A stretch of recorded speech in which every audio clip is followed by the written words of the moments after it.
to Help USA's inaugural symposium, Upstream 2023, Frontline Solutions to Homelessness.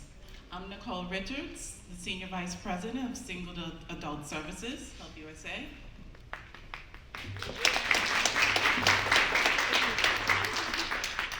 I have to reference my notes to say my name. And I'm Gina Park, Senior Vice President of Families with Children Services at Help USA. We have the honor of being your MCs today. Before we begin, a few housekeeping items. Number one, bathrooms. Of course, the most important item. They're just outside the doors. Please remember to silence your cell phones. And the discussions are being filmed and will be made available for complimentary viewing on helpusa.org next week. And lunch will be served in this room. It's a one-stop shop.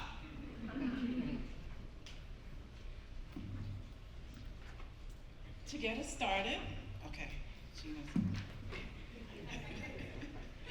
To get us started, please join in on welcoming to the podium Mr. Daniel Farrell, Help USA's Chief Operating Officer. He's also our boss.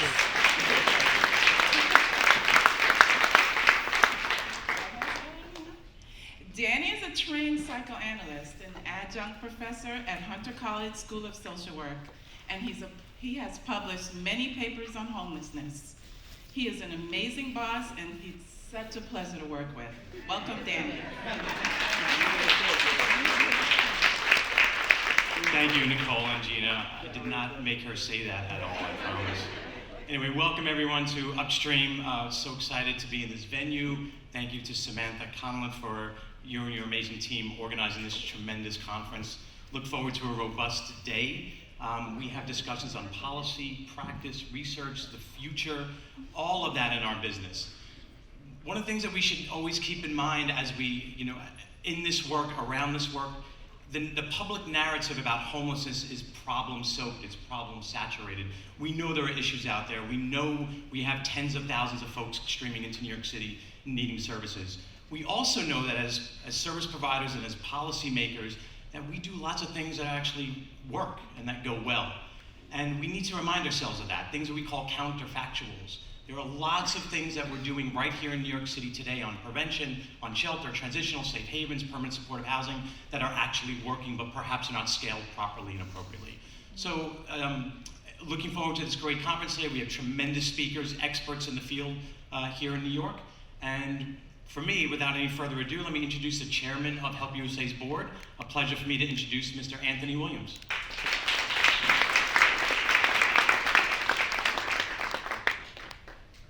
Thank you, ladies and gentlemen. When I first heard of the idea of a symposium, I wasn't sure that we would attract a crowd, but wow, this is fantastic. Thank you all very much. I should start with a quote from Henry VIII. I know how anxious you all are to get into the substance of today. So he had 6 wives, and each time he met one of his wives, he said, "Don't worry, I won't hold you long." So, it's an honor for me to be here representing HELP. My own background with HELP is that I've been on the board for about 20 years, but I only recently became chairman of the board. So I'm just delighted to be here representing all of our people. I've worked closely with them for 20 years, and I must say, I have an incredible group of people working with us all. We couldn't have done it alone. We needed all of you to help us, all of our co-workers, all of our funders that are here today. So we really appreciate that. I'm going to read this because I don't want to leave anything out. Today, we serve clients in New York City. We help serve clients in New York City, Westchester, Long Island, Rochester, Buffalo, Philadelphia, Las Vegas, Newark, as well as Maryland and Washington, D.C., where we have Reed Medical Center that's been converted to sites for homeless veterans. We have 62 sites in 7 states.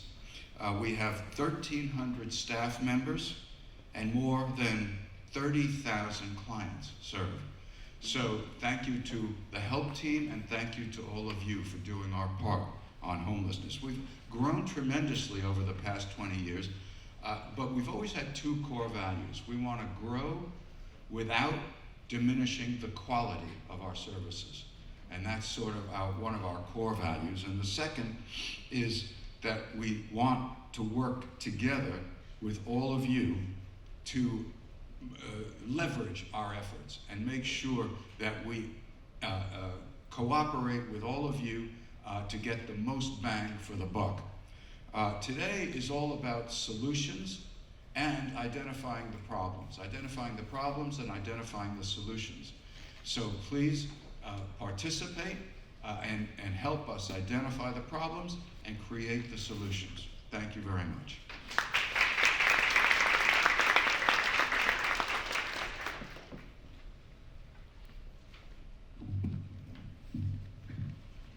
Thank you, Tony. As many of you know, across town, Mayor Adams is getting ready to make his State of the City address. Because of this, we are doubly grateful that our next speaker, New York City Department of Social Services Commissioner Gary Jenkins, made time to be here with us. Commissioner Jenkins oversees both the Human Resources Administration and Department of Homeless Services. He has a history of over 30 years with the agency, starting in an HRA frontline position, and then rising through the ranks to become Administrator of the Human Resources Administration and now DSS Commissioner. Join me in welcoming Commissioner Jenkins.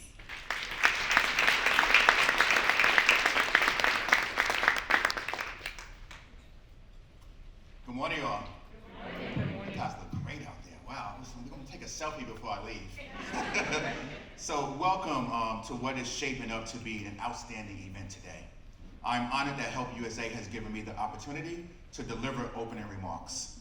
Thank you to Help USA's President and CEO, Tom Hemlin, and Chairman of the Board, Anthony Williams, for your continued support and incredible leadership. Thank you to Help USA and City and State for bringing us together today. So often, we do this work from 50,000 feet above, but it's critical that sometime we periodically stop and reflect on the work and how it is impacting the lives that we serve. What I appreciate most about Help USA, besides your unwavering commitment to New Yorkers experiencing homelessness, is that you continually ask us to look inward and think about what can we do to solve homelessness in our city. That is a question that we all should be asking ourselves. What more can we do to solve homelessness and poverty in our city? And I know some of you might be thinking, Commissioner, how could we be talking about solving homelessness when a solution has eluded us all of these years? I'm here to tell you that if you don't dream big, we'll fall short every time. We must start believing that we can solve our most pressing problems and then invest the resources to solving them. So today, you're going to hear about Upstream solutions, about building public-private collaborations to permanently improve services and housing stability, applying pandemic technology adaptations to effectively improve mental health services, and purpose-built housing as a foundational solution to long-term behavioral health, and so much more. I'm looking forward to hearing these big, bold ideas today that shift the paradigm and move the needle on homelessness. Dr. Martin Luther King Jr. once said, "There is nothing new about poverty. What is new, however, is that we have the resources to get rid of it." And to add to that, under Mayor Eric Adams, we have a leader that is laser focused on this issue and has the will to do something about it. Dr. King's words were shared when he won the Nobel Peace Prize in 1964. The situation around poverty was dire then, and it remains dire today. But Dr. King was never one to lose hope. And I think there is more reason than ever to have hope today for real, innovative, and lasting solutions to poverty and homelessness. Make no mistake, we have a long way to go. But we also have the willingness to listen, learn, innovate, and commit to doing whatever it takes to address this historic challenge. I know we can do it because I know the determination of the people I work with at DSS, HRA, DHS, and at City Hall, and our partners like Help USA. And because the history of poverty and homelessness in New York isn't just what I find myself confronting in my current role, I've lived it. Before serving as commissioner, I had the opportunity to lead HRA as its administrator after a 30-year career working at an agency where I started out as a frontline staff member. But my connection to these crises run even deeper than this. As someone raised by a single mom in Brooklyn, still live in Brooklyn, born and raised. In Brooklyn house, there you go. My family received direct support from HRA and spent time in the shelter system during my youth. I understand the importance of our agency's missions and our communities of greatest need thanks to my own lived experience. I know what it feels like to confront this as a person in need and as a frontline worker. And I know with the tremendous resources, know-how, and willingness to innovate we have on our side, we can make a real lasting difference. The homelessness crisis we are facing today are the results of decades of changes in our economy and past choices made in New York City, Albany, and yes, in Washington. New York City's unique status as a place where people have a right to shelter has helped us avoid some of the worst issues plaguing other major cities. However, many other factors, from inflation combined with extremely high cost of living to past approaches that did not serve New Yorkers with care and compassion, have made it difficult to meet the needs of these crises. The shelters we have today are the product of decades of short-term responses to an evolving long-term challenge. The Adams administration is committed to closing aging and lower quality shelter buildings and replacing them with new, high-quality facilities that provide better conditions for our residents. I want to commend Help USA on working with DHS to close Help Meyer on Wards Island. I look forward to a new replacement shelter being identified and open in the future. Yeah, give a round of applause for that. We are also taking action to address the terrible effects of homelessness and housing instability can have on health, both mental and physical. Health and housing are linked. Stable housing makes it easier to become and remain healthy, just as being healthy makes it easier to become and remain housed. Homelessness and housing instability affect health for people of all ages, from children and young adults who experience higher rates of asthma and mental health conditions, to parents and older people who experience more chronic and behavioral health conditions. About 40% of single adults in DHS shelter report a mental or behavioral health condition, and 40% report a medical condition. We are committed to supporting the health of New Yorkers experiencing homelessness by providing better access to health care, services, and support. Finally, our administration continues to invest in prevention strategies to help people avoid eviction and homelessness in the first place. One of the most important prevention programs, Home Base, was started back in 2004 with Help USA as one of our founding and guiding partners. Home Base has grown from 6 sites and a budget of $12 million to 26 offices and a budget nearing $60 million.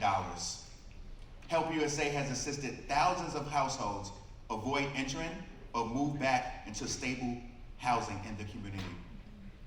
The home-based program has also resulted in some of the strongest research nationally and internationally on the efficacy of prevention programs.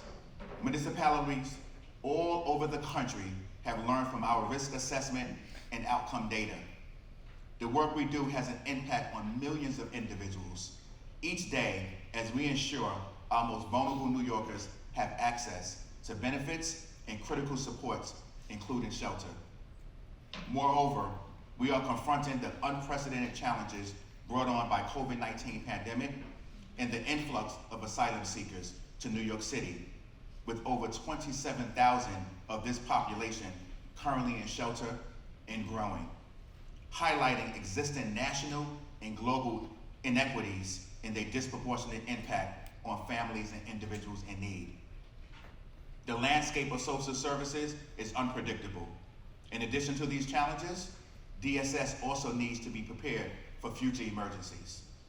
We value and look to partners like Help USA to continue to work with us and be prepared for whatever the future may hold. We are working towards the shared mission of fighting poverty, homelessness, and income inequality in our city. Problems that have been addressed with indifference or short-term solutions for far too long.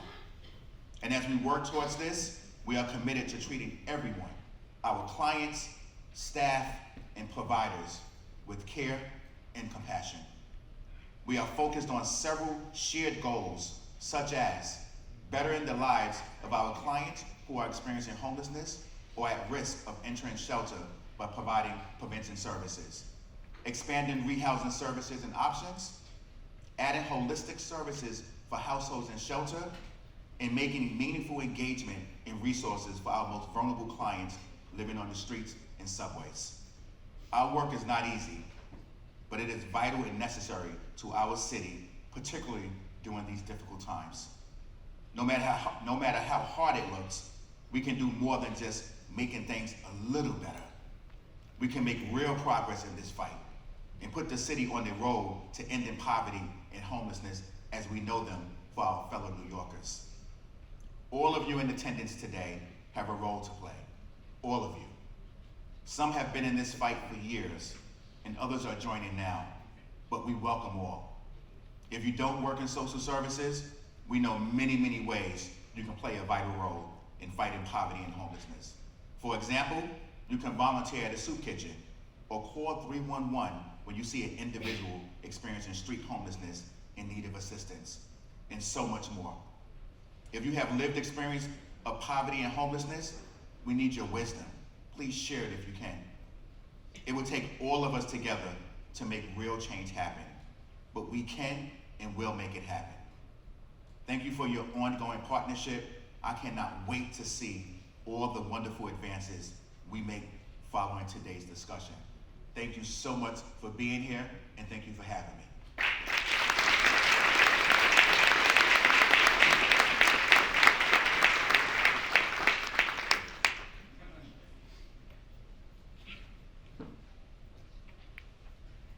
Thank you, Commissioner. So glad to have you here as well.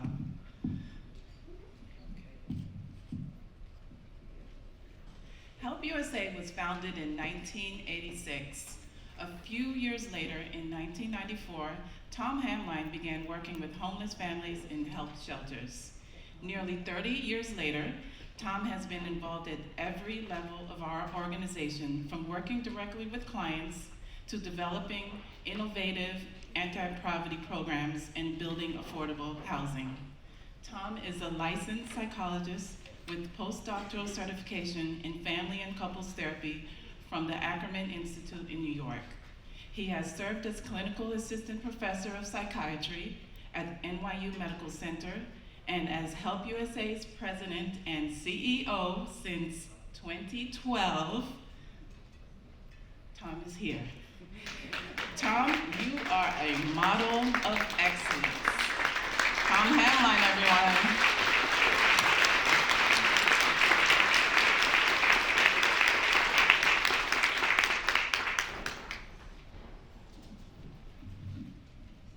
Before I begin, let me thank the Commissioner one more time for joining us today. Thank you, Gary.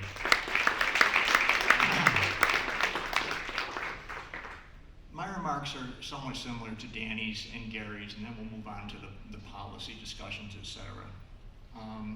So let me just jump in. And my remarks are delivered to the people that are here thinking about programs, thinking about change, thinking about developments in homeless services. Today's a day that is dedicated to the future. Today we talk about potential changes in how we understand homelessness, how we deliver services, and how we design and develop transitional and affordable housing. Thinking about this makes me ask myself a question. How do we know if major changes are even possible in homeless services in New York City? That is meaningful development possible in a service sector that is frequently criticized or even vilified in the media for our collective short-sightedness, our inability to adjust to changing circumstances, our bureaucratic inefficiency, and so on? Let me begin answering this obviously rhetorical question by presenting two examples of very major changes I have seen in homeless services in New York City during my time working in this field. Changes that then had a major effect on how such services are designed and delivered in multiple cities across the country. My first example focuses on who we choose to serve and how we choose to serve them. That is, how do we decide who should receive the relatively scarce benefits that we possess to assist chronically poor homeless populations? Some form of this question has been part of the political and ethical discourse in Western Europe for well over 500 years, and is often discussed in the literature in terms of the ways in which we discriminate between the deserving and the undeserving poor. As the historian Michael Katz argued, large numbers of poor people throughout history have been labeled as undeserving of assistance due to their willful errors, shameful indolence, and bad principles. I like that last one, bad principles. These are, of course, the undeserving poor. Cass continues by stating that we understand poor people in this manner, and we define pauperism, therefore, as a moral category. Pauperism, chronic poverty, is a moral failure. That is, poverty is seen not as the result of natural misfortune or major socioeconomic changes, but as a problem of persons. In his book, Homelessness in New York City, Thomas Maine describes a recent version of this model as the paternalistic approach to serving homeless people, which he also defines as the underlying problem approach to homelessness. This model, fully articulated in 1992 in the Way Home report of the New York City Commission on the Homeless, states that our initial service goal is to assist homeless persons demonstrate they're worthy of assistance by making concrete changes in the ways they conduct themselves. They have to, quote, address their underlying problems as a condition of receiving aid and thus become deserving and eligible to receive housing services. In homeless service language that was used in 1994 when I was working in shelter, they have to become housing ready. This model was predominant in New York City and across the country until a psychologist, not me, working in New York in the early 90s decided to take a different path. The new model, developed by Sam Sembaris and his colleagues at Pathways to Housing, emphasized the rapid placement of homeless individuals with psychiatric disabilities, make that chronic psychiatric disabilities, into permanent supportive housing. And their gaining this housing was not contingent on their first achieving sobriety or even their commitment to do so. They did not need to demonstrate they were deserving or housing ready. They only needed to agree that housing was their primary goal and their greatest need. During the same time period, research by Dennis Culhane showed that 10% of the single homeless adults in New York City, the chronically homeless, accounted for half of the shelter days and a great deal of the shelter dollars provided by the city. I believe that was 1992 when he published that paper. Put Sembaris' successful service strategy and Culhane's economic analysis together, and you have the justification for the new Housing First model, developed right here on the streets of New York. A few years later, the U.S. Interagency Council on Homelessness adopted the model, as did the VA's National Center on Homelessness a few years later in 2014. In short, it became a national model. This change did not come easily. A Housing First project in Seattle was derided as bunks for drunks and a dream for winos by Fox News. And a lawsuit to block it was finally dismissed after many years by the state Supreme Court after a very protracted legal battle. A few years later, my colleague David Cleghorn and I nearly got run out of Maryland for proposing a similar program and got it built only after almost a decade of political and cultural conflict. But change did come, and it started here in New York City. My next example, following up on Gary's remarks, is the development of New York City's home-based homeless prevention program, a pioneering effort led by DHS Commissioner Linda Gibbs, and I know Sarah Zeiderveen is here today, and she was very instrumental in that, so thank you, Sarah. Still here, right?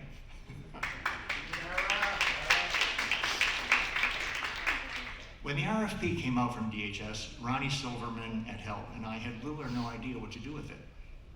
Luckily, there was almost no literature in homeless prevention, So we read through it over a weekend, tried to use it intelligently in our proposal, and ended up as one of the 6 organizations selected to implement the first round of home-based programming. And that's where the fun began. DHS called us all together and informed us that since no one really knew how to operate a prevention program, we would all work together to design it.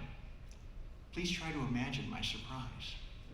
The city of New York is asking nonprofits to co-design every aspect of a new program. We're all going to road trip together to Boston and Washington, D.C. to visit similar programs in other cities. By the way, they were not that impressive. I'm a New Yorker. And the program includes,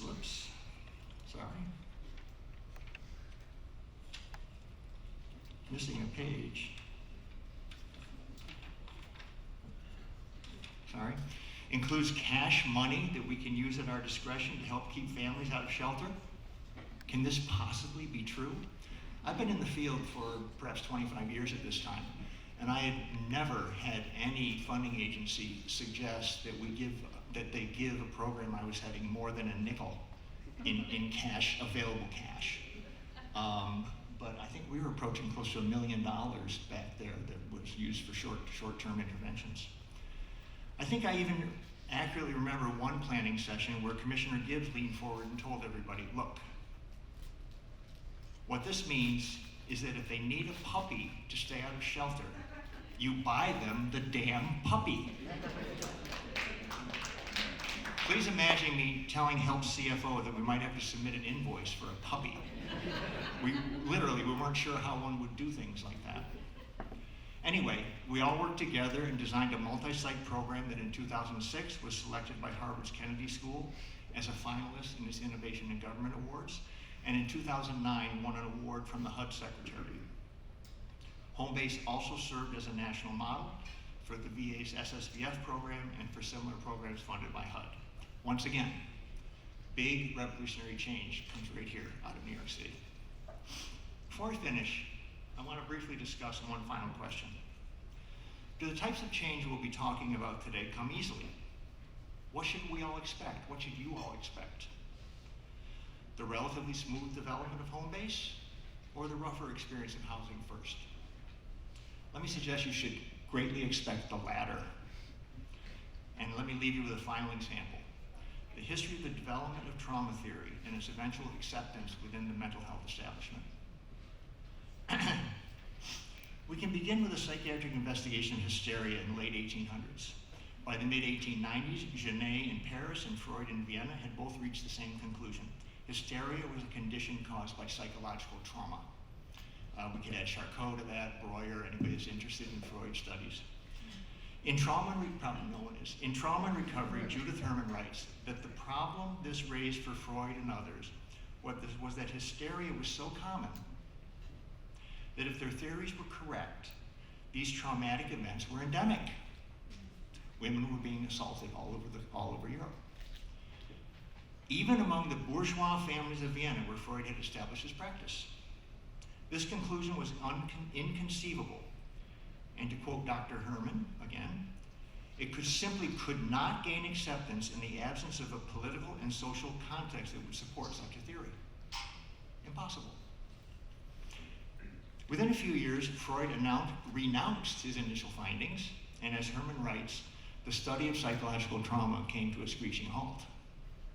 With some exceptions, this condition persisted for over 65 years until the 1970s, when members of the anti-war movement and the women's liberation movement started holding rap groups and consciousness-raising groups that raised awareness about the effects of war and the psychological impact of sexual assault. And in 1980, the American Psychiatric Association added post-traumatic stress disorder to its diagnostic manual. This did not mean that the struggle was over. For example, Bessel van der Kolk, a doctor and one of the leading researchers in the trauma field, writes that in the early 80s, he submitted a grant proposal to the Boston VA to study traumatic memories among veterans. Sounds kind of benign, right? They're having memories, I've been reading about memories, I'm going to study it. He quickly received a rejection from the head of the Boston VA, who stated, "It has never been shown that PTSD is relevant to the mission of the Veterans Administration. And he could have footnoted this and said, and my career is going to be in the shitter if I fund your research. So much for progress. Even so, while it probably means that your futures may not be easy, it also means that there will be lots of productive and meaningful work for everyone here to do in the years ahead.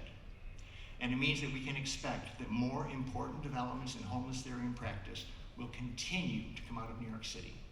So thanks to all of you for everything you have done and all you will do in the years to come. Thanks for your time.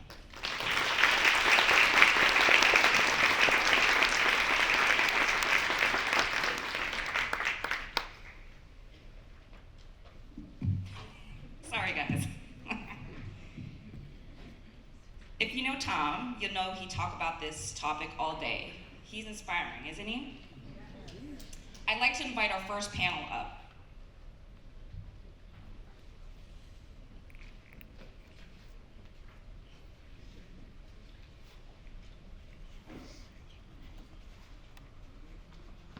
Our first panel, Policy, is moderated by my friend and colleague, Stephen Mott, Chief Strategy Officer at Help USA. During Steve's 10 years at Help, 25 new residential facilities have been opened and investment in programs has expanded significantly. Steve formerly served as a policy advisor to U.S. Senator Sheldon Whitehouse of Rhode Island. Steve, take it away. Hello. It's so great to be here. It's a nice warm room. I'm excited to see you all. I feel like I'm surrounded by friends, which is just wonderful. I have a great panel sitting next to me. They have all the information in their brains, so I'm going to try my best to stay out of their way. But I did want to take a second to frame this panel and just give you a sense of what we're going to talk about and the rules of the road for how this panel is going to go. So this is a panel that's about chronic homelessness. It's also a panel that's about mental health. And really it's a panel that's about how public and private partnerships can help us solve the problem of mental health and homelessness. So the idea that mental health is connected to homelessness is one that exists in the consciousness of anyone that works in this field, and frankly, anyone that lives in a major American city. I want to start by saying that this is a connection that goes both ways, right? We see mental health as a causative effect on homelessness, but we also see that homelessness creates real mental health issues for people who are experiencing it. So it's an overlap, right? And you heard the commissioner say earlier that he sees about 40% of people in shelter are experiencing some mental health issue. And so that's a big overlap, and it's an overlap that's worth talking about. But the way that I would like to frame us this morning is that that's not the only overlap. And so when I was looking into this and thinking about how I was going to talk, one of the things that I did was I went onto the internet, because that's what you do when you're trying to figure out what to say. And the Mayor's Office of Community and Mental Health has this great map. And you scroll down and it's a map and there's all these things you can choose. It's a map of the city of New York, and when you choose something, it tells you what the prevalence of that thing is across the city, right? And so I said, this is great. Let me look up where the highest rates of psychiatric hospitalization come from in the city. And everything that I'm about to say will come as no surprise to anyone in this room, but I'm going to say it. The highest rates of psychiatric hospitalization in New York City come from the South Bronx, East Brooklyn, and Northern Manhattan, right? That's something that we would expect. And so I said, okay, well, let's overlay this. Where do the highest rates of shelter entry come from? I'm going to put this out as a quiz, but if anyone can guess, they come from South Bronx, East Brooklyn, and Northern Manhattan, right? 1 to 1. And we could stop there, right? We could have an entire panel that stops there and talks about how mental health affects homelessness. But I went a little further. And here's what's interesting to me, and this is the thing that I really want to talk about. If you do the same thing for the highest rates of incarcerated persons, if you do the same thing for the highest rent burden, you get the same map, right? They're coming from the same places, they're the same people. And the last thing that you can do is you can overlay a poverty map. Where are the highest rates of poverty in New York City? South Bronx, East Brooklyn, and Northern Manhattan. Right, so what we're talking about is mental health. We're talking about mental health and homelessness, but what we're really talking about, and I think what we're always really talking about, is poverty. Right, what does poverty do to people? And what supports do people in poverty need to surround them, right? And so if we think about mental health both as something that is caused by poverty, something that is mediated through poverty, but also if we think about mental health as something that needs treatment and poverty as something that prevents people from getting treatment, then all of a sudden a bigger picture emerges, a picture that's not about mental health, but a picture that's about supports. So, of all of the people on the Upper East Side who need mental health support and connection, 67% receive that support, right? That's pretty good, could be better. Of all of the people in different parts of the Bronx that need support who receive it, it's 19%. Right, so what we're talking about here isn't just the effect that mental health has on people. What we're talking about is there a bigger failure here, right? Are there systems that exist for some people in New York that don't exist for other people in New York? And if those systems exist for certain people, and they seem to be working for those people, why don't they exist for other people, and why aren't they working for those people? So that's how I wanted to frame this, and that's why this panel is so wonderful for me, right? If I just wanted to talk about mental health, I would have a panel full of psychiatrists and psychologists. I'd call Tom back up here. We'd have a really in-depth conversation about Freud and all of the other European psychologists and psychiatrists that he was just talking about. But we're not going to do that. Instead, I have who I think are some of the best people to talk about the structures of the things that affect poor people, people living in poverty, people who are experiencing homelessness in New York City. So, with that framing, I'd like to introduce my panel. I'm so excited to be sitting next to these people. These are people who have really in-depth, long-standing experience in the field, and people who have done a lot of different things in the field that bring that experience to the table to have this conversation. So, welcome to all of you. Thank you for being here. To my right is Marianne Schretzman. She's the Executive Director of the New York City Center for Innovation Through Data and Intelligence. Sitting to her right is Neil Coleman, the Executive Director of Trinity Church Wall Street Philanthropies. And sitting to his right is Kirk Goodrich, who, among other things, is the President of Monadnock Development and the Chair of NICEF. So thank you all for being here. Okay.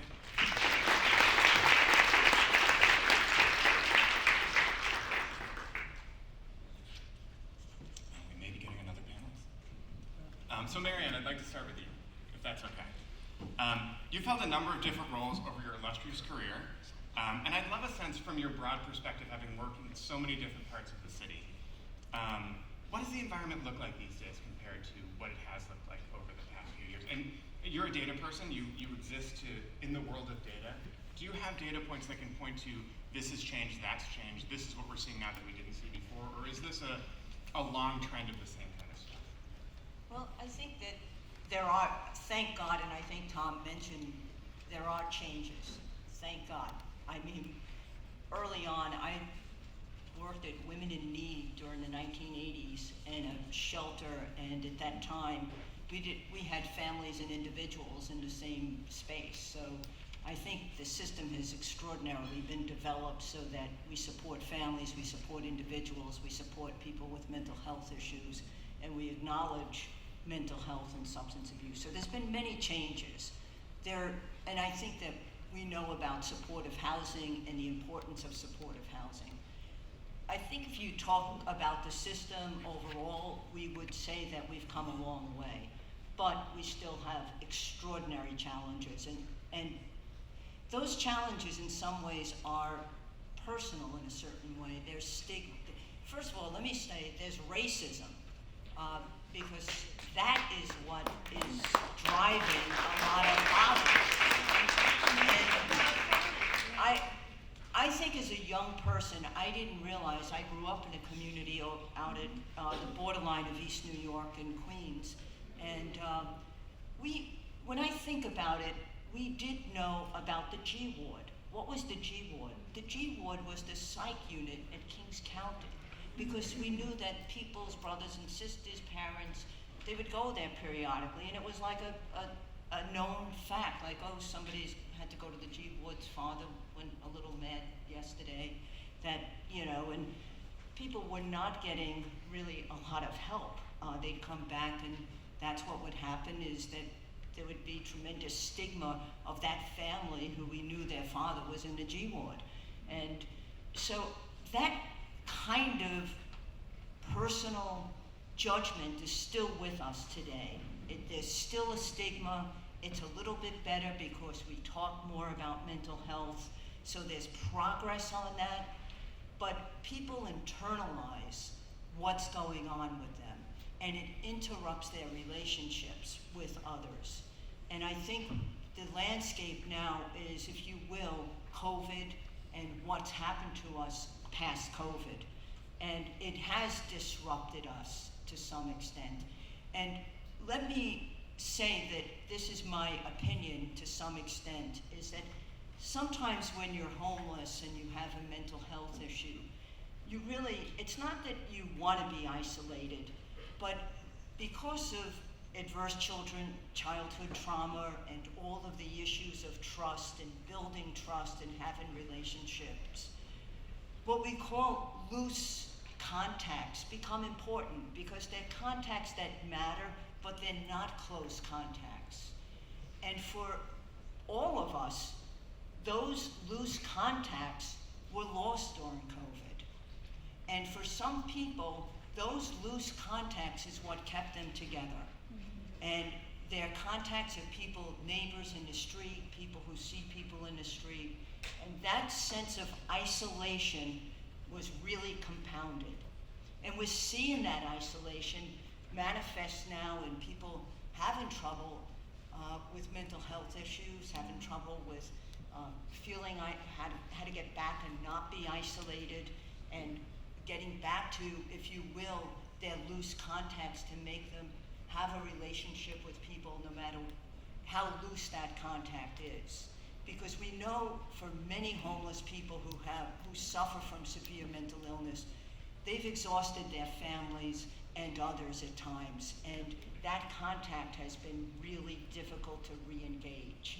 And so I think that some providers are really in touch with this, and they've been doing this work, reconnecting people with their families, reconnecting people with what is optimal for them. So the landscape has changed, but the staffing, people have been doing, I don't know what else to call it, but God's work day in and day out, and have tremendous patience and endurance to do the work. But the staff also needs that support right now. There's not an institutional support for that staff in a certain sort of way. So I think structurally, we can't have enough psychiatrists and social workers to do all of this kind of work. We're going to have to train many more people to change the culture so people can experience the support and get the support that they need. I'm that's going great. Thank on. you. I'm sorry. I thought I didn't have much to say. He just asked your name. He just asked your name and you ran. Oh, that's so bad of me. I'm so sorry. No, this makes my life easy. I have all these notes. I just don't have to use them. Kirk, can I just ask your name and see what you say? Oh my God. Marianne. Thank you, Kirk. I'm so sorry, guys. My name is Marianne.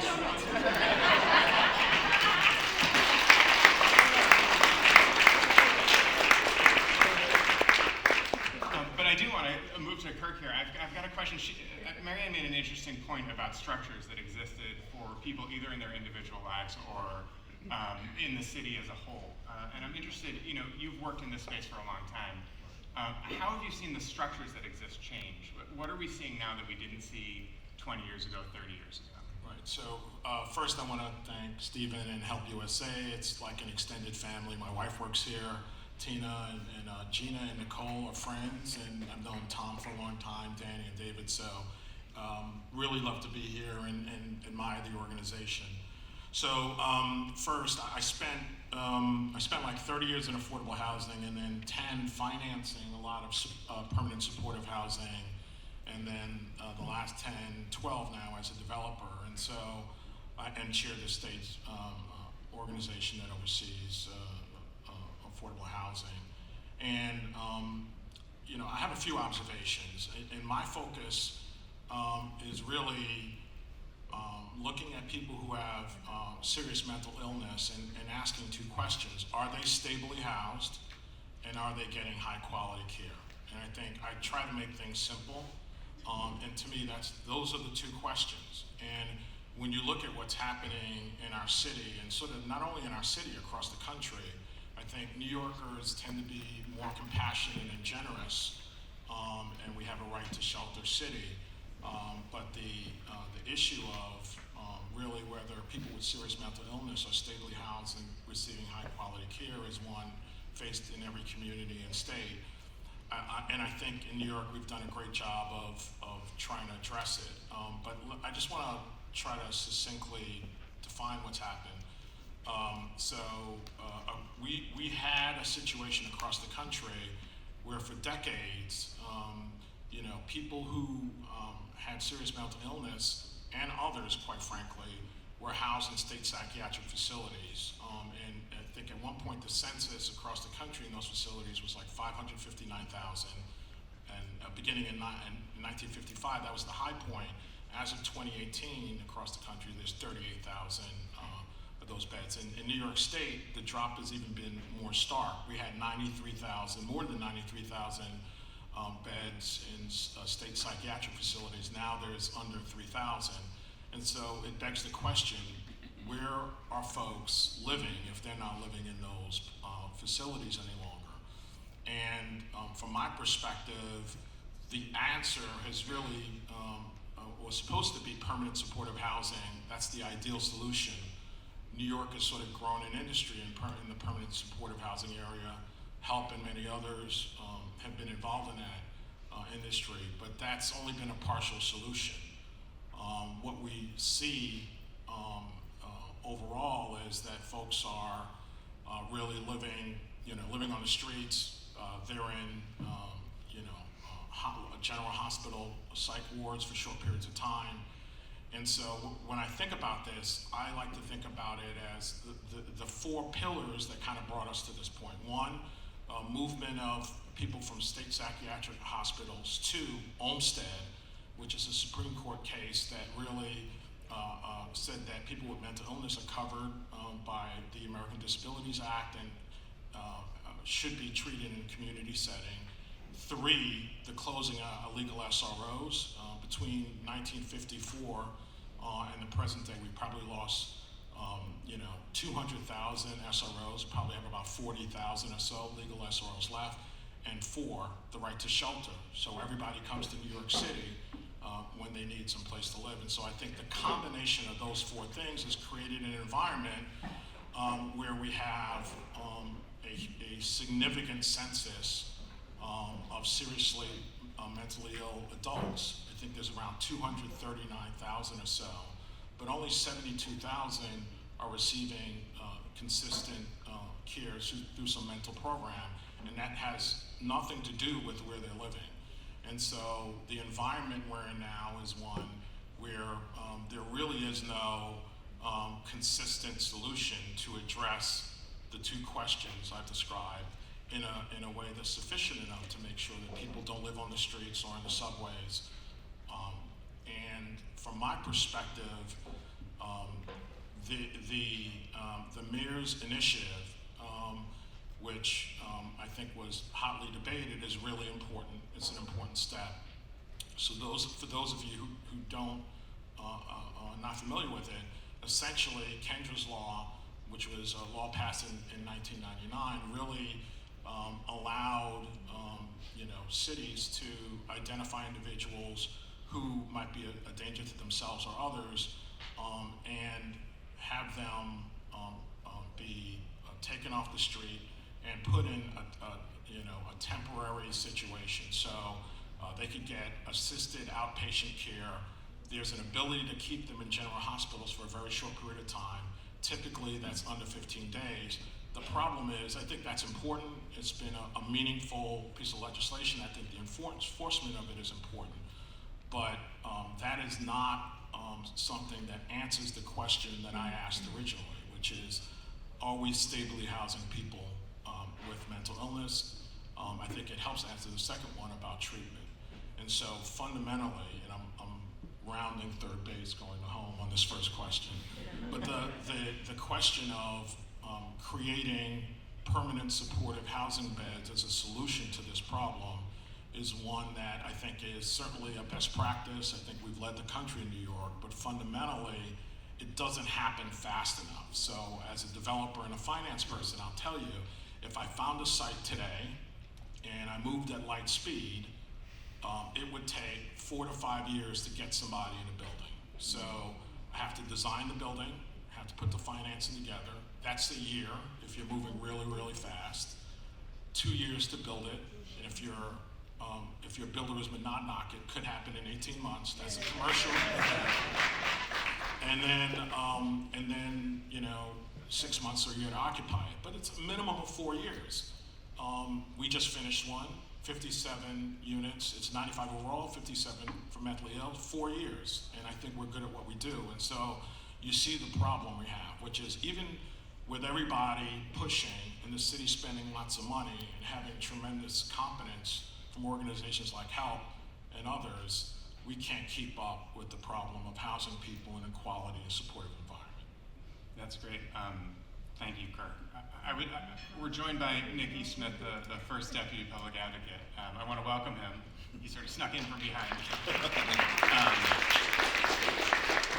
But Nick, I'd like to turn to you. Kirk talked a little bit about the mayor's proposal, but also just about the situation we're in. And you are a person who's worked at different levels of politics within the city. I'm curious, if we have this idea of what a best practice is, and that best practice is 6 years out, 10 years out, 12 years out.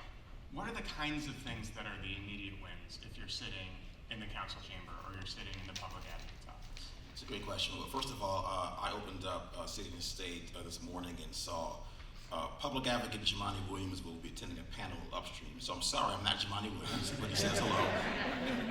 He's heading to the State of the City address, so I'm glad to be here. I want to touch on actually both parts, both the first question and then your question. The first part in terms of what's been changing is I think the overall conversation has been changing. Often we talk about housing and homelessness and public safety and mental health as separate, discrete categories, but actually it's not, they're interrelated. And so as an example, when we talk about homeless populations, which if you're a single adult person, there is a higher stat for mental health issues, and there's often housing insecurity and on the record of possible eviction, all these societal problems. I think we now recognize that we got to look at it all together, not in discrete policy terms. So that's a positive change. And then secondarily, I think in those policy areas, we're recognizing that we got to look at the sort of human response. So, if we label someone as homeless, houseless, or whatever the correct term is, what are the actual needs and what are they telling us that they need? For example, if you're homeless living on the subway, nobody wants to live on the subway, but they may come and tell the city, I don't feel safe going to a shelter because the city for too long has not done its job in making those facilities safe, not building enough of those shelters. And of course, when I get to the shelter and I try to get a voucher, then I face possible source of income discrimination with some private landlords don't want me living in their units. So while I think there is a recognition of a need for a human-centered response and a need to think of these things in an interdisciplinary way, I think, going to your question now, we've got to go big, or sorry for the phrase, but go home. Well, if you don't have a home, your only choice is to go big. So as an example of a need to your question, I've now seen 3 mayors develop different housing policies. Mayor Bloomberg, Mayor de Blasio, who I worked for a few years, and now Mayor Adams. And there's something good to be said, frankly, about all of them. On the other hand, if I think about a few admins ago, there was a big push to build more larger scale, frankly, unaffordable housing for those who are like 30, 40, 50% of AMI. Lots of luxury housing being built in 20 years ago. Then when de Blasio came in and kind of shifted away from that, he put in, if you recall, MIH for the first time, which was at the time pretty revolutionary, voluntary, mandatory, inclusionary housing. Now we have the current mayor coming in and saying, got it, I don't think we're going to focus so much on housing production and the numbers, but other sort of metrics. So I think the need is go back to the folks that we're talking about and ask them what they need directly. And they will tell you, we need housing at our income levels. I live in Harlem. You all may have seen the issue on 145th Street of a council person and a developer going back and forth on 145 development project, and that was killed by the council person and the city council. But that's the big debate. What is the deal that we can cut that meets the needs of those who we are talking about? So to wrap all that up, let's really listen to those who we're talking about and have them give us solutions. And in response, We need to meet the moment. Go big. Thank you.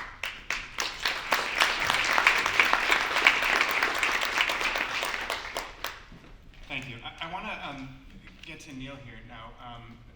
Neil, you have worked in the federal government, you've worked in the city government, but you're also deeply enmeshed now in the philanthropic and faith-based communities. And a lot of the times, the things that we in the group here talk about are what can nonprofits do, what can the city do. But most of the people in the city don't fall into those categories, right? Most of the people in the city are people who belong to a church, belong to a synagogue, people who donate money to charity, whatever it is that they do. And that's an untapped force, I think, and frankly, an untapped voice here in the room. So I'm curious, from your position where you sit, what are people saying, and what's the power of that force that we could realize? Sure. I'll take this microphone. I probably don't need to be in stereo. Good morning, everyone. So I would say maybe starting with the faith-based part of the question. I think faith institutions, houses of worship in the city can really bring kind of three things to this conversation.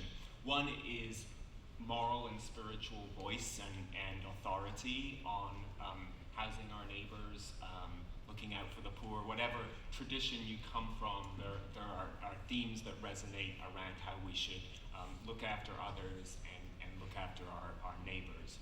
Secondly, providing space and services. That may be a feeding program, that may be actually housing people who are in need of shelter. Different churches, different faith institutions do that in different ways. And then third, I would say bringing to the conversation the ability to actually provide more than just space for a shelter, but actually affordable housing. There's a whole lot of real estate that houses of worship in the city own and could be successfully reprogrammed to build affordable housing. So for us at Trinity, we are perhaps a larger church or institution than many others, but we certainly engage in all three of those ways that I just mentioned. Speaking up for the need for our neighbors, and particularly our homeless neighbors, participating in conversations of faith leaders around the need for more affordable housing, providing services in our building. We actually last year provided over 1 million meals. And then also looking to see where we can support the development of affordable housing. That includes St. Margaret's House, which is an affordable senior residence on Fulton Street that we own and manage.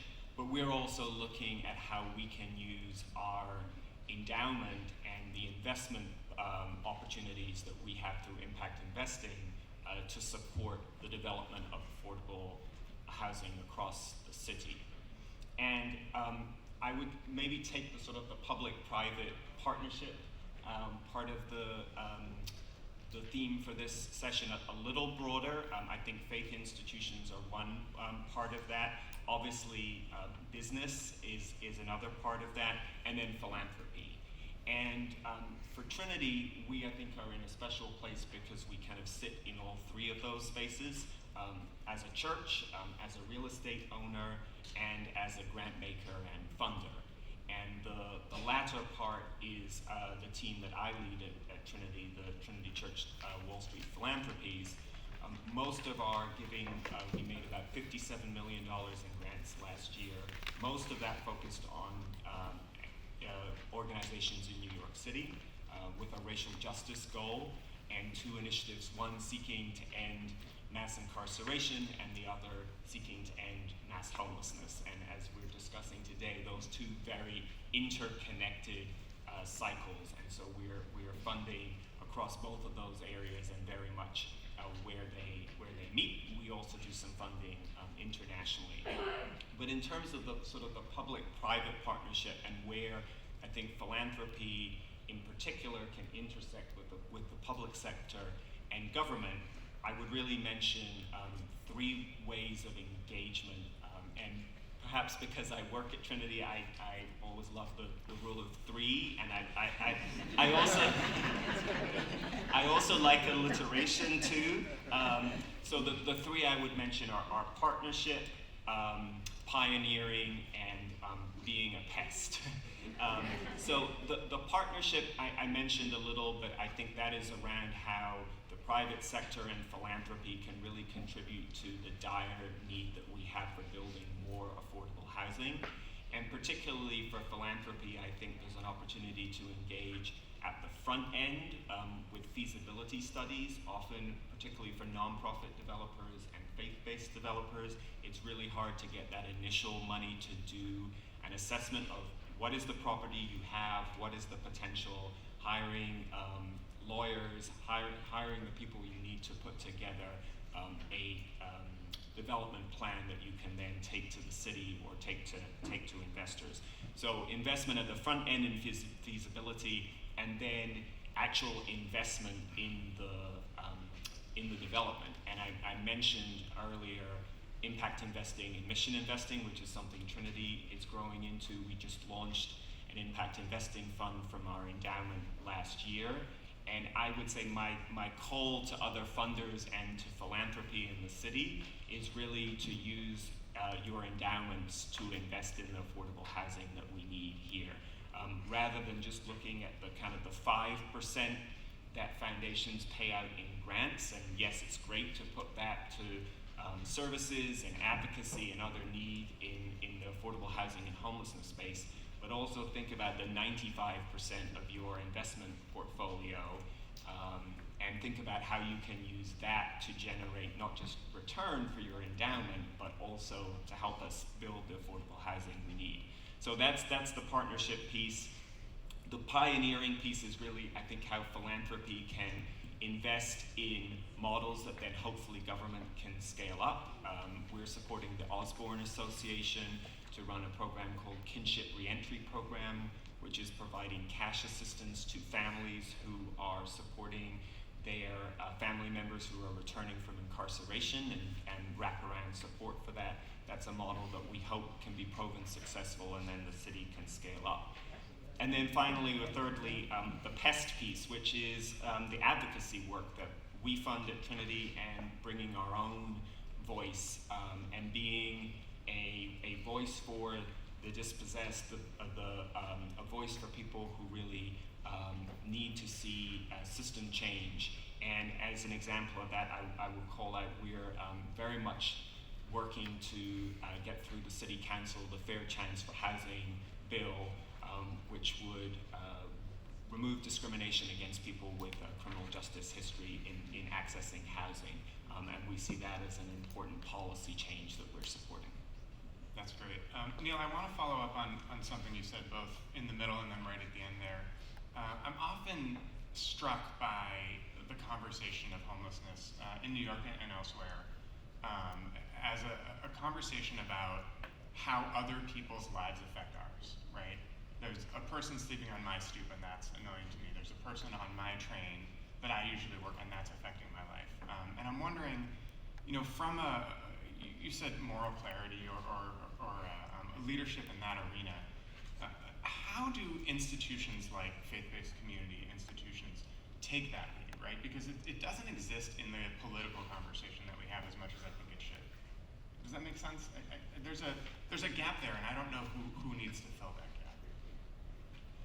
Yes, I mean, I do think that faith institutions bring a powerful voice that can often, I mean, here in New York, it's less about a kind of a partisan divide, but there's definitely ideological differences across the city, and I think faith institutions, when working together, can speak to many different elected officials and others with different political persuasions.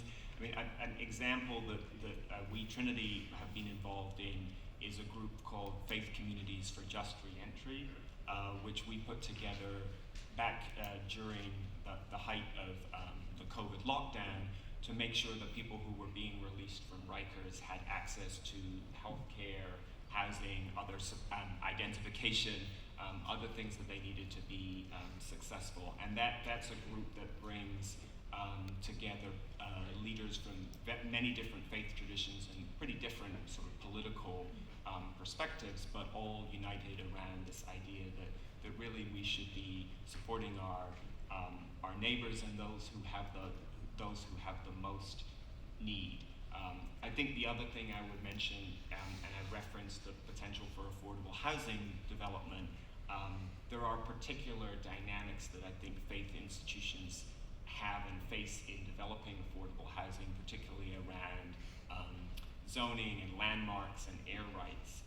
And I think it's important for faith communities to collaborate together in advocating for some of the changes that we need there to be able to contribute more fully to the development of affordable housing. And we actually just had a convening at Trinity a few weeks ago that the mayor attended, really trying to make recommendations on where we need city government to shift.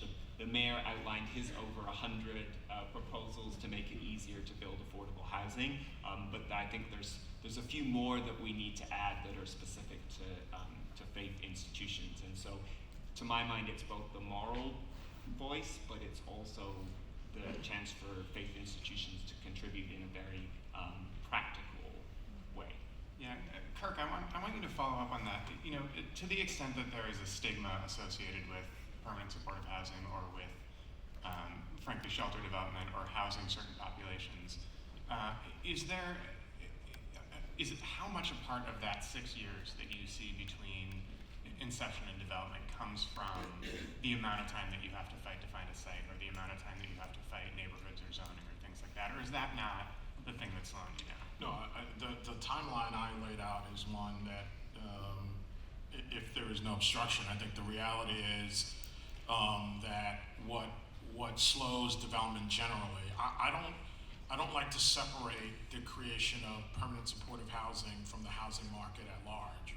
We have a housing shortage. The reason everything is expensive for everyone is because it takes so long and it's so hard to get property entitled and built in the city. And so, from my perspective, I think the governor put it best. The jobs are here, the housing is not. And because people who have serious mental illness, who are in need of housing, live in the same housing market as the rest of us, they're facing the same issues. And so, I spent a lot of my time in life talking to communities and elected officials, and my observation is that people don't care as much as they say. And at a fundamental level, people are not willing to have themselves or their family inconvenienced a little bit, even if it means relieving suffering for a lot of other people. I think that's a fundamental thing. And honestly, I have a podcast, thehousingproblem.com. I'm on a lot of commercials today, but on the podcast, not as many as the Public Advocate. But the one thing I'll say is that the observation I've made attending community board meetings across the city is that NIMBYism it has nothing to do with whether you're black or white, rich or poor. It's like a heart condition, and people fundamentally are laser focused on their lives and the lives of their kids, and not much else. And part of the reason I enjoy this sort of session and have such rich relationships in the affordable housing world and at the expense of time I used to spend in church is because I found a community of people who actually care. I mean, for 35 years I went to church and I thought that was a world where people of different walks of life could come together and want to change the world. But the truth is that people are really focused on their lives and their convenience.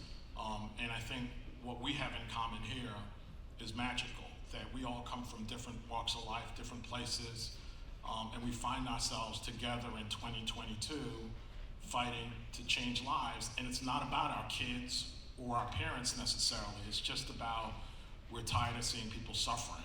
And I don't see that level of engagement and generosity from most of the people in our city, in our communities, or present company excluded, our elected officials.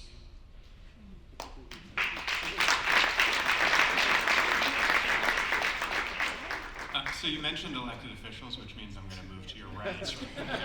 I knew that was going to happen. That's not a good question. But Nick, when you were speaking earlier, you talked about the importance of listening to people, right? Of forefronting the needs of the people that we're trying to serve.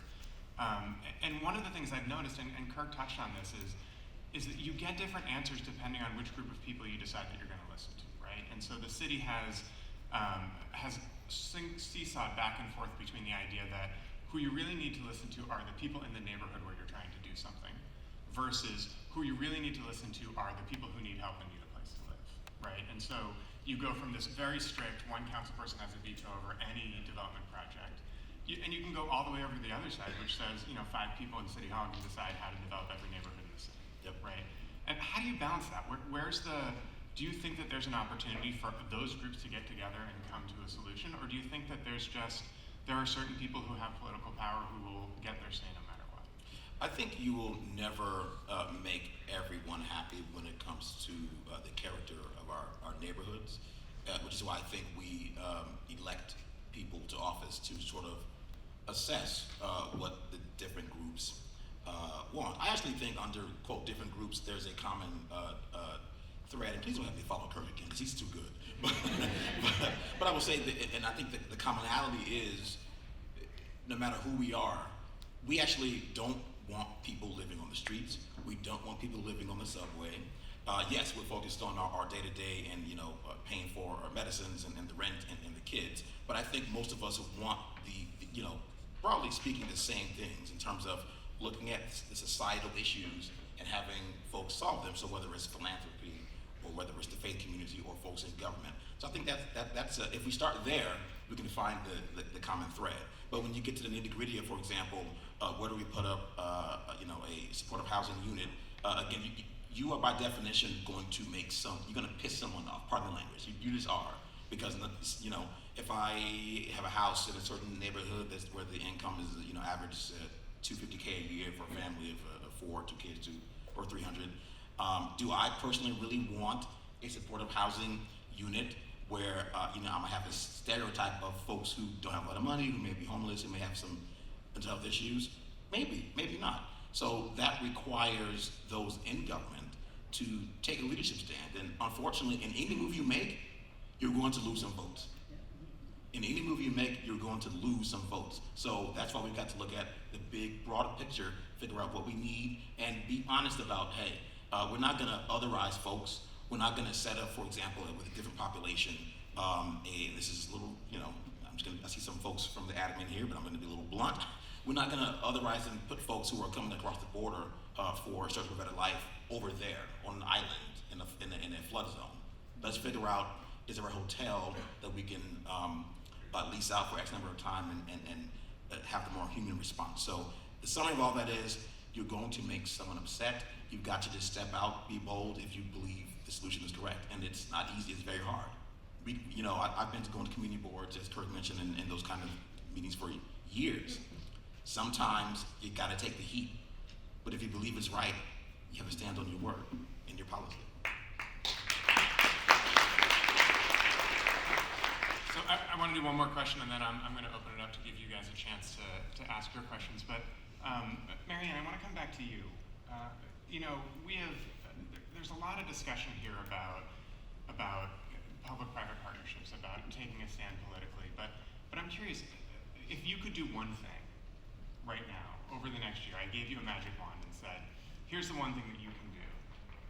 Where would you look? And you don't have to be specific, unless you can be specific, which I would love. But would you look at land use? Would you look at the silos of different funding streams for mental health care versus homeless services? Would you look at, where would you start?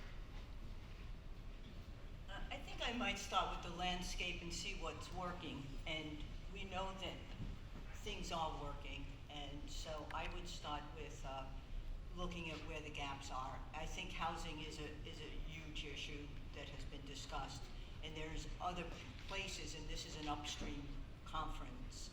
And fortunately for Trinity, they funded us to look at upstream homelessness in terms of looking at schools and how, from a student point of view, who becomes homeless. And one of the pieces that we have to understand too is that there's groups of people who become homeless. Those groups are growing, and they're young people and older people. The people in their 50s, 60s, and 70s is a group that are becoming homeless. It's unbelievable, but that's what's happening, and that's a large group. And we also have adolescents from 18 to 26 who are becoming homeless. So those two groups are emerging as some of the larger populations in our shelter.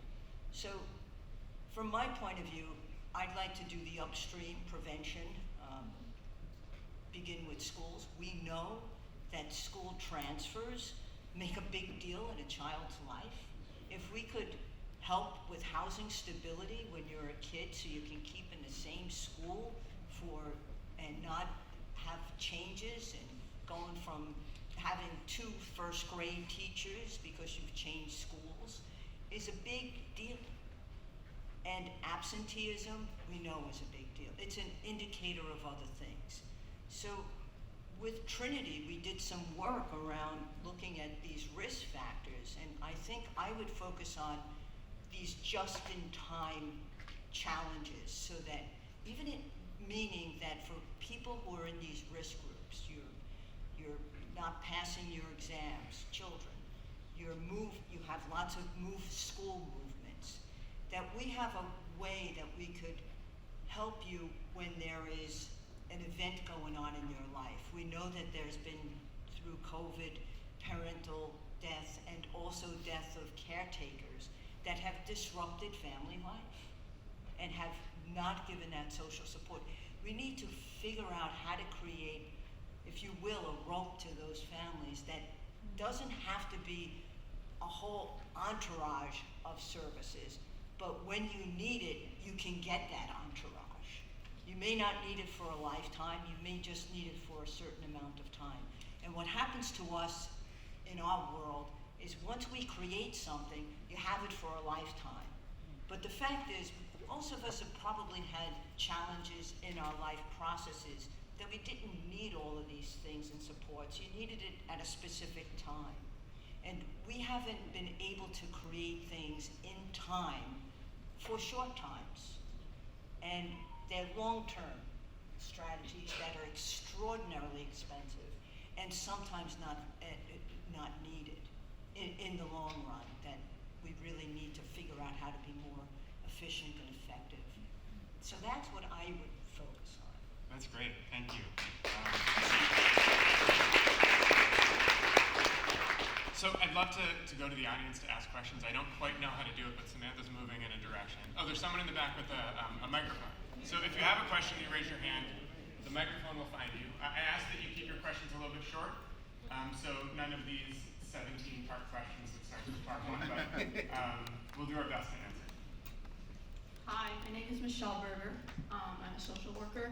I just want to echo what Nick said, because I really sense the absence of the people that we're talking about, and they're the experts in their life. They're homeless and previously homeless people. I'm sure you've heard of Picture the Homeless, who know what they're doing and have done amazing research. So I'm advocating that the next time there's such a symposium, to be inclusive of the voice and the presence of the people we're talking about.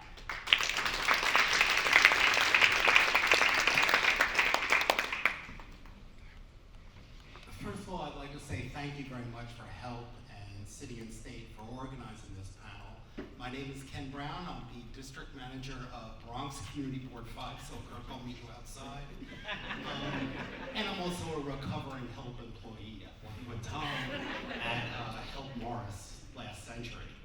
So I have a lot of sympathy for this situation and issue. However, as the district manager of the community board, Of course, the refrain is when DHS comes in and makes a presentation that a site is going to be plopped into our neighborhood, the rejoinder is we're oversaturated. If you include clusters, we probably have north of 40-odd institutions in our community. And it seems to me that one of the driving gaps is how do we build social cohesion between the residents, the existing people in the community, shelter residents, and staff. And in particular, at the risk of complimenting the previous administration, when I first became district manager, we had the Thrive Initiative come in. And on that occasion, we had people that were mental health consumers, the institution, and the community come together to work on a project. And I saw my board members change their attitudes about having this resource institution in our community.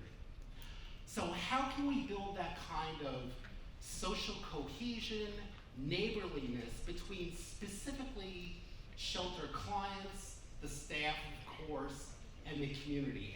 And I don't know if Mark Greenberg or anyone from Interfaith Alliance on Homelessness is here, but their work, I think, is really the germ of the kind of institution and infrastructure building that I think I would like to see metastasize. So how can we build more social cohesion between the community, shelter providers, and residents? Thank you. I'll open it up. Neil, do you want to start and then Mike? Sure. I think one way is to really invest in our community-based nonprofits, particularly community development corporations. Trinity has just launched a new initiative called CDC for CDCs, so Critical Development Cash for Community Development Corporations. We made about four grants last year, and we'll be making more this year. But I think those nonprofit developers really have an ear to the ground in their communities, normally have more trust and connections that can be really helpful. Two other things I will quickly mention. We've been funders of Open Hearts initiative that started in the Upper West Side around the controversy at the Lucerne, but is now moving into other neighborhoods, including here in our own neighborhood in the financial district. And then we're also funding media and journalism in this space, including City Limits and WNYC, Gothamist, because I think media has an important role to play in terms of how they cover these conversations, and particularly how they frame conversations around homelessness and affordable housing. That is, an age-old question, and I think there's, and with no easy answer, but I think a couple of prongs would be, one, equitable distribution of resources. When I go around the city, particularly into Black and brown neighborhoods, I often hear from folks, okay, thanks for coming to present the need to build X supportive housing unit or other resource, but are you building them on the Upper East Side, Upper West Side, wealthier parts of the city? That is a valid question. And there's a council person representing East Harlem who literally complains that previous administrations have been, consistently building those kinds of resources in a discrete particular neighborhood of East Harlem, methadone clinics, other sort of these kinds of resources. So, in these conversations at City Hall and other places, we need to think better about equitable distribution of these kinds of resources. And secondarily, the word notice popped up as you were speaking about bringing folks together. And not just showing up at a board and saying, hey, we're doing this, but months, perhaps years in advance, go across the city and show a vision, a plan. And that's, I think, how you help, get a bit more buy-in from folks who may be, per se, objecting to bringing in those kinds of resources. If you don't show people the vision, they only see what you give them. So if you go to East Harlem and say, well, we're citing these things here, how do I know what's happening in other parts of the city? And that might make me more resistant to your conversation and plan. So I think those are two pieces of it, along with what Neil was saying. And it's not easy. But again, and man, I forget your name, but you were responding to my point about listening to those who homeless folks directly. Make sure we engage those who we're talking about from across the spectrum, including those who need these resources. Thank you. I think we have a question over here. Hi, my name is Carter Lard, CEO and consultant of Carter Lard Consulting Services, engaging in staff. I'm so happy to hear that this group was put together because to me it's all about networking, it's about partnership. We're trying to bring staffing, and I found that by networking and bringing staffing organizations together, because there's so many requirements of regulatory requirements for the Department of Health, Department of Mental Health, requirements in long-term, and finding existing staff in this environment where there's such shortfalls of staff and being able to bring people to the table. We have identified those partnerships by working with other staffing firms and being a network so we can identify what's the missing piece, how do we bridge these gaps, how do we put mentor-protege programs together to address that. And I'd like to get people's thoughts on that, on where we can go in order to develop those gaps, putting those onboarding tools together so when you get the staff, they can hit the ball running, especially in these shortcomings. It's about how you develop opportunities. Thank you. Does anyone want to talk about staffing their nonprofits? Kirk, do you want to? Marianne? We have I mean, I could talk about it, but it's my panel. No, Marianne, go. I think you make an amazing point because we're onboarding people right now, and it's really a challenge to bring people together and help them to understand what needs to get done. And you've got to be out of the box to get it done.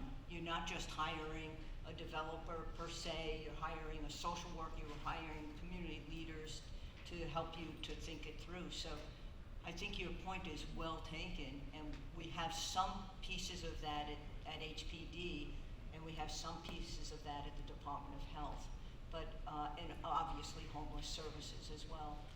But I'll take that and think that through of what, I think you're onto something. Thank you. I think we have time for maybe one or two more. Wait, last one. I'm being told last one. Okay, I'm sorry. Good morning. I am Darcel Clark, the Bronx County District Attorney. And I want to thank Help USA for convening this. You know, I held my first mental health summit last June because I have been so concerned about homelessness and the intersectionality with mental health challenges in the Bronx. And as you stated, when you talk about the areas of New York City where there's the most instances of that, you name the South Bronx. So here I am, and that's why I'm here. Members of my staff are here as well. I want to know, how can we continue this? Because as the district attorney, you know, it has fallen on me and the NYPD to answer many of these issues that are happening. And if we put the investment in the prevention and intervention, then they won't come through the criminal justice system, either as a victim or as a defendant. I have a community justice bureau just for that, for those who end up being justice involved. I have a crime victims assistance bureau that helps the victims that suffer from these things.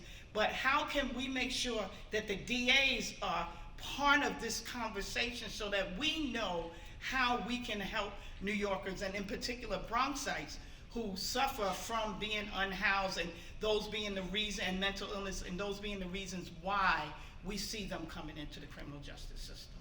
And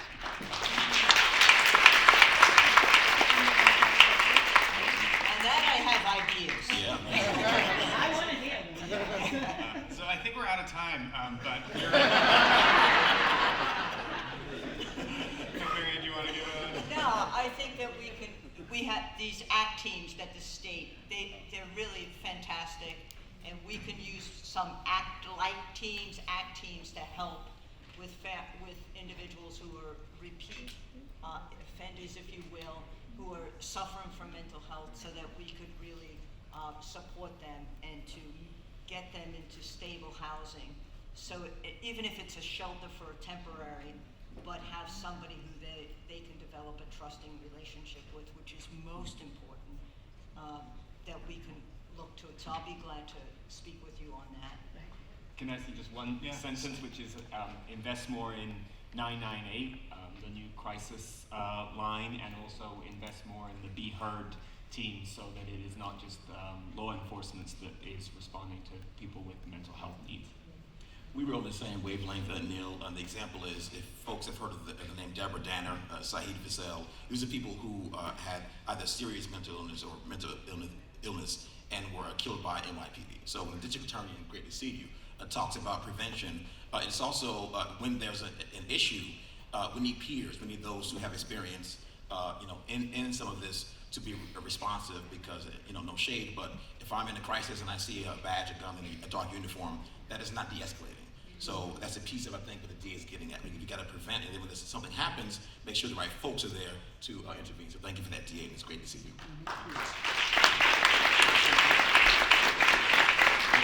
Give Kurt the last word if he wants it, otherwise I'll send you off to a break. Okay, thank you all. So now, from a policy perspective, we will zero in on a discussion on private practice as it relates to technology and mental health services for shelter and transitional housing residents. To lead this conversation, please welcome Ann Patterson, co-chair of the Downstate Coalition for Crime Services. Ann?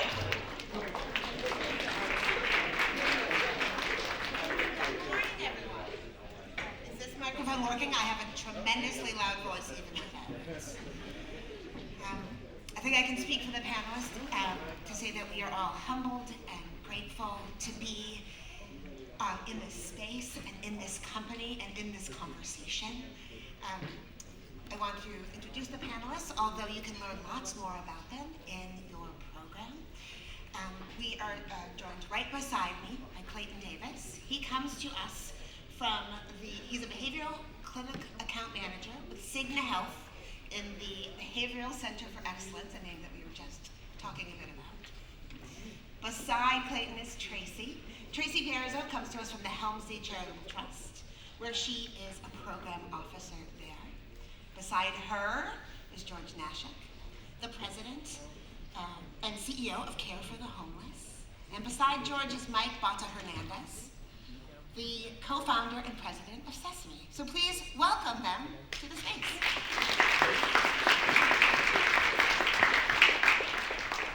Our panel will follow a similar rhythm to the panel that came before us. But we also want to create a tremendous amount of space for all of you to offer up your voices and to pose questions to the panel. So we'll be sure to make some time for that towards the end. I want to again extend my gratitude specifically to the panelists. They're going to come to us today to share history about the way in which technology that existed pre-pandemic, but then absolutely adapted and evolved as a consequence of the pandemic, how technology is being used to care for and offer behavioral health care services to homeless New Yorkers. So they're going to talk to you about the history of that work, the advantages, the potential drawbacks of that work. They're each going to speak to you about the specific impact that this has on homeless New Yorkers. So not even speaking most broadly about the way that telehealth is being used as a modality to offer behavioral health care, but how that has specific implications for the well-being of homeless New Yorkers. We're also going to, I just want to name something that you all absolutely know. The panelists will be able to, we're speaking from their personal and organizational vantage points, as they can't speak beyond that. There is no universal reality, so they're going to be speaking from their personal and organizational perspectives. And we recognize that this panel is comprised of people of vital and valuable perspectives, people who have by and large devoted their lives to the overall well-being of homeless New Yorkers and people and other people more broadly. But we also recognize that there are a number of perspectives that are meaningfully missing from this table. As someone gave voice to at the previous panel, no one on this panel is currently a homeless New Yorker who is engaged in behavioral health services via telehealth. That we are lacking that wisdom, and this panel, although strong and bright, will be lesser for that, the absence of that perspective. We also will see that all of us on this panel share a number of inherent identities. We all are white or perceived as white, and that matters. As someone else gave voice to before, our identities in this work and in this world matter. The ways in which our inherent identities, such as our racial identity and our age, impacts the way that we are perceived by systems and institutions. It impacts the way in which we are situated in relationship to power, privilege, resources, and access. So we have inherent blind spots and inherent visibilities as a consequence of our intersecting identities. And we know that because of who we are, we will have gaps in our perception, while we also have deep history and value to lend to this conversation as well. We hold all those truths simultaneously. I also think it would be remiss of me to not name something that has yet to been invoked today. I come to you from the New York City landscape that supports survivors of gender-based violence. So I come to you from among, are those my friends and colleagues in the back?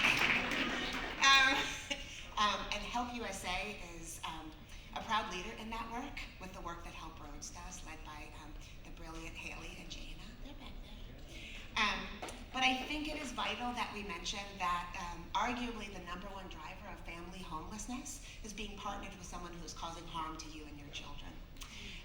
Very often that homelessness is invisibilized because very often survivors of intimate partner violence and their children are in shelters that are designed to support their needs.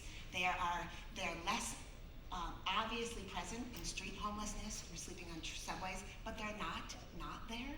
So I think that we also have to recognize that when we're talking about responses to homelessness, when we're talking about using technology to support the behavioral health needs of homeless New Yorkers, we can't forget that homeless New Yorkers are like all the rest of New Yorkers.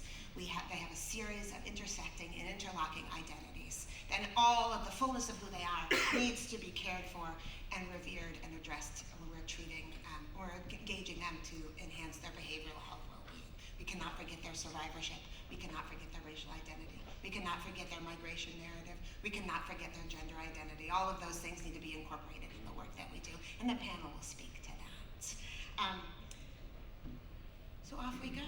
And before, just one little technical issue that came up in our preparation for this panel. We'll be talking very specifically about using technology as a modality for offering behavioral health care, and that inevitably raises the question, but do homeless New Yorkers have access to smartphones?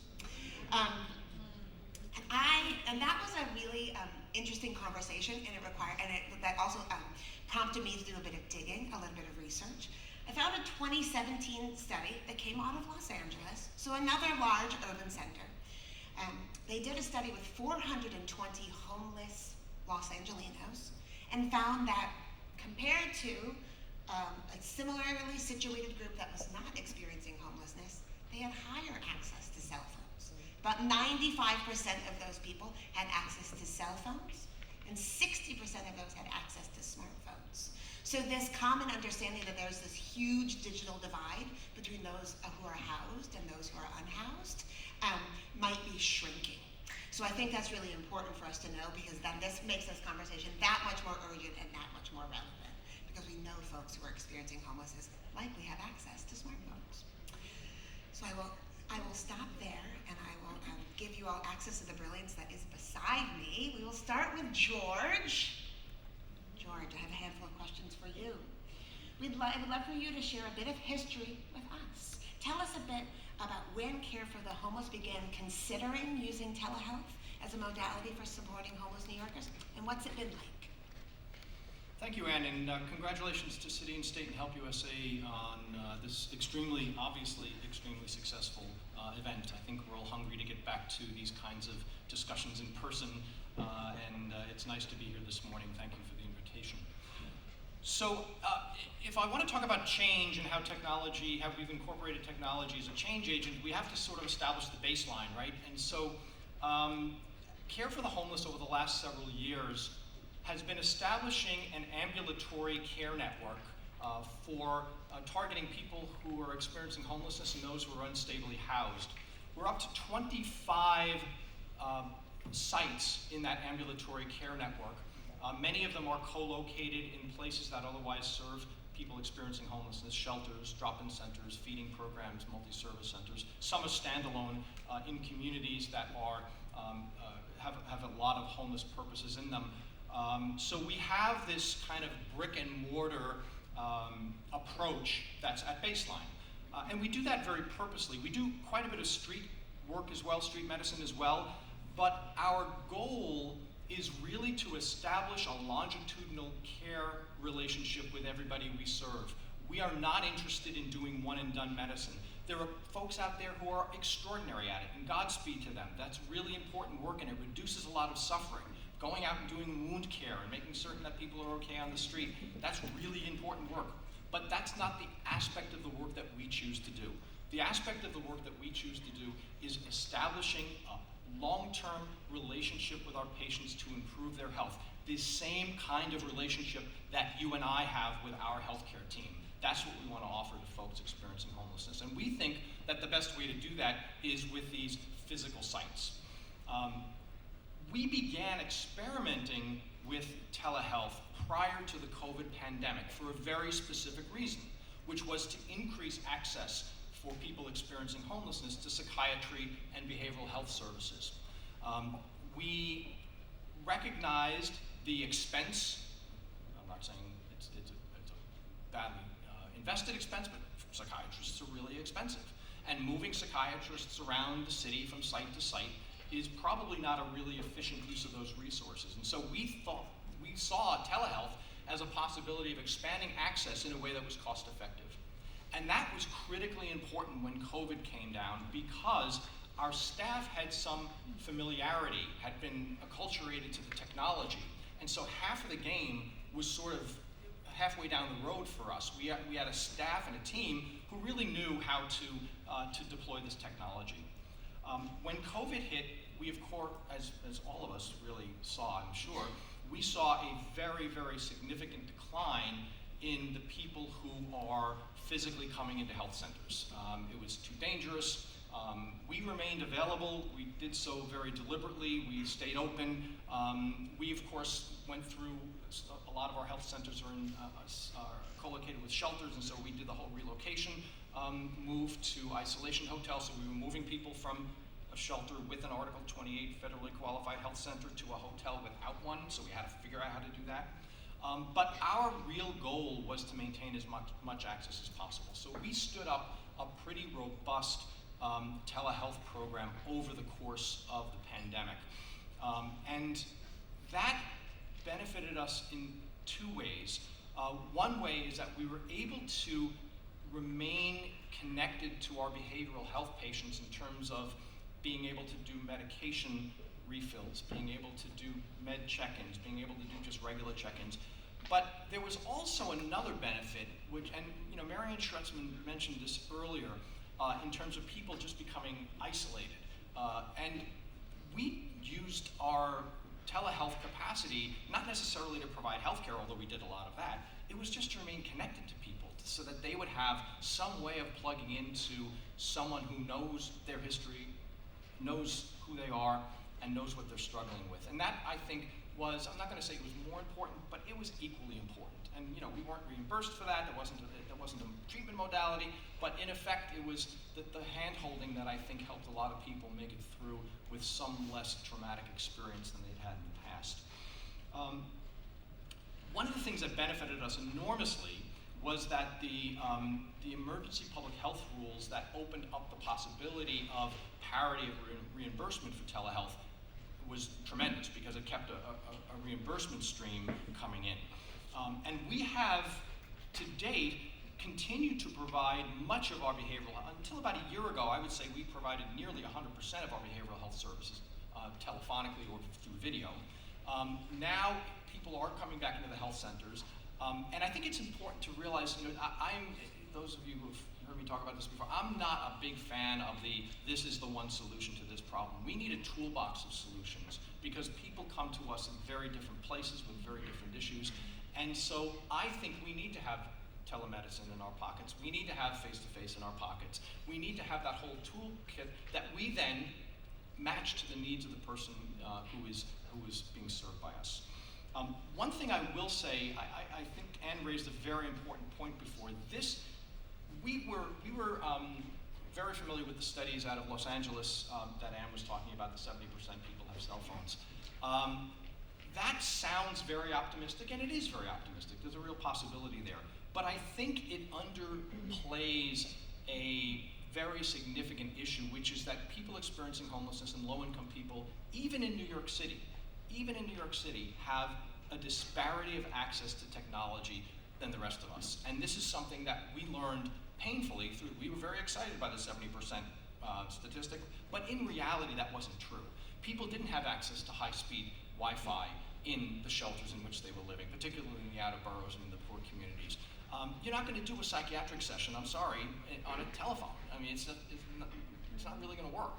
And so we evolved a way of accommodating folks to make this work, which was in the hotels in which we were working, in the shelters in which we were working, in the multi-service centers in which we were working. We devoted a confidential room where someone could sit in front of a workstation and connect with one of our healthcare providers, and they were safe. There was no possibility of betraying anyone's confidentiality. We generally had a staff person there, a nurse or a medical assistant, assisting that person, because the barrier of knowledge about how to access technology is very real as well in the communities in which we work. And so we found that the best solution at the end of the day was to have this slightly, maybe it's not as streamlined as you might imagine from a technology point of view, but we had this very positive solution that we still use today of these private rooms where people can connect with our providers and then have a private conversation and move on. Fantastic, thank you, Jordan. Such a smart, simple solution, you know, the designation, and I think that that's what this work sort of needs in that toolbox, in addition to all the complex policy shifts and changes. Mike, I'd love to turn to you. I don't know if everyone in the room is as familiar with Sesame as we may be with the other providers here, so you want to provide us a little context, I think that would be fantastic. And since you're co-founding of Sesame, tell us about some of the lessons that you learned about using telehealth to offer medical care. Sure, and thanks for having me. Thanks everybody here for attending, I appreciate it. So I'm Mike, co-founder of Sesame. To give you some context, you're probably right. More people have heard of Cigna than have heard of Sesame. Yes. But Sesame's been around since 2018. Hundreds of thousands of Americans use Sesame every day, every week to find care, to see their clinicians. Largest single investor is Google. It's been around for a while. Very excited to get to do what we do. And to give you some context, what we do at Sesame is we've built a health services marketplace, and several thousand clinicians from all over the country, licensed in all 50 states, list their practices, their availability times, and unique pricing, so dynamic pricing, on the platform for the times that they are available. The idea is really to bring supply off the sidelines. We are an aggregator of marginal supply, to use the economics terms. I'm a health economist, so marginal means good things in my world.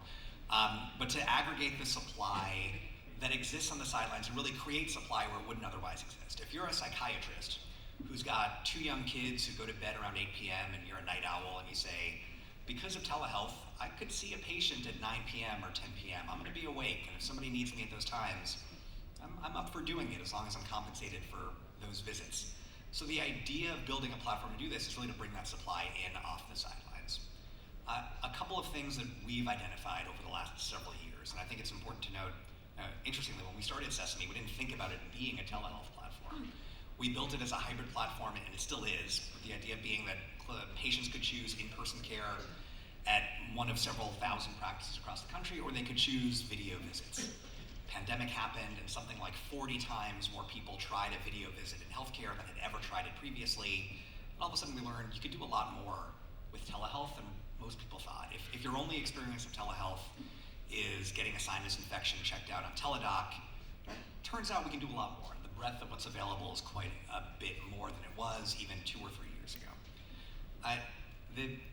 Just to start off, the biggest thing I would note is really telehealth isn't different or special. It's a modality of receiving care just like anything else. You're seeing the same physicians who've gotten the same training, you're just talking to them through a different modality, a different platform. And George, I'll push back a little bit on some of what we were talking about a moment ago. I think it's important to note, as Ann did, as George did, that access to devices is quite broad. And one of the things that we have found, particularly when working with state or federal government entities, is the concern around access to devices and the ability to utilize a device. What we found is oftentimes making that connection with a trained clinician is the most important thing. And you can do that on a wide variety of devices. Like a 2016 Android phone can conduct a telehealth visit. It can conduct a psychotherapy visit. You'd be surprised. Is it perfect? Is it as good as being in the room with somebody? Is it as good as setting up a telepresence center? It's not, but it's pretty good. And it's a good starting point for somebody who maybe hasn't engaged in care, hasn't followed up with a clinician in a very long time. And the last thing I note here, I touched on it a bit as I was starting. We have a real shortage of availability of clinicians in the United States, and certainly within those remote access, care for folks who are unhoused, being willing to provide homeless services. One of the reasons for that is the way we pay clinicians is pretty standardized. The amount of money you make is the same if you do it from 9 to 5. If you pre-negotiated reimbursement, it's probably the same as what you would get if you talk to somebody at 10 p.m. So building out a platform and having some availability for somebody to have variable pricing, we've found that it creates supply where it didn't otherwise exist. So all of a sudden you've got clinicians who are available at 7 p.m., 8 p.m., 9 p.m. And that really matters if somebody is going to be in a shelter only for those evening or nighttime hours, and that's the time when they can actually talk to a clinician. So that's some of what we think about at Sesame. I mentioned we work with government agencies across the country, and it's been a real pleasure to get to connect people through a new modality to the same quality care that you can often get in an office with somebody face to face. Thanks, Mike. Clinton, turning to you from the Cigna perspective, which might maybe a few more people have. A couple. but not for long, Mike, not for long. Cigna, among other things, focuses on the efficiency and the effectiveness of the provision of healthcare across the country. So would love to hear from you about what you, from your vantage, have found of some of the effectiveness, some of the efficiencies that are created when offering behavioral health care through telehealth. Thank you. And Mike was correct in that one of my presentations I talk about the lack of mental health clinicians across the country. I have this map that shows color-coded all the counties and which counties have a deficiency in mental health providers, regardless of who your provider is. And it's horrible. It's overwhelmingly a majority of the country does not have enough mental health clinicians. And so aside from forcing people to go to grad school and become therapists, we have to figure out how can we make the network more efficient. And so one of the things is telehealth and virtual services have actually been around long before the pandemic hit. I can remember 15 years ago working in rural Missouri, coordinating with having a psychiatrist to do a telesession for individuals needing a psychiatric appointment in the rural counties where there's no therapist. So if there's any silver lining, and once again, my default setting is I'm a therapist, I've been licensed for years, is I always try to look at the positives in horrible settings. And one of the few things about the pandemic is it rapidly accelerated the use of telehealth. Because if you think about it, it's the same clinicians doing the same thing. And up until a couple of years ago, I was a practicing clinician. I never had physical contact with a patient other than occasionally somebody wanting to shake my hand on the last session. So as long as I can see them and hear them, I can still do my services. So it's just a different method. So I think that's the thing is, so when we switched the gears and flipped the switch, we had to go to it. And fortunately, there's a lot of individuals and organizations, not just mine, but a lot of organizations that already laid the infrastructure down to convert to virtual mental health. And I can tell you, it's rapidly exploded. I can tell you from our Cigna, one of the advantages I have is I have huge pools of data. December 2019, 2% of our outpatient office visits were done in a virtual setting. 8 months later, that was up to 62%. And now, 3 years after, December of 2019, it's still at 52 to 56% of people utilizing virtual mental health. And I can tell you some of the other things is, it's nice because now that we've had 3 years of data to see, since people had to switch to virtual mental health, what have we learned about that? And a couple things we've learned. I'm not going to dispute what's being said about it being not as effective, but it actually is pretty effective. We've discovered a couple things that, first of all, the therapists themselves have noted 39% of the time people are more open to disclosure. They disclose a lot more and a lot faster. So if there's any other clinicians, you know that the first couple of sessions are feeling throughout and there's a comfort level.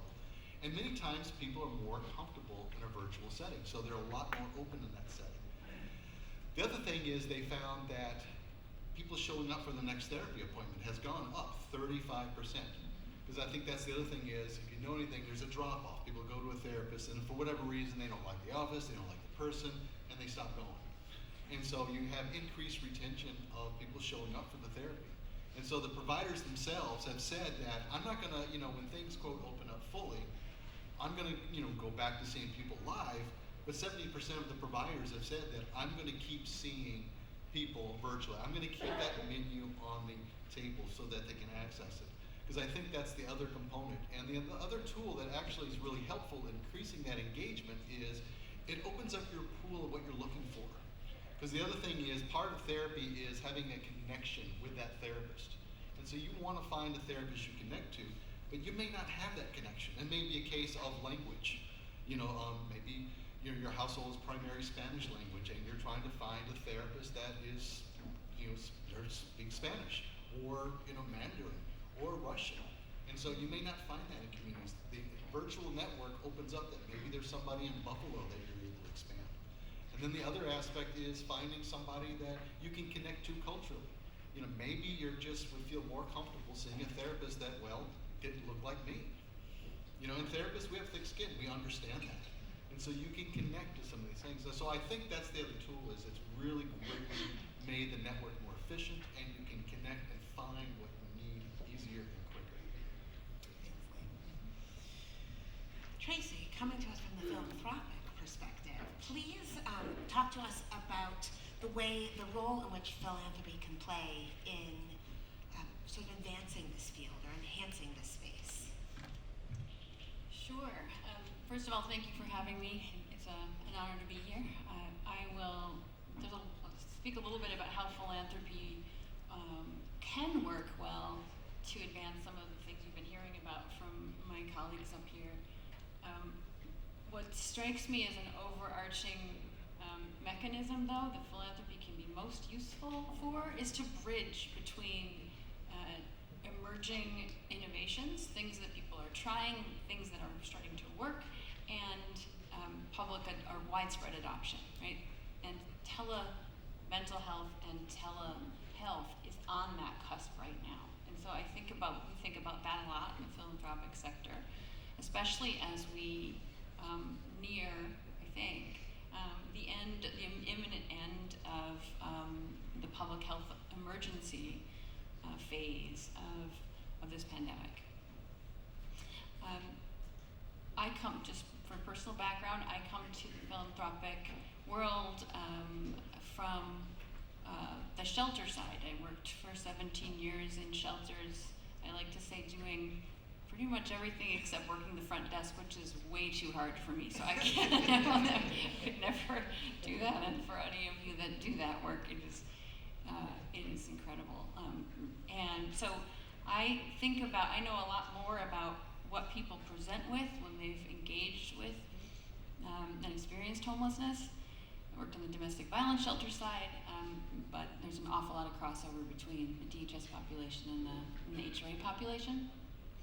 And so some of the business side is a little newer to me, but I do really love the ability to bridge when you see something emerging that's working, and especially when people who are using it like it. And we all know, and I don't need to tell anybody in this room, that the one thing that people who are using the safety net system don't have is extra time to stand in line, and there are lines for everything, and there's eligibilities for everything, and we waste so much time for people who are living with trauma. And so this technology is one of the things I love most about it is that it saves people time, and it gets people to care faster. As a philanthropy, Helmsley looks to support healthier futures for the individuals and communities that we work for. And across our programs, what that means is looking for opportunities and innovative solutions that are high risk but high reward. And that's an opportunity and a responsibility that we have in philanthropy. We try to find those things and take those risks that bigger payers and government payers can't do until the success is proven. So what that means is that we'll make grants to try things. If you've got a great idea and it's starting to show some promise, we want to help you try it. and we want to figure out how best to set up incentives so that people who could then adopt it publicly get it into the government budget, for example, or another larger payer for some of the people on this panel. And for our patient population, it's Medicaid largely, Medicare. And so how do we make that case most effectively to those payers? Philanthropy can be really helpful with that. In New York, Helmsley's grant making focuses on removing some of the worst obstacles between vulnerable patients and health stability. And that looks, we do that in a lot of different ways. But the majority of our grant making over the last 4 years has supported improving health for people experiencing homelessness. And that increasingly has included more behavioral health care, increasing access to that. So with over a decade of history in investing in telehealth at Helmsley, mostly in rural communities and internationally, we had the confidence to try some of this telemental health when they were just kind of a new idea before the pandemic. And over the course of COVID, we made several more grants. And I think it's, like I said at the beginning, it's really important right now that philanthropy, I think we need to double down right now, because we're looking at some of the regulations that were relaxed during COVID that allowed us to try some of this telehealth work more robustly and use audio only, for example. There's little particular things that worked better for some patients than others, and certainly that's true for people experiencing homelessness. Let's not roll back the progress that we've made and just give providers a chance to try and really prove what works in telehealth and what doesn't, and then scale that what works so that we don't lose options that we started to gain during this pandemic. So that's kind of how I'd frame things right now. Thank you, Tracy. I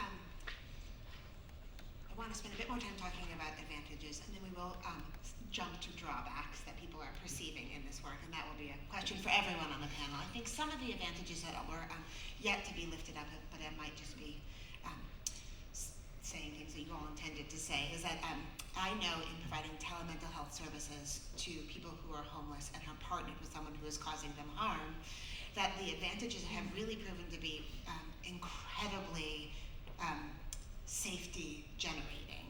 You know, in working with homeless survivors of gender-based violence who often have children, they were able to access our behavioral health services without the burden of having to find childcare, or with the burden of having to find a Metro card to pay for themselves and all of their children to come in and receive in-person therapeutic services. So we want to reduce the wait, like as Tracy speaks to, about people accessing care, but we want to save folks money when they are living on a savvy and strategic budget. So that's also a real benefit too, and all of the costs that are associated with traveling to in-person care, homeless or otherwise. It also is an opportunity we have found for people who are not avid users of Zoom or FaceTime or things like that, to experiment with that in a place that feels safe and there's rich with possibility. As folks know, a lot homeless New Yorkers are inevitably involved with many, many, many other systems. A system that I think sticks out is the criminal legal or civil legal systems, as folks very well know. That system has slowly been returned back to in-person court appearances. So if you are a homeless New Yorker who is a respondent in a child support case, you are showing up for that court appearance via Microsoft Teams. And if you don't have any comfort or familiarity with how to use Microsoft Teams, in a court visit that can feel incredibly high stakes and full of pressure, you can use your conversation with your therapist to develop a comfort with using this system so that you're prepared for when you go and you engage virtually with another really high stakes system, that you have a bit more comfort and a bit more ease with the system. I think that, so those are just two examples of real advantages that I have found in supporting homeless survivors of gender-based violence. Those are two sort of maybe less expected advantages of offering behavioral health care in via a telehealth platform. So we've spoken a bit about advantages, and no hesitation to give voice to more advantages if I have missed some, maybe more unexpected ones, maybe quieter advantages that we wouldn't immediately think of, but wanted to sort of pose a question to the whole group. In addition to the advantages, what are some of the drawbacks or challenges you have found in doing this work? Specifically, what have you heard from the people engaging in these services about any challenges that they have experienced, and how are you working to address those? Specifically, trying to focus on the feedback that you've received from homeless New Yorkers or homeless people broadly. Maybe we'll go in the same order as we did before. So George, we'll start with you. A couple of other, these are not necessarily examples of telemedicine, but they are examples of us deploying technology to create benefits. And so we now, for a couple of years, have been using SMS messaging to do appointment reminders. I mean, for those of you who do healthcare work with people experiencing homelessness, a 50% no-show rate is not unusual by any means. And so we're trying to reduce that no-show rate by reminding people. And, you know, many people do have phones, that's true. And many people have plans at work. Those two things are not always the same, but we do extensive SMS messaging to try to increase the show-up rate at our sessions, and that's been successful. We've also, more recently, we've given folks the opportunity to submit a registration package electronically when they call our centralized call center. And so that's been, again, getting back to the people's time is valuable that Tracy mentioned. When you get to the health center there, half your registration process is already done because you've submitted, for those who choose to do so, you've submitted some of the paperwork ahead of time. The one other thing that is a little bit unexpected, I didn't think, I was happy to experiment with it. My team sold this and to me, and it's actually proven to be pretty interesting, is that we've now begun to give our patients access electronically to their through a patient portal to their records. We're participating in a state program that facilitates this, and folks can access their as we do, right, when we set up appointments or refill medications. And so more people, I mean, we've had a 3-digit increase percentage-wise in the use of these other electronic technological solutions to facilitate healthcare. So that's been really good. You know, we have also surveyed our patients extensively 2 or 3 times over the course of COVID, specifically about their experience with telemedicine. And again, very positive. A lot of the stuff that you're hearing from Clayton and Mike in terms of, you know, the adoption of this, the adaptability of folks to the technology, very, very positive. We're now seeing, as I said before, kind of this move towards a hybrid. People they want access to both, and I think that there's a solution here, right? At least, you know, I'm not dealing with a normative population. We're dealing with people who are living with multiple medical comorbidities and generally with a co-occurring mental health and or substance use diagnosis. So that's our typical client. And so, you know, I think that a hybrid approach is really the way to go, where we ask folks to come in, or if they're willing to come in and able to come in, we do a face-to-face initial. Certainly you need to do that for a physical, and I think it's preferable for a psychiatric evaluation.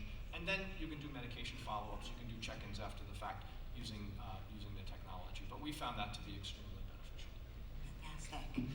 Thank you, George. I like that there's not a loud chorus of drawbacks or challenges that I'm hearing. I mean, the main one is the one I mentioned before, which is people don't have access to technology. And even in New York City, right? You know, Brownsville is 7.5 miles from Midtown Manhattan and is developing World Health Outcomes. How can that be, right? And so we've got these disparities that exist, and they were addressed extensively in the previous panel. We've got these disparities that exist, and you know, we need to help. And to their credit, the Department of Homeless Services did make a significant investment in giving folks access to high-speed internet during the course of the pandemic. Not for healthcare, though. They did it for education purposes, to keep the kids connected to their school programs, but we benefited from it on the healthcare side as well. This is a little off course for one moment. George, have you found that people are accessing care using the iLink kiosks that are all over the city? No. No. Curious, because they're everywhere. And that's curious. Mike, can you speak to any drawbacks or challenges that you hear when people accessing care this way, and what are you doing to sort of address those challenges? Sure. I The biggest thing that comes to mind is really a policy challenge. And so if you think about healthcare from even 5 years ago, mostly delivered face-to-face in person. And what that means is we have a regulatory system that is based on state-by-state licensure. So if you're a clinician, you are licensed by the state. And look, we now live in a world where that's becoming a limitation because I gave the example of lots of folks need care in the evenings. If I could see a clinician in California for whom this was the middle of their day or later in the workday, and I was here, it was 8 p.m. in New York, but it's only 5 p.m. in California, well, that might work out well for everybody, but you can't do that because somebody in California typically not licensed in New York.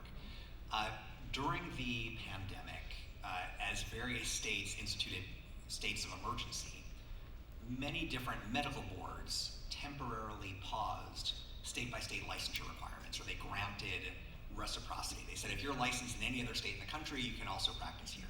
And that was an incredible boon, actually, for access to care. It meant all of a sudden you had access to the 50 states worth of clinical services, not just one state.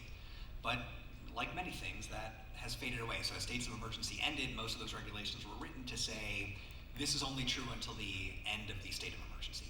So we're now in a situation where people actually got used to seeing clinicians who maybe weren't in their state, and they can't see them anymore because those folks aren't licensed in New York. Or they could have had much broader selection from folks all over the country, and they don't have that anymore. So when I think about things that could be a lot better, George, I think you mentioned things like reimbursement parity, which is super important.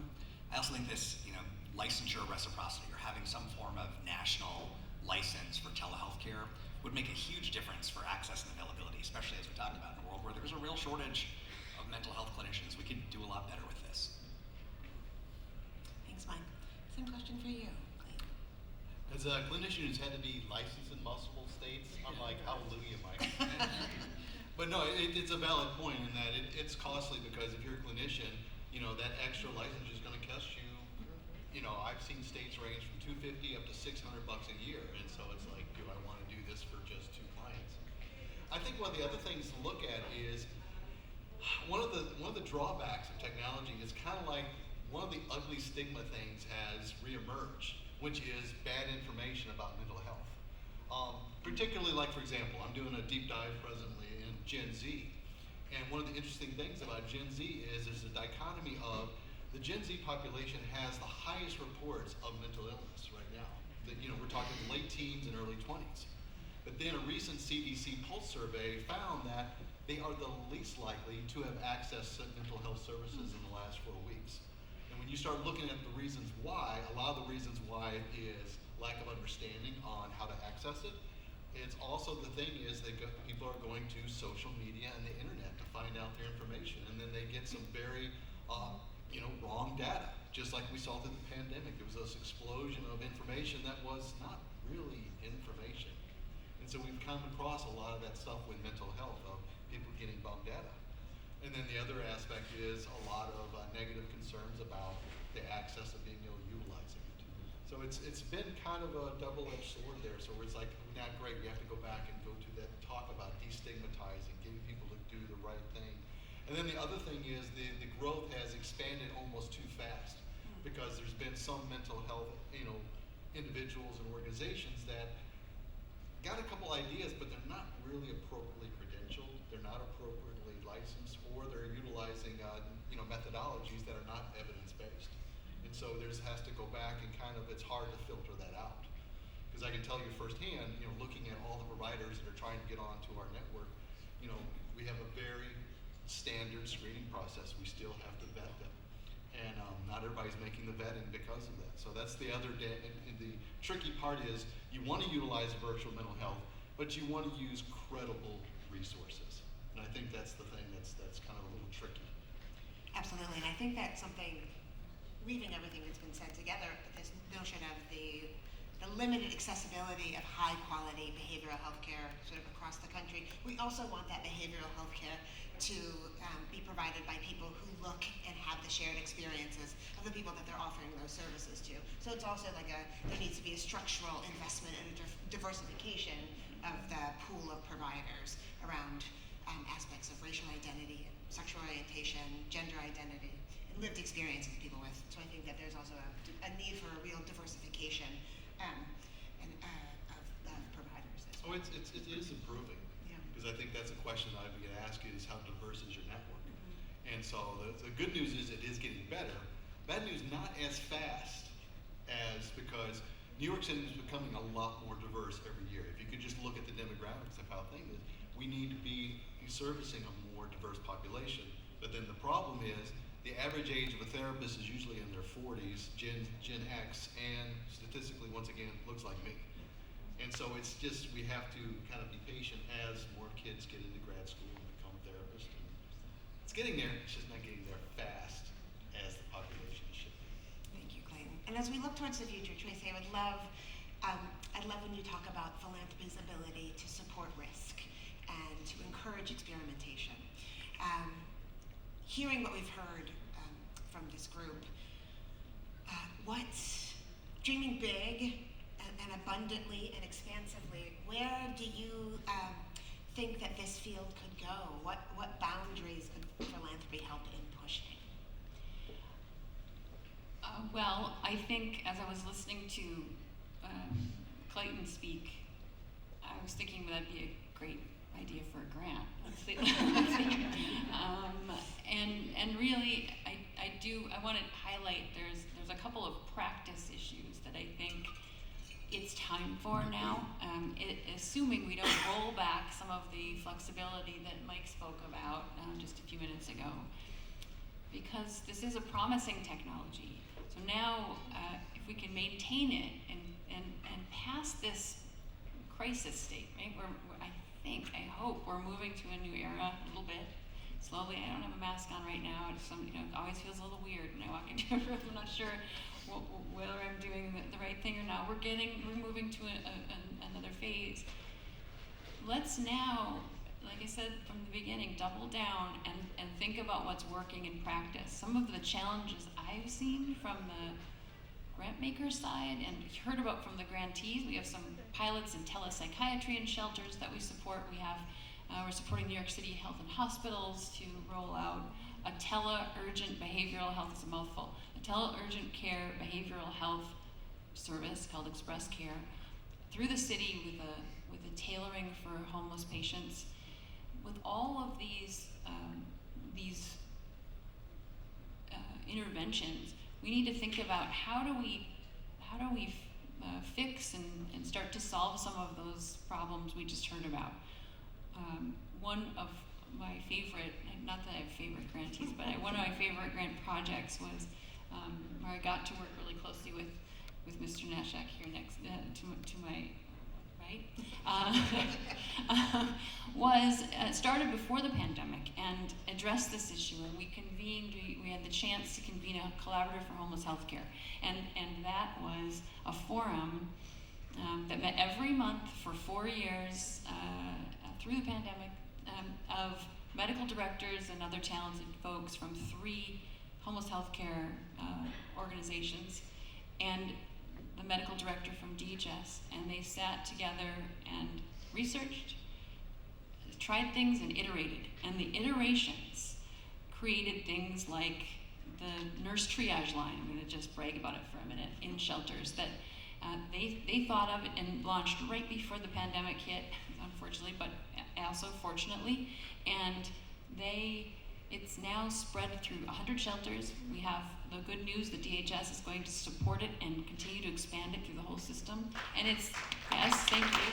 And it's so exciting. And it's this chance for, over 4 years, they developed this modality where the nurse line is listening to the shelter staff and residents and getting better. Every month they're talking about what they could be doing better, and that means things like when you spread things to shelters on a practice level, you need to have shelter staff turns over. It is hard work, right? You're not going to necessarily see the same person at the front desk on an overnight shift that you trained the month before. So if we want these things to work, we really have to think about where are we trying to put them and how are we doing it. And I hope we have the chance to get there, right? To keep trying what's working in telemedicine and telemental health in particular, so that we're getting it righter. The collaborative also created the first of its kind homeless healthcare fellowship, so that community medicine can become attractive for residents. It's a residency program, and it's working at Montefiore now. We'd love to be able to recruit and expand it further than that, and Montefiore's trying to keep it going. But it's grant funded now, and Montefiore puts in too, but that could look a lot bigger. It's a hard field to get into for medical providers too. How do we expand and recruit more people from all backgrounds into the medical field? It's time to do that. We need it, and let's do more of what's working. So those are some examples of how philanthropy can be helpful. If I could just Please. Just to brag on behalf of Helmsley. Required. Yes. One of the most important things that Helmsley did for us was in the middle of the pandemic, a check just shows up. A very large check just showed up in my inbox. And we were like on tenterhooks. We didn't know how we were going to make it. And this check was a godsend. And so, don't underestimate the philanthropists in the room, how important and strategic you can be just by making funds available at moments of crisis. And I will be forever grateful to Tracy and the rest of the Helmsley team. We didn't ask for it, it just appeared. And it was, not only did it help us get through financially, but it just lifted everybody's spirits. And we all doubled down and worked even harder as a result of that gift.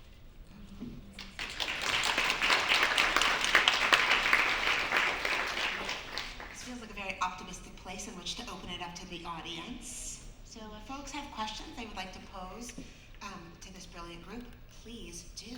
I already hijacked the mic. I'll ask questions. Dr. Hamline from Help USA. One of the things I always think about with new programs and with shelter service staff is training. And so I know Haley runs our DV program, has told us one thing she worries about is the lack of the face-to-face experience that a young clinician has. Is there thinking in the field about two things? Number one, are there different supervision aspects to working with someone who's primarily working through telehealth? And secondly, are supervisors thinking differently as they are working with young clinicians and working to bring up a well-trained new generation of practitioners? Just a wonky question. Does anyone want to address that? Well, I mean, I'll take a look at it there. And fundamentally, it's the still same. And one of the problems about this is legislation, regulations, and a lot of how we do things still hasn't caught up. And so it's still a learning process. I'm not going to deny that in the mental health field, you've probably read about a couple of hiccups about, particularly in supervision. I was thinking of one particular large provider that they had a couple things where their supervision was not as tight. And so a couple things got through the cracks. I was just actually thinking about that coming on. One of them was, one of their clinicians was practicing conversion therapy. For anybody that's familiar in the LGBTQ crowd, it's a therapy approach that has not been validated. It's not an appropriate therapy. And it's like, how did that get through? So it's evolving, it's improving as we're learning and adding some of the tools and resources. One of the good things is some of the larger telehealth organizations are actually looking at that exact tool of how do they do the supervision, how do they do some of these new technologies. They're doing research like, for example, around text messaging. One organization is actually doing like some therapy components within a text setting. So it's we're learning more and more. But yeah, I think fundamentally we still have to provide the same supervision. We still have to guide our clinicians and kind of help go through it. But it is a learning curve right now. And plus the other thing, if you think about the clinical supervisors, they're doing this for people in older demographics that we're still learning how this works. Tom, this isn't specifically about telehealth, but it is about the supervision and training issue. We looked around for a conceptual rubric to plug in our training. Why are we doing this? How are we doing it? And this relates to something you mentioned in your opening remarks. We chose, there's a fairly structured tool now with respect to trauma-informed care. And so we chose, as you rightly identified in your remarks, we chose trauma-informed care as that conceptual rubric. And what I like about that is it not only takes into account the experience of the person we're serving, but even more importantly, perhaps, it takes into account of the people doing the service. And so, allowing folks to take their own pulse and figure out what they're experiencing. So I think we found it very helpful to use not just, kind of the a la carte training tools that sometimes you see, but try to create a more strategic view of why we're training and how we're training. Thank you. I know there's more questions, so whomever has a microphone.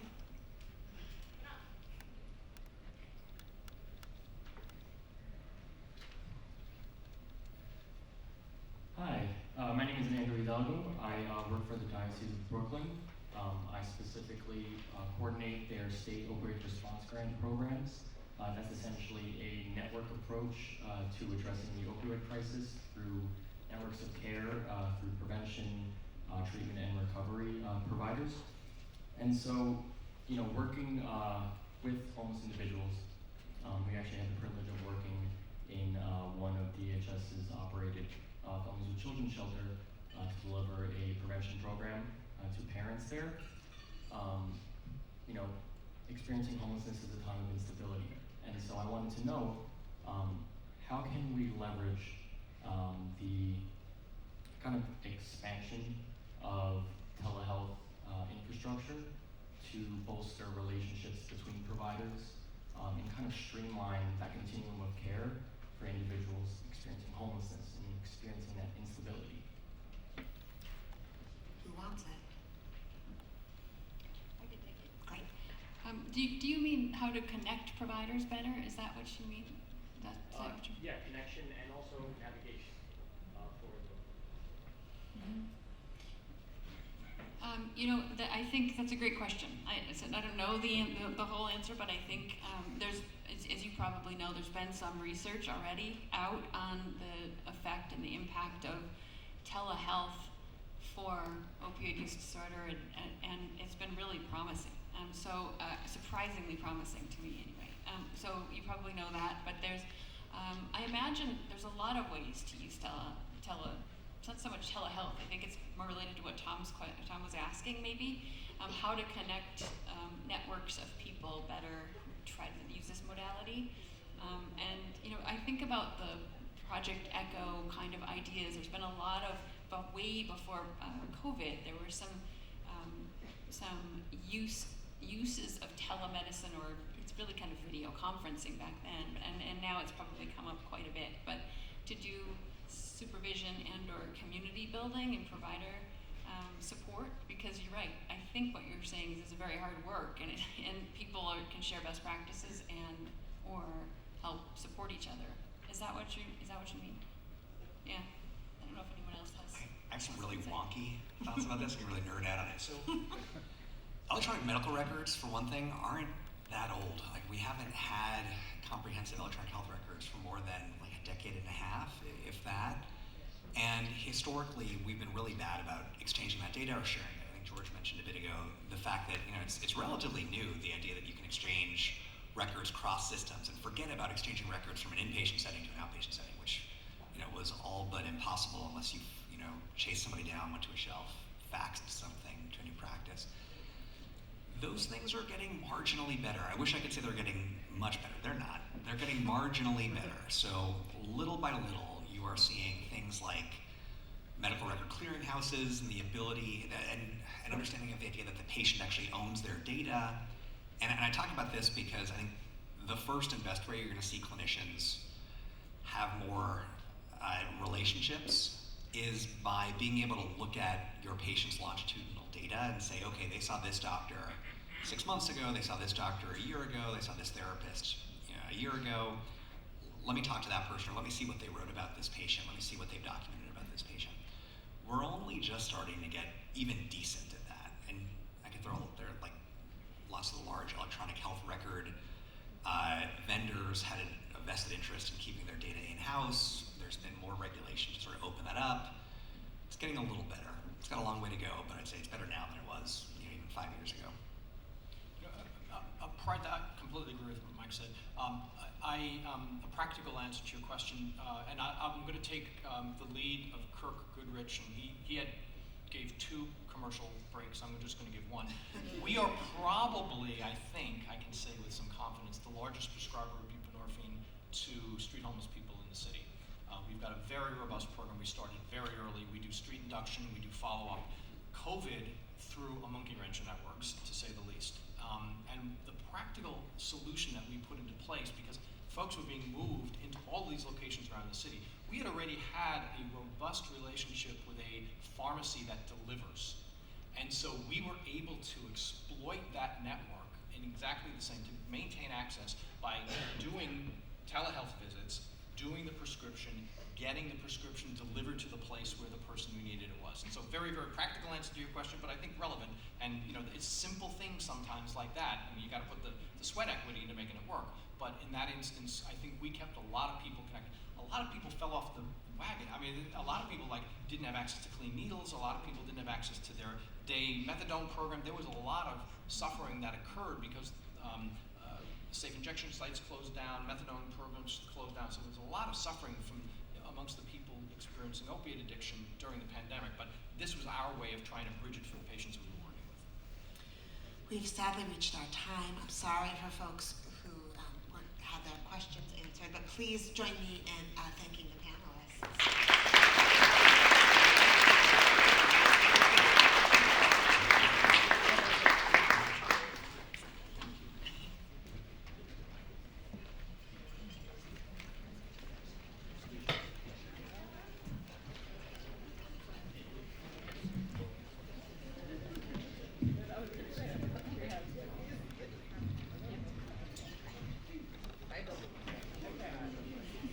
Thank you, Anne, and everyone on the panel. I'd like to invite the next panel up.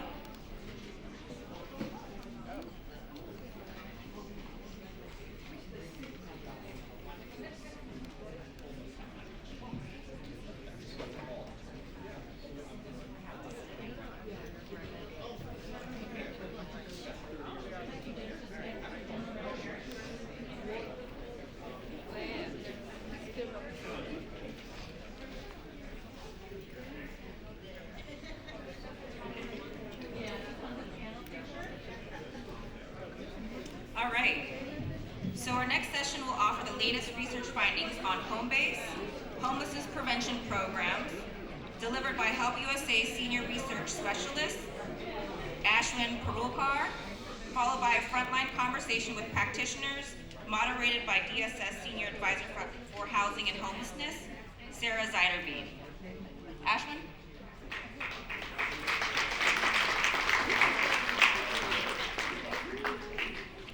Good morning. In this introduction to the panel discussion between our colleagues Sarah Zeiderbean, Marisol Toledo-Liz, and Eli Martin Rivera, I'll discuss how Homebase, New York's homelessness prevention program, has helped vulnerable families avoid entering shelters before and during the COVID-19 pandemic. Families we work with experience varied risks to homelessness, including factors related to chronic poverty, such as the inability to sustainably afford housing, and trauma, such as childhood abuse, especially among women. As was discussed previously, Homebase was designed to mitigate these risks by providing households financial assistance and community-based services. As we also know, the pandemic plunged vulnerable families and communities into economic and health crises. Despite these challenges, New York's family shelter population declined by 30% from January 2020 to 2022, indicating that prevention measures in the city were successful during the crisis. So, how does Homebase prevent family homelessness? How were the conditions of poverty and trauma among our Homebase clients elevated during the pandemic? And how did our staff respond to their needs during the crisis? I'll answer these questions across 4 areas. First, the multiple risk factors that are associated with family homelessness. Second, how Homebase successfully prevented homelessness before the pandemic. Third, the risk profiles of our Homebase clients, including the highest need clients, and those are clients who've been in institutions and have experienced traumas like childhood abuse. And lastly, how the pandemic heightened client risks to homelessness and changed how home-based staff reached high-risk clients, such as those with depression and experiences of abuse. The discussion with our colleagues that follows will elaborate on how the program engaged with these families during this critical time. So let's begin. Homeless families are predominantly headed by young women with 2 children, and there are numerous characteristics that increase a poor family's risk of homelessness, including the head of a household belonging to a minority group and being pregnant or giving birth. These are demographic factors. Being in foster care or moving frequently during childhood, sexual abuse, and the lack of social support. These are adverse social experiences. And a recent hospitalization for a mental health or substance use problem. These are health risks. But it is important to identify how exactly these experiences can propel families into homelessness, given 2 things. Number 1, traumas like abuse that are associated with future homelessness occur in a context of enduring housing instability. And second, as has recently been uncovered, higher rates of homelessness do occur in cities with lower poverty and mental illness rates, but higher rents and lower rental vacancy rates. Poor families that are headed by young single mothers from minority backgrounds fall deeper into poverty faster than others. But critical events like a pregnancy, a recent birth of a child, and experiences of abuse increase their likelihood of entering and re-entering homelessness. Researchers Metrone Colhane found in the late 90s that younger women who had recently given birth were more likely to re-enter a New York family shelter, but less likely to re-enter a single adult shelter. Yes, ending family homelessness in New York does require a dual approach. Policies should aim to, 1, prevent family-headed households with such risk profiles from entering homelessness, and secondly, enable such families that live in shelters to permanently exit homelessness. So what works? Rental subsidies do help homeless families secure affordable and decent quality housing. New York's efficiency in providing subsidized housing to families in shelters in the late 90s did reduce the family shelter census in that period as well. Subsidies also help poor families from entering homelessness. In one study, 3% of families that received a housing voucher in one specific locality entered homelessness compared to 12.5% of families who did not. But services, critical services, are also needed to reduce homelessness consistently and over large areas of diverse, vulnerable communities. New York's Homebase program achieves this goal by providing rental subsidies and community-based services, which will be elaborated on in our panel discussion, to vulnerable families and adults. The program has reduced shelter entries by 5 to 11% in locations that it operates. Help USA is one home-based implementing agency, and we work with about 5,500 households each year, about 85% of which are families in New York City.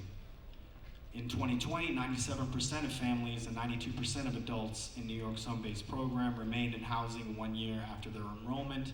95% of Help USA's family and single client base together did not enter shelter after 1 year. What are the reasons for this success? As was also briefly mentioned earlier, agencies use a tool called the Risk Assessment Questionnaire to identify the clients that they will serve. The tool measures indicators that predict shelter entries, such as some of the demographic, housing, and childhood adversity characteristics I have briefly discussed.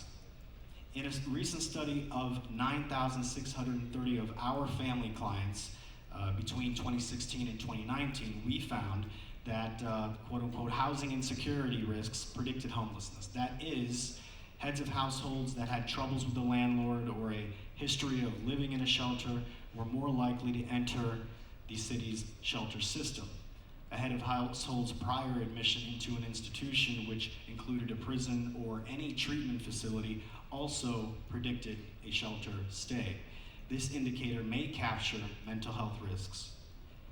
While home-based screens for housing, childhood, and institutional risks to identify our client base, providing the best combination of financial and social services to families does rely on understanding how these troubles impact clients' daily lives. Therefore, in the same study, we categorize clients into 6 risk categories according to levels of housing and childhood insecurity factors, using a method known as latent class analysis. The idea is that uncovering patterns of needs can help us improve the fit and the quality of services we may be able to provide high-risk families. The 2 groups that were most likely to enter shelters, we called them groups 1 and 6 in our study, were those that had the highest rates of 1, prior experiences in institutions or shelters, and 2, moving frequently. They comprised 7.5% of the respondents. Clients in group 1 also had the highest rates of childhood trauma. This indicated that there is a need to expand case management services for such families, particularly early on and particularly with healthcare services. The group that was less likely to enter a shelter, we called them group 3, comprised over half of the sample and also had the highest rate of eviction and employment, respectively. That means that employment may better enable better access to resources to prevent an eviction after one has received an eviction notice. And that's important because in 2017, New York City passed legislation requiring legal assistance for tenants in housing court, and the law, it has been shown, did help reduce evictions between 2017 and 2019. Then the pandemic happened. Existing financial burdens or housing-related risks were quickly heightened in communities we served. By August 2021, 300,000 New York City households could not pay their previous month's rent. As we know, the city extended the federal eviction moratorium until January 2022. By that March, only 5% of 7,788 federal emergency housing vouchers had been used in the city to secure accommodations. To expand access to such housing vouchers, the Human Resource Administration mandated that home-based sites provide multiple rental assistance subsidies to beneficiaries in their service areas. Here, before I approach the closing, I must summarize 2 findings that I've briefly discussed thus far to highlight how the pandemic may have impacted, first, families' economic burdens and social stressors, including mental health related areas, and second, the ability of prevention programs like Home Base to address those dual heightened needs. First, we must recall that before the pandemic, rental subsidies were shown to help prevent families with various risks to avoid homelessness. And secondly, the comprehensive home-based model of social, health, and financial services was designed to reduce homelessness in communities where large populations exhibit a range and a varied concentration of these risk factors. So in this context, our research team conducted an evaluation to understand how the pandemic mandate affected the ability of Home Base to implement the program. In New York City, the number of families in shelters declined by 30% from January 2020 to January 2022, from 11,946 families to 8,418 families. This indicates that prevention policies successfully reduced family homelessness during the height of the crisis. Our evaluation also showed that this accomplishment was achieved amid a significant transformation of the home-based model. I'll highlight 3 aspects of this transformation to close this introduction before handing it over to our colleagues. And also note the impacts of on our clients, including those with depression and experiences of abuse. In the following discussion, our colleagues will discuss how our staff identified and successfully addressed those heightened challenges. With that said, the first shift was that the program's traditional process of delivering multiple community-based services through repeated personal engagements was transformed into processing a historically high volume of housing voucher applications. This high volume was the result of, one, the large number of referrals from multiple government agencies, and two, the high demand from numerous families undergoing financial hardship. The share of housing voucher applications to program enrollments increased from 20% between April and December 2021 during the moratorium period to 35% between January to June 2022, the period after the moratorium ended. The contractual maximum for direct assistance is 25%. The second shift was that because shelter-in-place restrictions prevented home visits and personal interactions with clients, social workers had to provide numerous services virtually in areas that were very, very difficult to do so. Face-to-face meetings are critical to the early months of this program. Among victims of abuse and clients with depression, social workers assess nonverbal indicators to decide on their specific service needs. The financial havoc and barriers to in-person services during the pandemic rapidly increased the demand for housing vouchers among three groups. The first, clients in acute housing distress. The second, clients in acute housing distress that also had mental health problems, including those with depression and victims of domestic abuse. And third, the larger community. These are people that may not have met the quote-unquote risk threshold to enroll in home base, but demanded housing vouchers due to their changed and worsened economic circumstances. Client demand for and government mandates to process housing vouchers drove monthly home base enrollment numbers beyond contractual targets in 10 months in the fiscal year of 2022. However, and this is the third and final shift, HRA did not provide home-based sites additional funds to acquire the needed staff and resources to process the increased volume of those vouchers. This led to high employee attrition rates, longer times to process vouchers, and coordination problems with numerous government agencies. It also compelled social workers to extend the 9-month service period for clients to ensure that those who needed community services, such as mental health care, could access them. These extensions were especially required for young women with children who had histories of child abuse and or depression. One staff member explained, COVID restrictions really caused home-based staff to think outside the box while making the best use of our resources for this vulnerable clientele. Case managers, medical aid workers, and ACS continued linking these clients with family support services in the changed environment. Policymakers should create a specific unit under HRA dedicated to processing housing vouchers. They should also revise the contractual maximum for financial assistance. These reforms are needed to adjust to the high level of voucher referrals from agencies and the high level of demand from clients of various risk profiles as well as community members. These reforms may also enable home-based sites to properly identify and work with the highest needs clients, such as those with multiple housing and childhood insecurity risks. The need for reforms is dire. Nearly 180,000 ERAP applications in New York City remain outstanding, and the city's eviction rate, though still below pre-pandemic levels, is increasing. A separate unit, however, may be difficult to implement, given that, according to one analysis, there are several staff vacancies and a high staff vacancy rate in various government agencies, including HRA.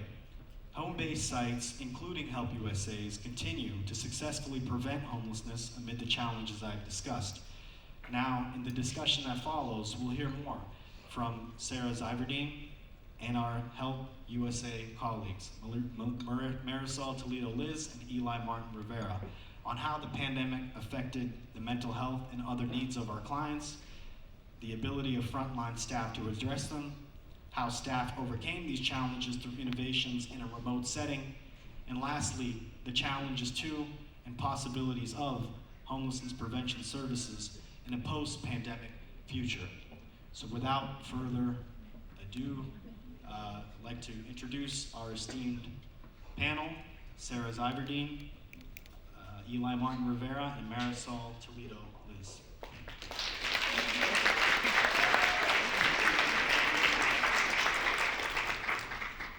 Thank you, Ashwin, and I do want to say it's home bases in general, but particularly also Help USA have been such wonderful research partners, and it's a lot of work to do the research. It's a lot of work on an analytical level, but also for the people that have to answer all these extra questions and capture all this extra data. But it really is valuable for everyone else in the city, in the country, and we get inquiries from everywhere. So thank you.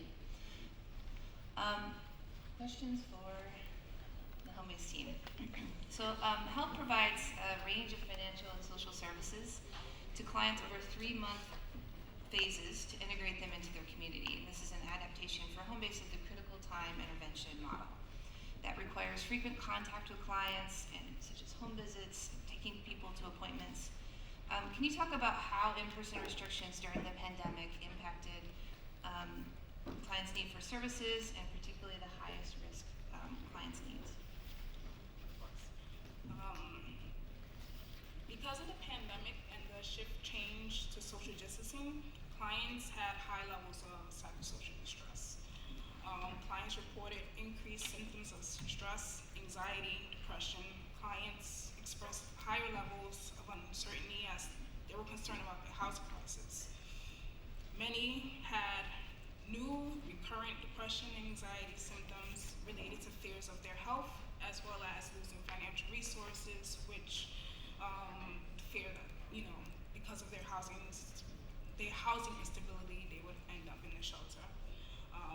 Clients cannot get in contact with their landlords. Clients had a hard time transitioning to telehealth appointments.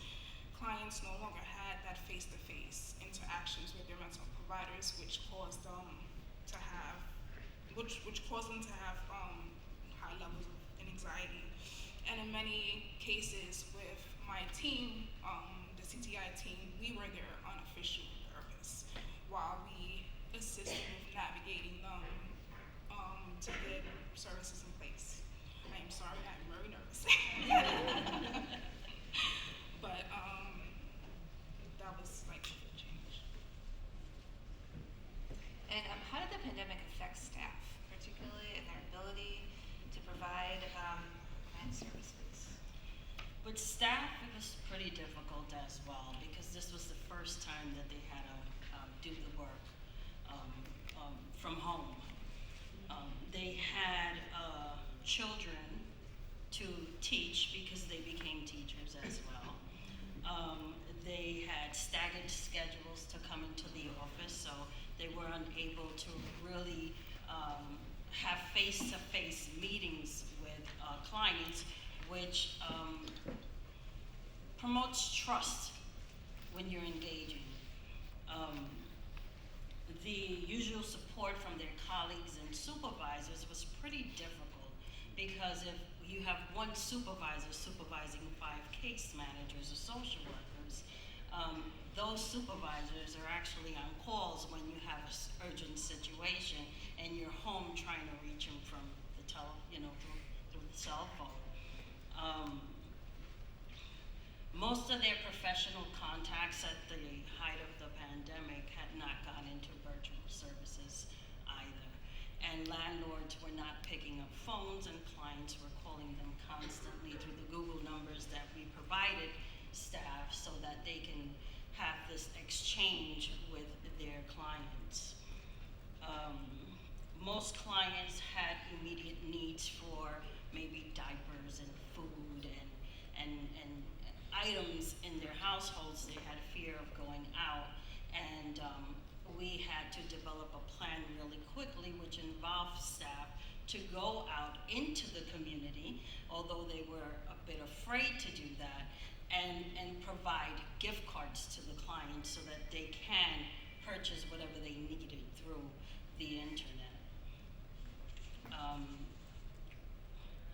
Some clients weren't tech savvy, so it was also teaching and educating clients on how to utilize a cell phone how to utilize their children's iPads sometimes because they didn't have any, and try to order the items that they needed to.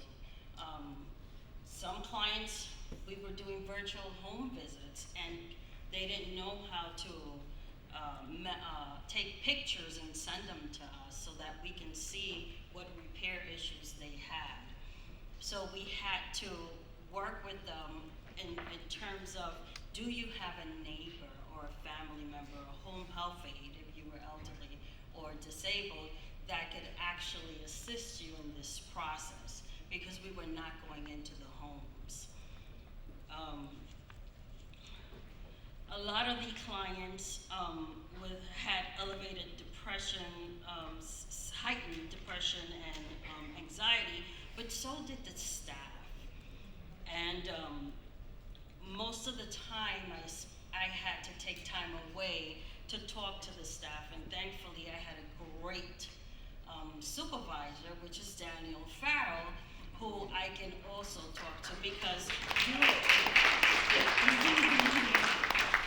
you need, as an executive director, I also needed to vent, and I also needed to de-stress. Most families, most of the staff had also lost family members or had family that was sick or friends, and had a house full of children, you know, and it was difficult for them to manage work and deal with the situations they had at home. Thankfully, we have a supportive agency. They were very understanding in many situations and allowed staff to take time off, but taking time off meant the other staff had to take it on. So it still, it affected the flow of things, but we had to support them at the same time. It was a real stressful time, and but we did it, and we did well, and we continued to enroll clients, and we continued to provide the services that we needed to provide, and hopefully more to come.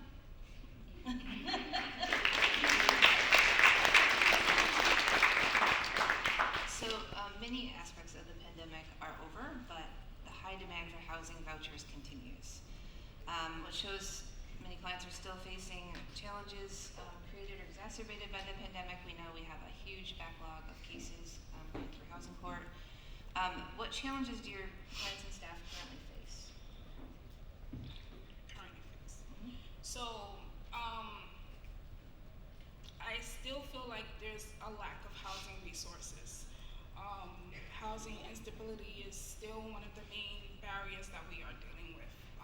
Just in this conference alone, I read an email from a client who is a young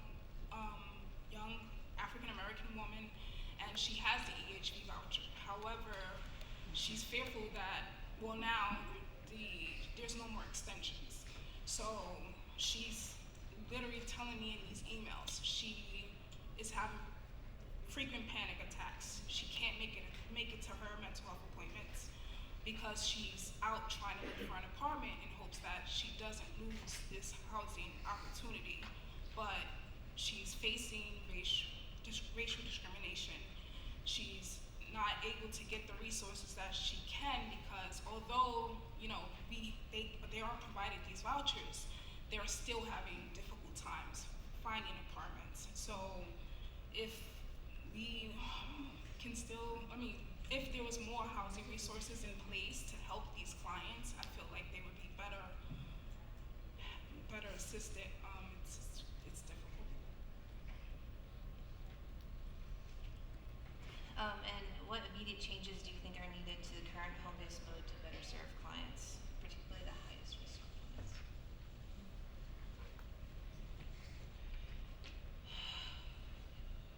So right now what we're experiencing is that post-pandemic trauma from clients who are coming into the sites and are very distressed and anxious.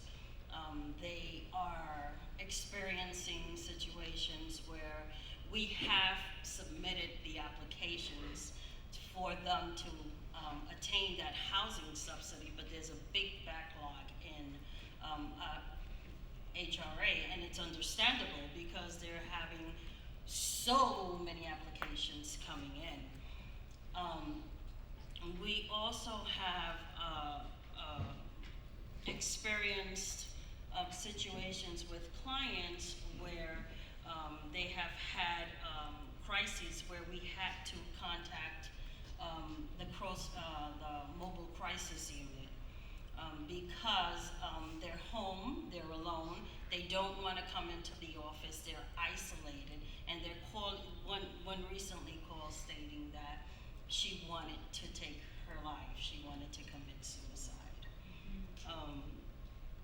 We have a high demand for Section 8, and the responses and approvals are very slow. And again, everyone in New York City who has an organization that provides housing services are putting in these applications. Our enrollment numbers continue to increase, and where we have a backlog in appointments because we don't have enough staff. Most of the staff that I had for 8 to 10 years burned out and left. And I respect that, you know, they couldn't do it anymore. They were social workers, case managers, and they felt they became housing specialists. And they weren't doing the core work that Home Base did from the inception of the program until the pandemic started. COVID-19 visited.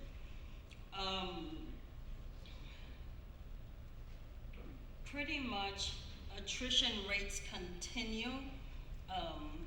We have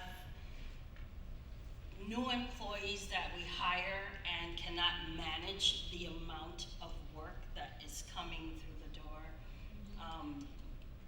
And having a difficult time because they are also experiencing that post-traumatic pandemic situation. And so they're resigning, they're leaving, and that's more work for those who are still there. So we need to change that with more staffing, more funding for housing, and moving applications quicker. We also are experiencing that legal has a backlog for appointments, and we have a lot of clients coming in with evictions. The courts are open, and if they don't have legal representation, you know, what do we do? So what we're doing is we're sending them to the courthouse as an emergency situation because we have to get them back into their apartment. There are children in the household. Some of them have mental health challenges, and it's important that that stability is there. Pretty much, there's a lot going on in our program, but thankfully we're able to work as a team, because that's what we are, a team, and sacrifice sometimes our after 5 hours to get things done, because ultimately the most important thing is making sure that families receive the services that they need and deserve as New Yorkers.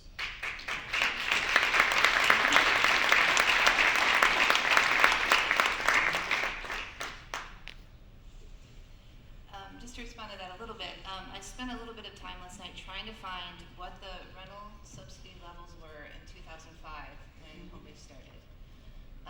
And one bedroom HSP apartment was $925.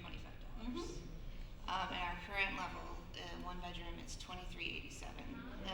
And I know that, you know, minimum wage has increased and things like that, but I don't think anyone feels like overall wages or net income has increased remotely much like those housing levels. And when rent is, I don't know if everyone saw that article about Houston and solving their street homelessness, and they were able to place people in $800 apartments, and the work around preserving an $800 apartment is just different than preserving a $2,500 or $2,800 apartment. And I think that does impact home base in that it just gets driven so much more to the rent and the eviction case and looking at subsidies. And also, when they talk about having so much more subsidy work, it was really this amazing experience where we got to see what it would be like if the federal government sent us more Section 8 vouchers. The city got almost 8,000 vouchers for homeless folks, for people in the community. It always comes with a little admin money, but like never covers everything. And so a lot of whether it was the housing authority or the providers that had the vouchers had to just really do this work on top of everything else. But it certainly, like, just being able to provide these vouchers to people that weren't eligible for anything else and were facing eviction, as it just was this wonderful period. Homebase submitted thousands of applications, and a lot of people are going to be helped by that. And I was encouraged for a while that the national conversation in elections, we're talking a lot more about housing. I don't know what's going to happen for the next 2 years, but in general, that experiment, and I hope they really evaluate it, really shows how important that federal investment is, and how much that would assist the options that they have in the community. I have also one more question back to Ashwin and all of you as we talk about mental health and how to figure out who's going to need help and predict who's going to need extra help. I feel like we don't measure who has more social support and who doesn't. It's not like there's not an easy question on a form. It's not in the data. You can't like run some file and predict. If somebody's can look the same on paper as somebody else, but they may have a lot of friends or family and someone else doesn't. And I just wanted to ask if we've, and maybe put it out to you also, like how we could measure that better, what questions we could ask, and how we could use that data to inform who we need to focus our services on, especially in an emergency situation. I agree that is a dire need. I think very recently there have been some discussions at the city level on providing more interagency collaboration and data collaboration. Right now, of course, as many people may experience, the certain providers who are contracted to certain agencies, there are data agreements, and you cannot access. You can access a finite number of or amount of data and indicators, but at the same time, several agencies across the city are tracking multiple types of data. So one step in that direction maybe is if there is greater interagency coordination, greater ease of access to data across agencies, specific providers like home-based implementing agencies may get better access to a larger trove of indicators and data to see what they could use to track their own progress, because there are several departments that deal with families and children and may already be tracking certain types of data like mental health screenings and certain things that would allow you to have a better understanding of the mental health status or situation of a vulnerable family. But then secondly, yes, there would, I think that first step is required to just know what's out there and know what can be accessed. And after that, if they're finding whatever the gaps are, and then putting forward ideas on the specific indicators that government or government agencies should track. Thank you. One question or not? Question or two? Anybody have any? Right here.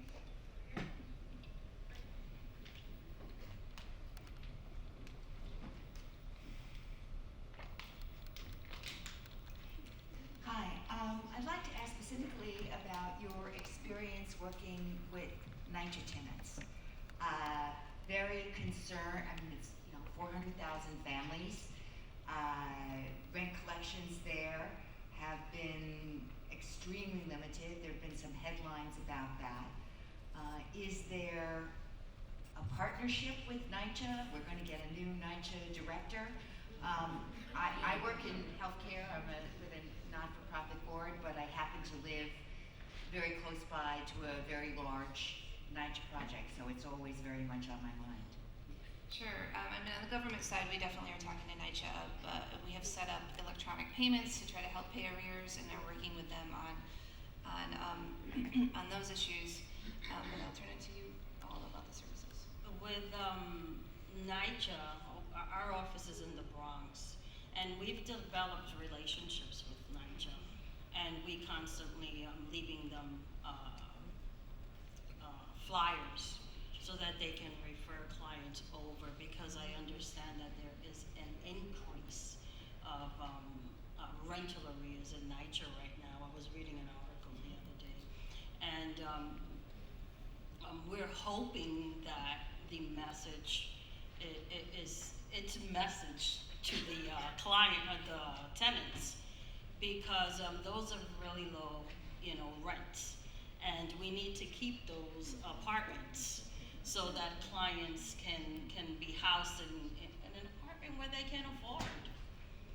So we are talking with the NYCHA buildings that are in our communities.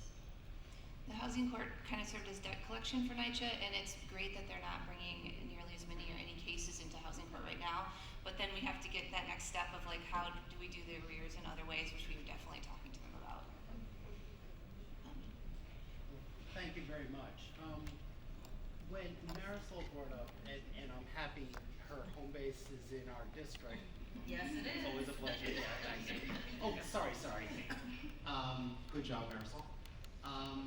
One of the things that you brought up in particular, maybe Elijah, you can speak to this, is when I was a case manager, I found it very frustrating that there wasn't a clear sense of career path. And for me personally, that really contributed to burnout and making me crazy. So to what extent, Elijah, a question for you is, to what extent do you expect or experience like career planning within HELP? And Marisol and Tom, to what extent is there an institutional prerogative and infrastructure to do career planning and development within the organization? Well, within the organization, there's always training. The organization also has internship programs for the social workers to come in. The organization also has the ability for staff to go back to school, and they pay tuition reimbursement. Yes, the organization has, in my program, I know we have a lot of support. And we support our team with anything and everything that they need. So I guess I learned from the best, of course, and I guess it's a question for shelter. It's a question for home-based programs, transitional housing. But at least I know what I'm doing with my team to promote all of that. And HELP is the big influence, because HELP also announces, staff all the time that have done well with the work that they're doing. They commend them. They provide a lot of, supports that a lot of other agencies may not provide. And I think that just having staff for 8 to 10 years working for Homebase that resigned due to the burnout and stress had nothing to do with HELP. Okay? I think it had more to do with their own lives and the experience of having to deal with which much more than the work that they were doing. So, not because I work for HELP, but I think HELP is a very supportive agency. Very. I have plenty of colleagues that say, wow, I wish my agency did that. You know, so, and they like to build their employees. I started at HELP in 1996 as a case manager, you know, and I've grown. And there's a lot of opportunity for that, the training and the growth. So, to answer your question, HELP does have that. Hi, my name is Sophia Morris, and I'm one of two deputy chief. I'm with my co-deputy chief and with my housing specialist team. This past year, my office developed this program because we're very fortunate to work with clients and secure all the various different types of housing subsidies. And so I'm honored to be in a room where we're talking about mental health and homelessness, because you can't have stability in affording safer housing without dealing with the mental health piece. I feel like the way the system is designed, it's mentally debilitating for both the service providers and the people that we work with. I think that we have access to vouchers, but we don't have access to apartments. So it's almost as if it's a system that's designed to fail and create lots of mental instability and frustration around the full circle. When we talk about interagency and what the changes are, we need everyone to come together. We have housing vouchers. In my office, we have clients with hundreds of vouchers. We can't get an inspection. We have clients that are not job ready or income ready. We have the whole gamut of biases and discrimination.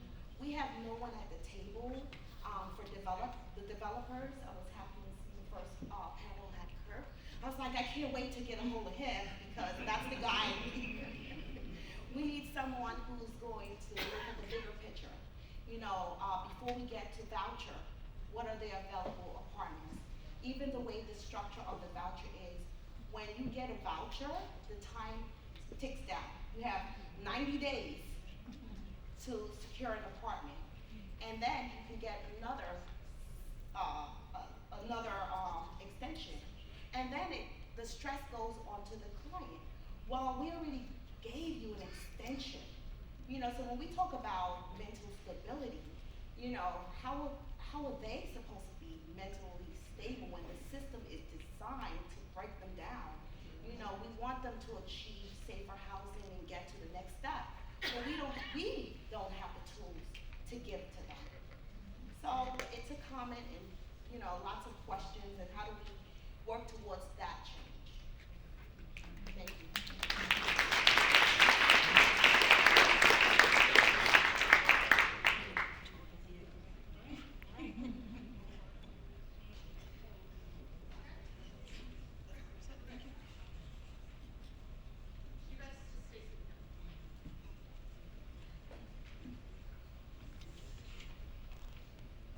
Amazing. Thank you, panel. Thank you for all for sharing. Hearing the research and listening to the stories really brings it back home that we are making a difference. So now, before we eat, let's welcome Michael Lambert of Lamb Insurance, who has generously sponsored today's event and luncheon, for a few remarks.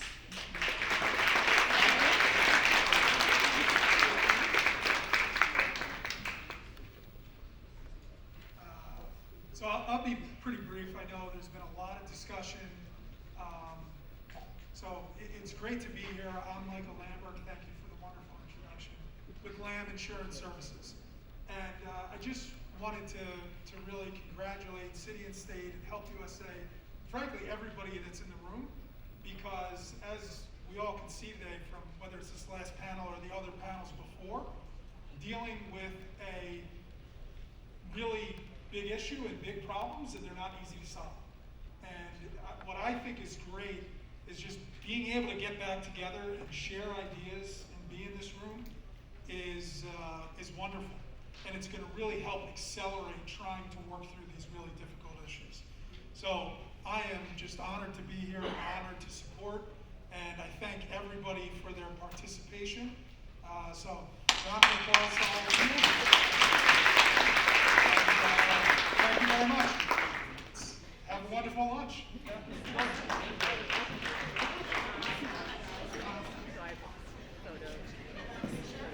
So I don't know about the rest of you, but I barely had time to eat as there's so much to talk about. So hopefully no one saw me scarf my food down. So please take your seats and join me in welcoming to the podium our featured speaker, Akeem Anderson, Director of Government Affairs at City Health, an initiative of the De Beaumont Foundation and Kaiser Beaumont Foundation, thank you, and Kaiser Permanente. Akeem, everyone.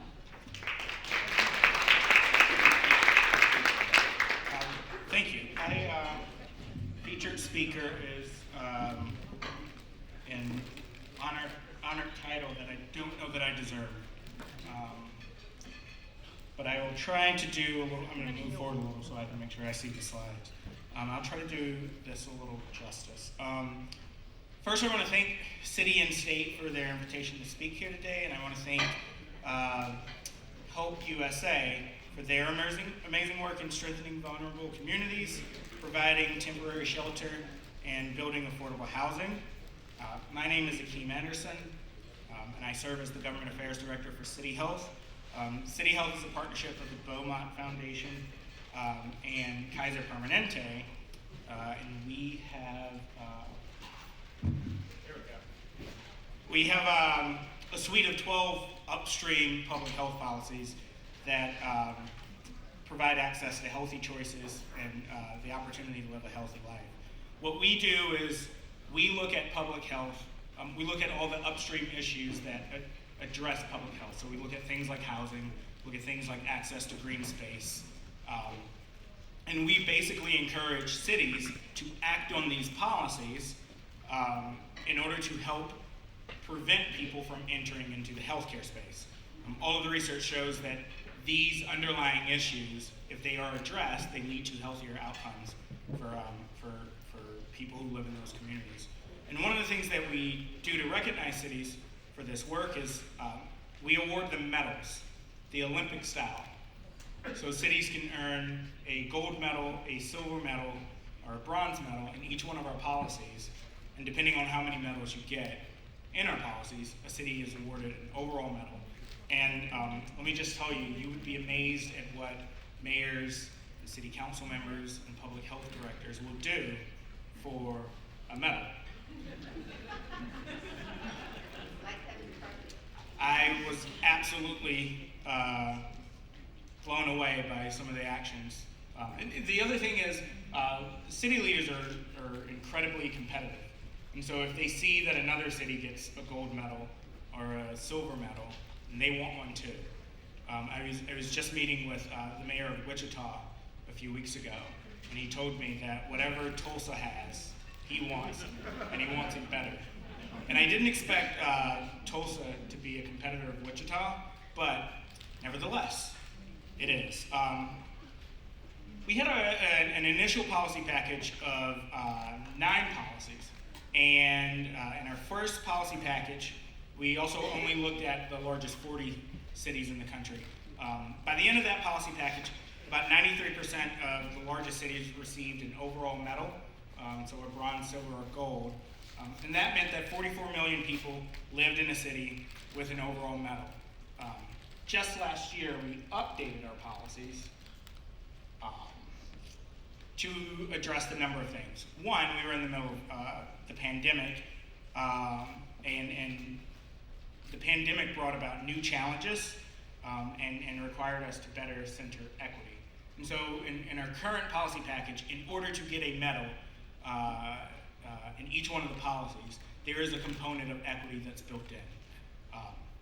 The other thing that we needed to do is we needed to recognize that there had been a lot of work done over the previous 5 years in our policy package. Cities had taken a lot of action, and that meant that the bar for what was considered a gold level policy had changed. So in each one of our carryover policies, if a city earned a gold medal in the first policy package, that was no longer good enough in this policy package. So we had to go back to cities and say, we know you just passed a great green space policy, but that's not good enough. We need you to update it and do more work. And a number of cities rose to the occasion on that. Another thing that led us to change it was that the evidence, there's constant new evidence and research that's done in our policy areas, and so the evidence had changed, which forced us to change our criteria. And then lastly, we worked with city leaders across the country, and they were telling us that they were facing new challenges. And so that forced us to examine, well, what are some new policy opportunities that we can help cities work in? So here is our new policy package. Some of them have been rolled over, but like I mentioned before, updated. The criteria has gotten more rigorous, but we've also added in some more policies. So whereas before we had 9 policies, now we have 12 policies. And along with that, we are also covering the 75 largest cities in the country as opposed to just the largest 40 cities in the country. So that's why I can speak to the mayor of Wichita. And I will say that once you start getting down the list of largest cities in the country, you start to get a bit surprised. Nebraska has 2 cities that are part of the largest 75 in the country, Omaha and Lincoln. There is some competition there, naturally. We've also expanded into the Twin Cities, St. Paul and Minneapolis, Minnesota. They're part of the largest 75. New Orleans, I'll talk a little about them a little later, as part of the largest 75. But that was part of the stuff, what we did. In each one of the policy areas, we also have expert partners. So if a city tells us that they want to work on green space, we connect them with the Trust for Public Land, who is our green space policy. If a city is working on one of our housing policies, and they would like technical assistance, we connect them with the housing experts on that. For affordable housing trusts and for healthy rental homes, we work with Enterprise Solutions. For legal support for renters, also known as Right to Counsel, and for renters, we work with NCCRC. I'll talk a little about those policies as it relates to New York and its medal later, but I do want to highlight that I am not the expert on all of these policies. This is why we have partners, and we are constantly looking for other partners in the policy space, but also partners who are doing advocacy work around these issues in local areas. We kind of work an inside-outside game where I have a lot of relationships within the government, and our advocates are doing grassroots work, and so that's kind of how our partnership model works when it comes to advocacy. Initially, I was going to speak about City Hall's 3 housing policies, but we just released our annual report last month, and we've been celebrating this month all of the medals that have gone out and cities that are doing amazing work. And so I wanted to highlight a bit of that before I talk about where New York City landed. I'm proud to, this is our footprint now, so as you can see, it's across the country. What I like to tell city leaders is that our policy package is good everywhere, and it's not just progressive coastal areas. We have overall medal winners all across the country, and our policy packages are good all across the country, even in more conservative areas. So, about the 2022 medals. I am proud to say that 49% of the largest 75 cities have earned an overall medal, meaning that about 39 million people live in a city with an overall city health medal. This means that these people are living in a city where city leaders understand the connection between upstream public health issues and health outcomes. And they are prioritizing that and are looking to do great work for the people who live in their cities. One of the reasons we do medals is because when a city passes a law around one of our policy package, or one of our policies in the package, it takes a while for that to be implemented, and it takes a while for that to be for you to actually see the results around it. And so we actually go hard in giving out the medals and rewarding city leaders for taking that initiative to actually do the hard work of thinking about long-term health challenges. So here's a list of our overall medal winners. To receive an overall medal, you must have at least 5 medals in 5 different policy areas. And to receive an overall gold, a city must have 5 gold medals. There are only 2 cities in the first year of this policy package that received an overall gold medal, and that was Denver and Boston. But I mentioned earlier, I wanted to highlight New Orleans, Minneapolis, and St. Paul, because these were our expansion cities.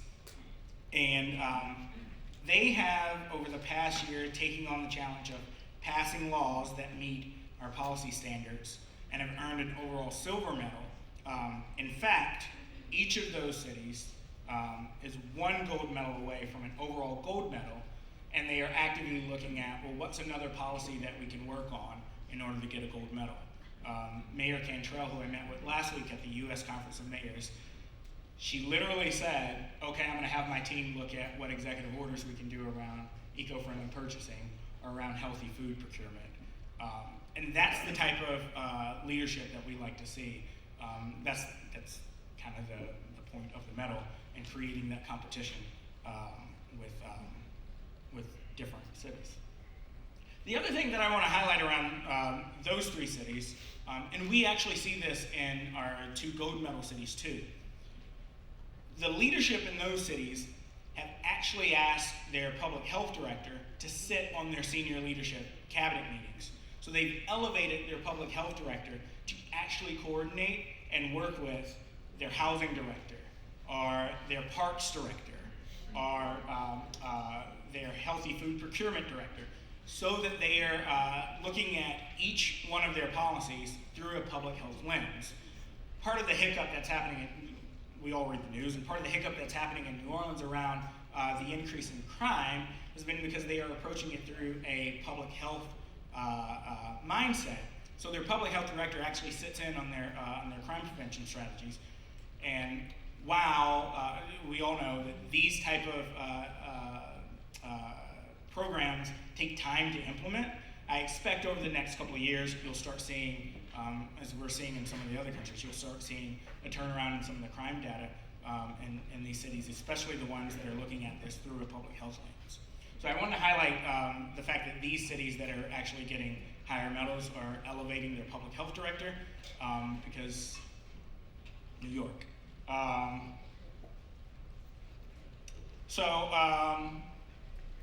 This is also a look at some of the policies. As you look across our entire policy package, these are some of the lists of the policies that are actually getting the most pickup across the city.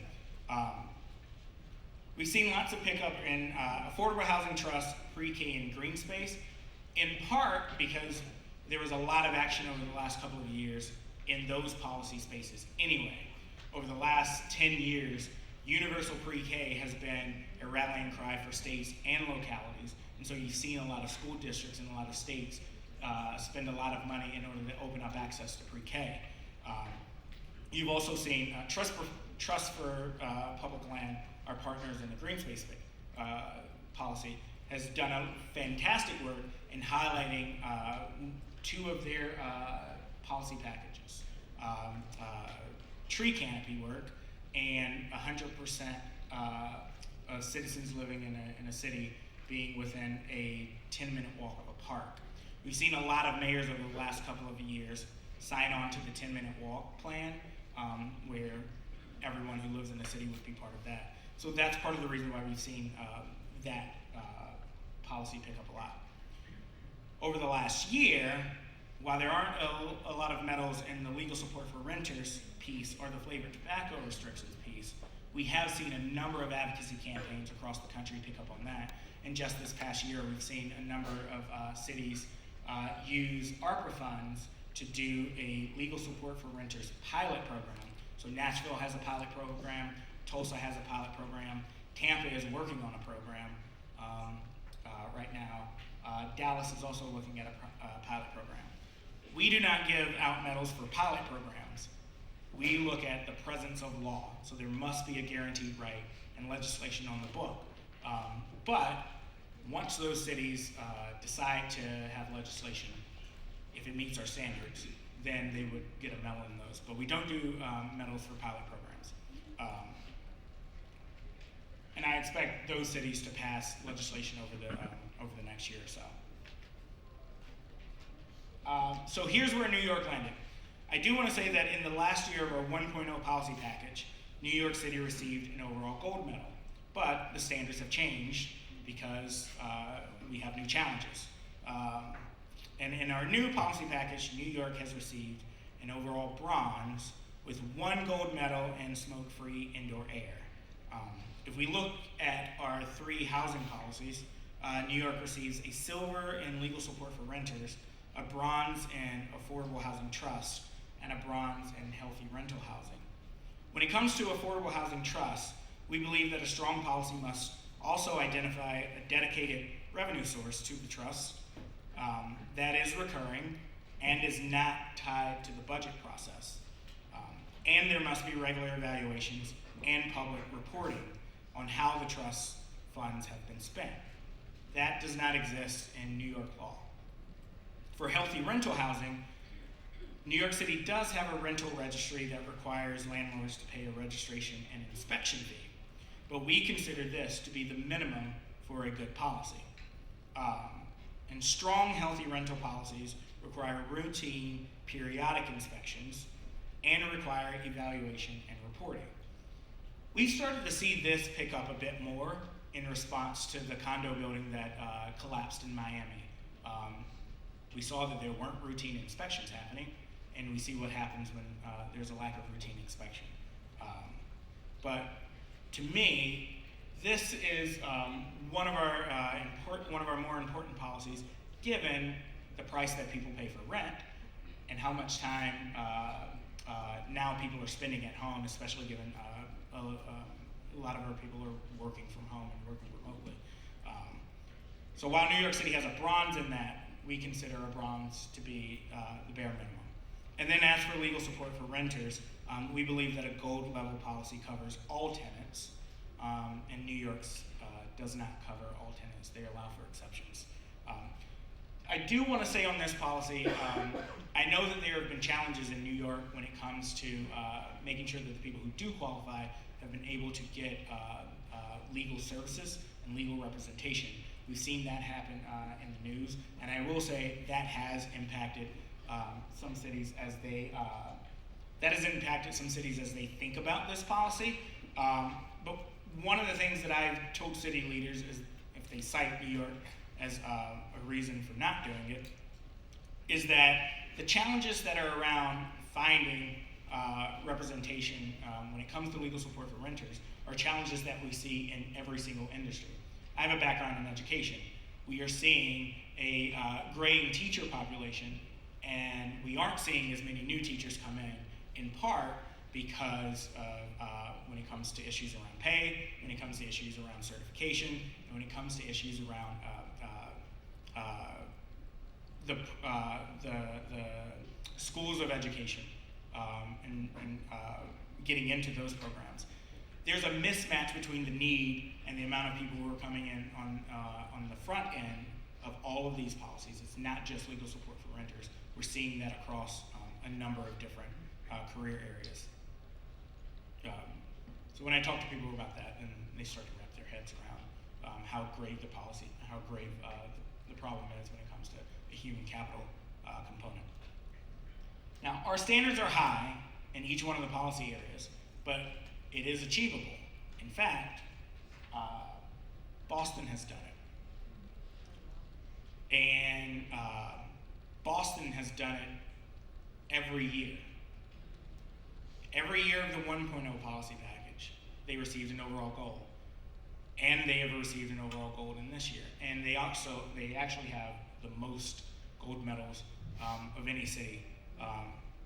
While they only have one gold in our 3 housing policies, we do know, and we are working with advocacy partners in the area that are doing pushes around legal support for renters and affordable housing trusts.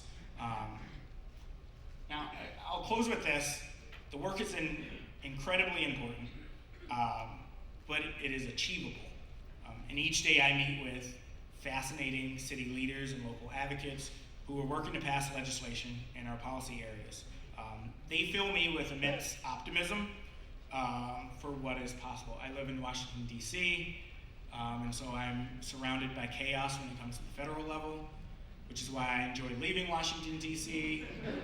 to go meet with advocates like you all and city leaders who are really just trying to make a better community. So you can go to our website and see our annual report, sign up for our newsletter for more information.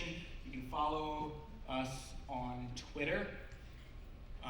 You can follow me on Twitter if you're interested in basketball tweets. But again, thank you for all the work you all are doing, and I look forward to finding more about opportunities where we can work together. I think we are not doing Q&A, but I will be around the rest of the day. Thank you.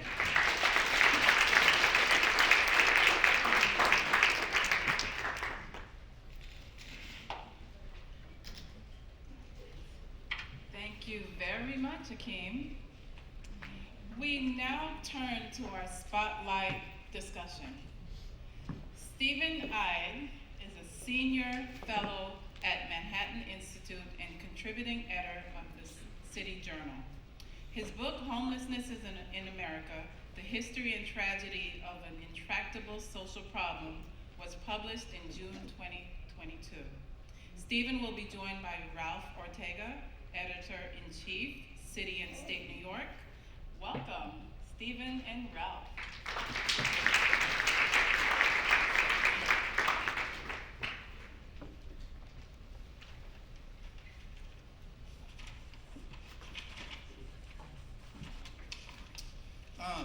Thank you for that introduction. Thank you to City and State and Help USA for giving me this opportunity to speak to you. And thank you to Help USA and all the other service providers in the room today for all the work that you do.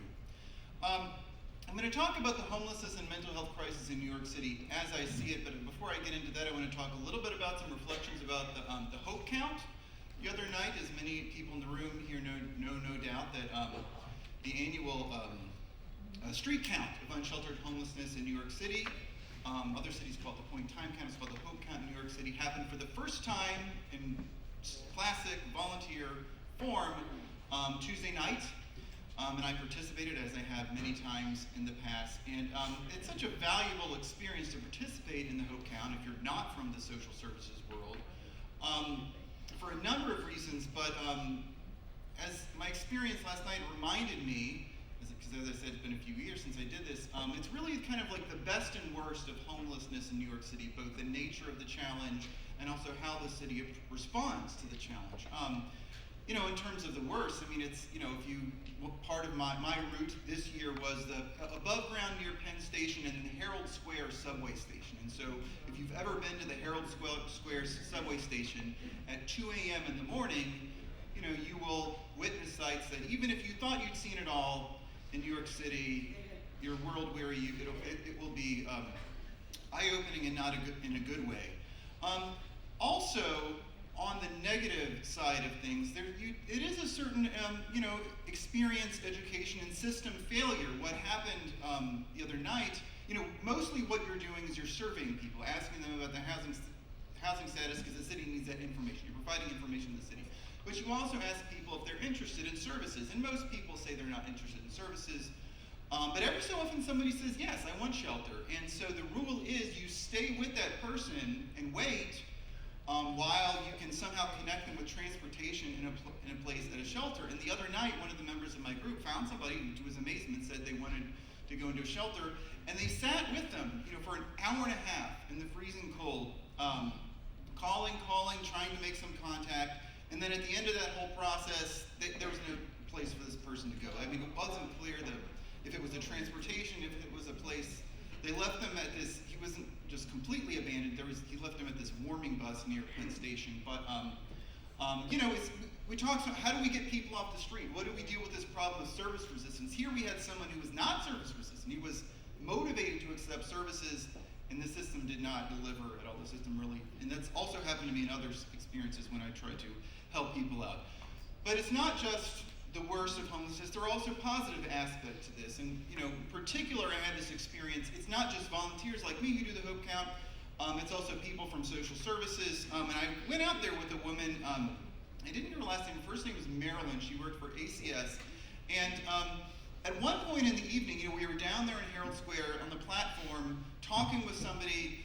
He was trying to get some sleep on the platform. He had been in a shelter. It was too noisy. He didn't want to be there. And Marilyn, you know, when you're in a situation, you can keep going, right? It's getting late. You're ready. You're almost done. Okay, you want shelter? Great. Let's move on. She took the time to plead with him to understand that, okay, you had a negative experience. Your life is still going to be better if you give shelter another chance. Okay, they can provide for you. They can provide food, health services, case management. Please consider giving shelter another chance. She didn't have to do this. And also what was interesting to me is that she was defending an imperfect system. Okay, it's very easy to criticize the New York City homeless services system. I've done it many times. Many other people have. It's easy to complain. But we need people who will say, this is the system we have to work with, and your life will be better if you work with this system. And knowing that we have people like that, like Marilyn, out there is not recognized enough in this debate. It is very encouraging in terms of what is happening right now in New York City and its response to the homelessness crisis. Moving aside from the Hope Count, just to talk about homelessness in New York City, what the city's up against, you know, what a difference a year makes. Around the end of 2021, as de Blasio was leaving office, homelessness was going down, and now it's surging. Homelessness is at a historic peak. There appear to be about 90,000 people sheltered, unsheltered and sheltered, combining all the shelter systems together. This year, it looks like it will hit 100,000 for the first time in New York City history. Not exactly when that happened, but that's what we're on track for. So how did things change? Well, first of all, you know, if you look at the history of homelessness in New York City, the general trend is upward. Okay, we have, going back the last 4 decades, it keeps going up. But there are always, you know, peaks, there are always valleys and plateaus. Every mayor, it'll decline somewhat, it'll flatline, and then it picks back up again. So to some extent, that's what was going on. I mean, there's the eviction moratorium in place, and that was a factor. But to some extent, this was kind of water finding its level. And the fact that it picked up again under Adams, that was just a matter of time, because that's always been the way the homelessness data works in New York City. Of course, it didn't necessarily have to increase over 50% in 1 year, and that's where you get into what's going on with the current migrant surge. That's really what the biggest issue right now in homelessness policy is, how the city responds to this situation with the migrants. There are over 40,000 who have come in, just going by what the mayor says, over 40,000 coming since the spring, and around 30,000 still in the city's care right now, and especially the care of the homeless services system. Yes, people need all types of things, kids who don't know English, health, but it's really the shelter costs that are driving the big factor. But also, in addition to the cost, just the policy dimension, the capacity of the system. When we think about what kind of problem is this, that the New York City's homeless services system is now supposed to function as kind of like a refugee camp of sorts. Like, what does this mean? What kind of problem is it? Well, I think, you know, to think about what is the homeless system supposed to do? What is the shelter system in particular supposed to do? Well, it's supposed to respond to the problem, to the complexity of the problem. Okay, the homeless population in New York City, very complex. Single mothers with 1 to 2 kids, serious mental illness, over 10,000 people with serious mental illness in the shelter system, domestic violence, seniors, substance abuse, employment, people who are able-bodied but unemployed, and on and on and on. And now, I mean, it appears to be one way we're going is like the city is sort of developing another little shelter system for the migrant population. I wouldn't be surprised if something like happened, like it's like a little system within the larger system, similar to what it does for like the AIDS population or something like that. But so you can talk about this as, and that's appropriate, okay? People have different needs. It makes sense to run this system in a programmatic fashion, different programs for different needs. And you can talk about this as like, maybe it's not one shelter system, but multiple shelter systems, except there's one thing that everybody in that system has in common. The most crucial characteristic quality they share, they all have a right to be there. If you're in New York City and you don't have a place to stay, the city has to put you up that day. And it is very difficult to operate the shelter system in a programmatic fashion when the quantity just keeps increasing. It's very difficult. It's always been a challenge reconciling quantity and quality. There was this very interesting report that the State Comptroller's Office came out with at the end of last year about the shelter system that focused specifically on how it works with the different programs, how it like moves different populations within different programs in the system, and just highlighted a number of examples where there seemed to be this like senior who was in an employment shelter and problem. It was not clear exactly why it was straining, but this report was very interesting because this analysis covered a period even before the migrant surge happened, and so that long-standing problem has just becoming even more now. There's been some reporting by NBC New York on domestic violence, people who are seeking a domestic violence shelter. That's a very classic situation in New York City, and weren't able to access that program in a timely fashion because the city was at its wit's end, trying to respond to the migrant needs. Another way to think about this quality-quantity tension, the draw from the street. We're trying to build a system that works on people's needs while they're in temporary housing, so when they get to permanent housing, it's going to work out better for them. But they're also trying to move people into the system off the street. It's going to be easier to do that, to work on the quality while the system is not bursting like it is now. The issue with hotel conversions, that just completely disappeared from the debate. Coming out of COVID, there was a lot of talk, maybe these temporary hotels, the hotels that were used for temporary shelter could be converted into permanent housing, permanent supportive housing especially, or maybe other programs, maybe transitional housing. You could do all kinds of stuff with it. The state legislature passed 2 bills, appropriated, I think, $200 million in funding. It didn't get off the ground for a number of reasons, but right now it's a totally moot point because, yet again, hotels have to work as shelter. New York City has always tried to get out of using hotels as shelter. It's been doing it since the 60s.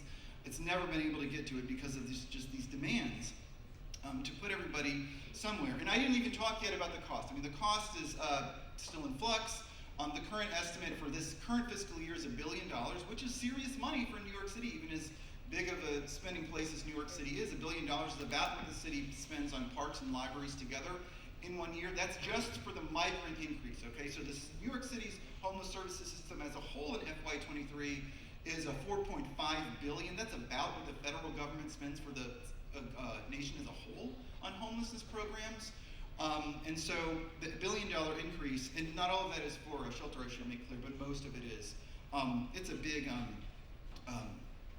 serious fiscal burden. So, okay, what should we do about it? It's a problem. With regard to housing, I'm going to talk in very practical terms about permanent housing as a solution to homelessness. It's very difficult to house your way out of homelessness. It's just very difficult. There's not a debate about whether or not you try to do it, but communities across the nation, in particular crisis jurisdictions, I don't know how familiar you are with California, what they're up against. In the 2010s, you had in California a raging homelessness debate, historic levels of investment in homeless services, in housing, and still, if you've been to LA or San Francisco right now, there's a lot of frustration about the results. When you talk about permanent supportive housing, which is the form of housing most relevant to the discussion, is the form of affordable housing developed with the homeless population in particular in mind, there was an analysis done in the Journal of Housing and Economics published in 2017, an economics journal, where they analyzed how much communities across the nation have been able to reduce their homeless population using permanent supportive housing. And in that analysis, they estimated that you had to bring 10 units online to reduce the population by 1. So it's not a question, it's not that you don't do it, it's not that it doesn't help people's lives, and it's not that it doesn't reduce it somewhat, but it's a really modest reduction relative to the amount of investment that's required there. The New York City experience, New York City essentially invented permanent supportive housing. I mean, California is just copying New York City, right? Back in the 1980s, 1990s, New York City pioneered this. De Blasio's program, which is the program still that the city's still working on, sometimes we're called New York City 1515, not only the largest supportive housing program in city history, larger than all previous mayor's programs combined, easily the largest in American history, and still, single adult homeless population is still such a vexing challenge in New York City. The problem in New York City has never been neglect. This is a city with a very progressive political cast. 76% of New York City voted for Joe Biden in 2020, and in considerable resources. There are 28,000 income millionaire households in New York City. That is not somebody who owns a house that's worth $1 million. They earn in income $1 million on 28,000 households. So there's always been a propensity not just to have to tax the resources. Half the rental units in New York City are affordable. Right now, it's just an enormous problem building the capacity to meet demand. There's a great deal of talk now about eligibility, about focus on administrative challenges to expanding eligibility to the migrant population. The city housing officer had a very clever quote I saw in the news recently where in the system, this New York City system works in a paperwork first manner. I thought that was a clever quote. But expanding eligibility is expanding demand, essentially. And when you're not expanding capacity to a proportionate degree, it's not the benefits are going to be modest. For me, the question is not, do you do housing as a solution to homelessness? In New York City, there's no question that the city is going to be doing that.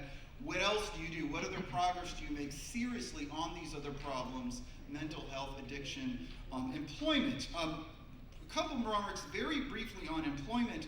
I have seen recently an enormous amount of focus on reducing barriers to employment among the migrant population, new investments, new programs, and so forth. I've seen far less enthusiasm, energy devoted towards what we do about reducing the unemployment rate in the city shelter system among the non-migrant population.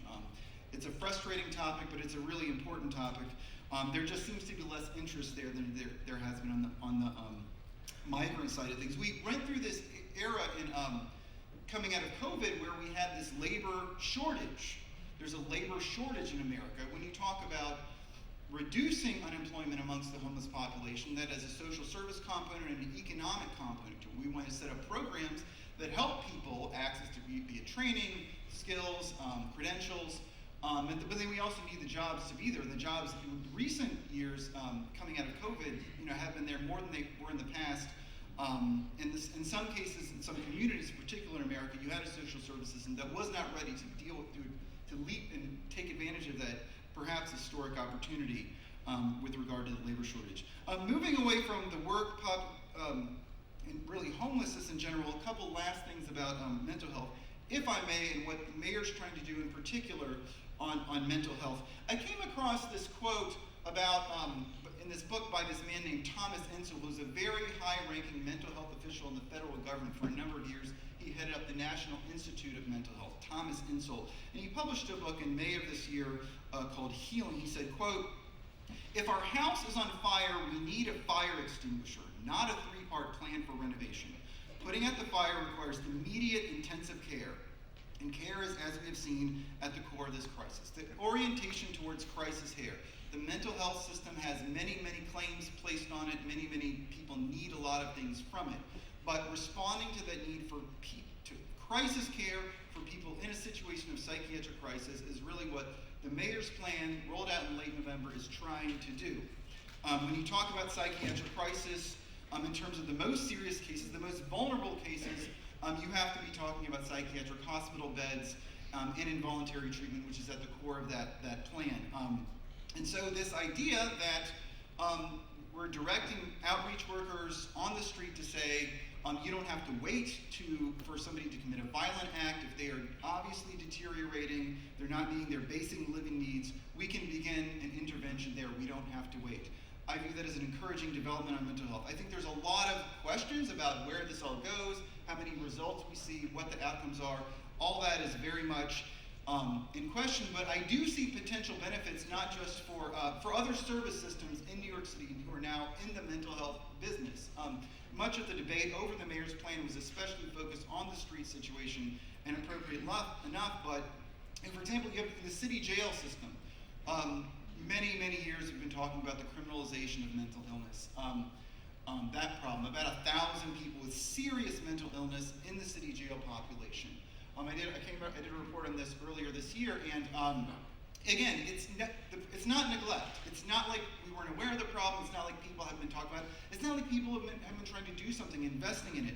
What you saw over the last 10 years, a big reduction in the jail population, and to some extent a reduction in the people with serious mental illness in jail as part of that, but the targeted interventions meant to benefit that population really does not seem to have budged the numbers that much, in the sense that the rate is still as high as it was 10, 15 years ago, 15 to 20% people in the jail system with serious mental illness. If New York City still wants to implement closed Rikers and implement the borough-based jail plan, as many of you probably know, the jail census has to decline from where it is now, 5,000 to 6,000 down to 3,000, 3,500. It's very difficult how you meet that metric without making real progress with the criminalization of mental illness in New York City.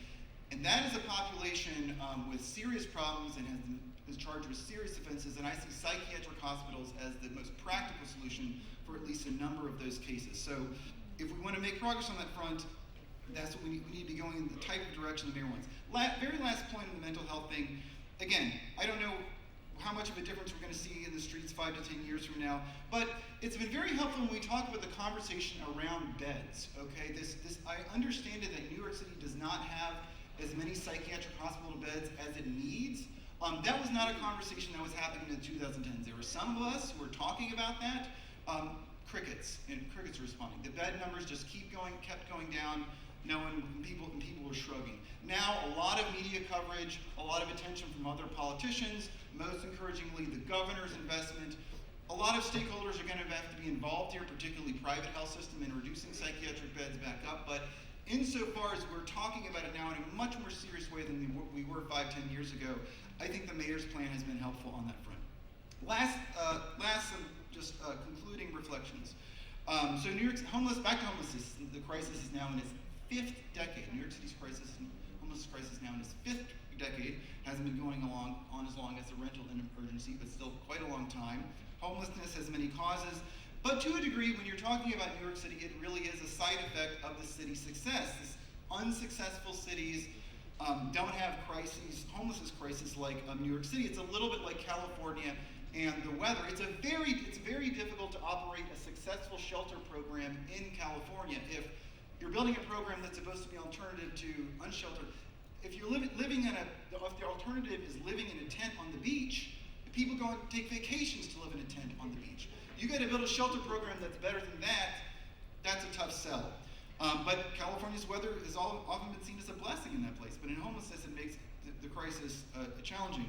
New York City, I took a trip to Mississippi earlier this year. Mississippi is a really interesting contrast. You see, if you travel throughout Mississippi, extensive poverty and no homelessness. And when I got back from Mississippi, I checked the stats, and indeed, this is the state with the highest poverty rate and the lowest homelessness rate in America.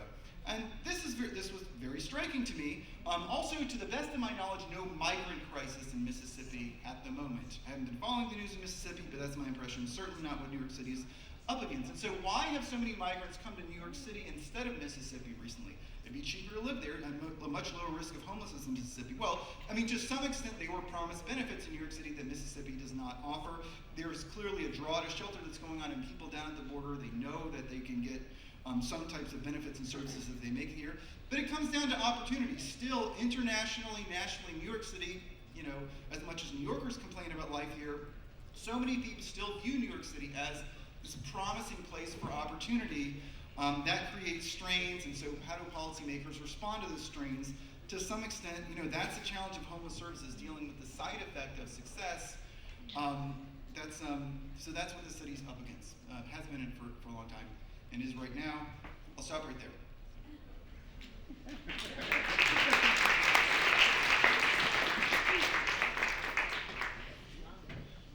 Thank you, Steve. Hi, I'm Ralph Ortega. I'm the editor-in-chief of City and State New York.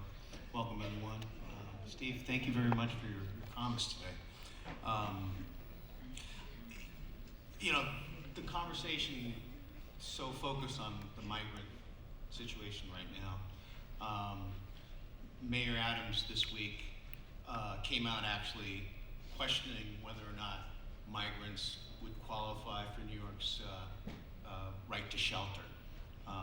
He actually suggested that they don't qualify now, and he got a lot of pushback from that. Do you agree with the reversal there, or do you see the legal argument? Well, Mayor Adams is an interesting politician to follow because he often, because he really does. I mean, he talks about his authenticity, and a lot of politicians talked about their authenticity. But sometimes you wonder, maybe he's actually he really is more authentic. Maybe sometimes he just says things that he really thinks. And so floating a trial balloon about doing something about if you're going to do something about the right. It is possible, in my mind, that New York City would be able to operate a humane, competent homeless services without the right to shelter in place. I think New York City would be able to do that. It's not like everyone's going to be turned out on the street. You could do that. You can make arguments that things would work a little bit better if New York City did not bear this burden. But practically speaking, it's very difficult for me to imagine how New York City legally gets out of the right to shelter. I don't see that. I mean, you would have to be talking about like a all hands on deck effort on the part of the mayor's office, putting the best people on it. The advocacy community this would be the fight of their lifetimes. I mean, you would very early on have to question as a politician, is this fight really worth it? So I don't. I mean, it's the way to make that his political style is most politicians would kind of game that out and realize that, well, this is not going anywhere. Let's just focus on what we can do something about. But he's willing to try to sort of throw these trial balloons out there in a, I guess, interesting way. It's different. And the migrant influx has brought up the conversation again of conversions. And you said earlier that conversions have never really taken off because of the demand and cost. Could you elaborate more on what do you mean by the demand and cost? Well, the recent debate about hotel conversions. So during COVID, when the congregate shelters had to be decompressed and the hotels opened up because there was no tourism, New York, like every city across America, rented out hotels to put people in. And then there was this hope that we would convert them to permanent housing or other types of programs. I knew service providers who were hoping to make them into transitional housing programs, which is an idea that I liked. That required state action. And so the state, in a lumberingly way, finally did pass legislation, but in appropriate resources, they passed further legislation, but eventually it just took too long, and then the tourism came back. There were union challenges, but now it's just kind of, and we were for a long time talking about those practical dimensions of it. How do you practically turn a hotel for tourists into housing for the homeless? Now it's just completely moot because even certainly the demand is still there. The hotels have to be used to meet the right to shelter right now. So you can't turn them into permanent housing. And also you mentioned that permanent supportive housing, New York is the best in the country when it comes to permanent supportive housing, but it only delivers modest results. Not modest results in the terms of the lives of the people who had it. I've written in favor of permanent supportive housing. Unquestionably, there are members of the homeless population who need permanent supportive housing. That has to be how they get out of homelessness. In terms of the numbers, in terms of the difference on the streets in places like LA, San Francisco, in terms of just transforming something that is a crisis into only a problem, it's been a struggle, and not just for New York City. But it's also, community care, for example, the academic research has overwhelmingly documented its success for people, for example, who experience homelessness with serious and persistent mental illness. So, what about that? Doesn't that deliver the kind of results that really, over time, will, get us to greater progress?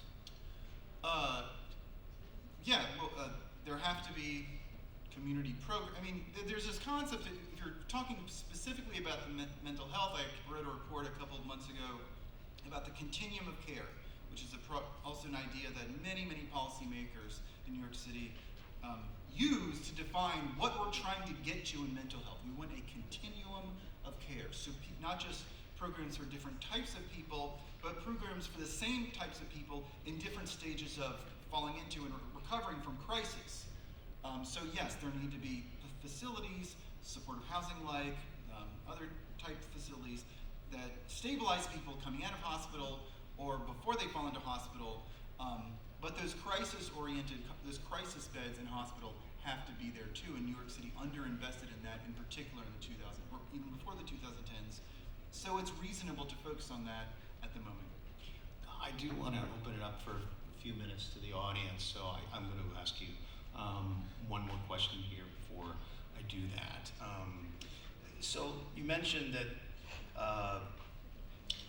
we've got to, how do you the fire you mentioned earlier?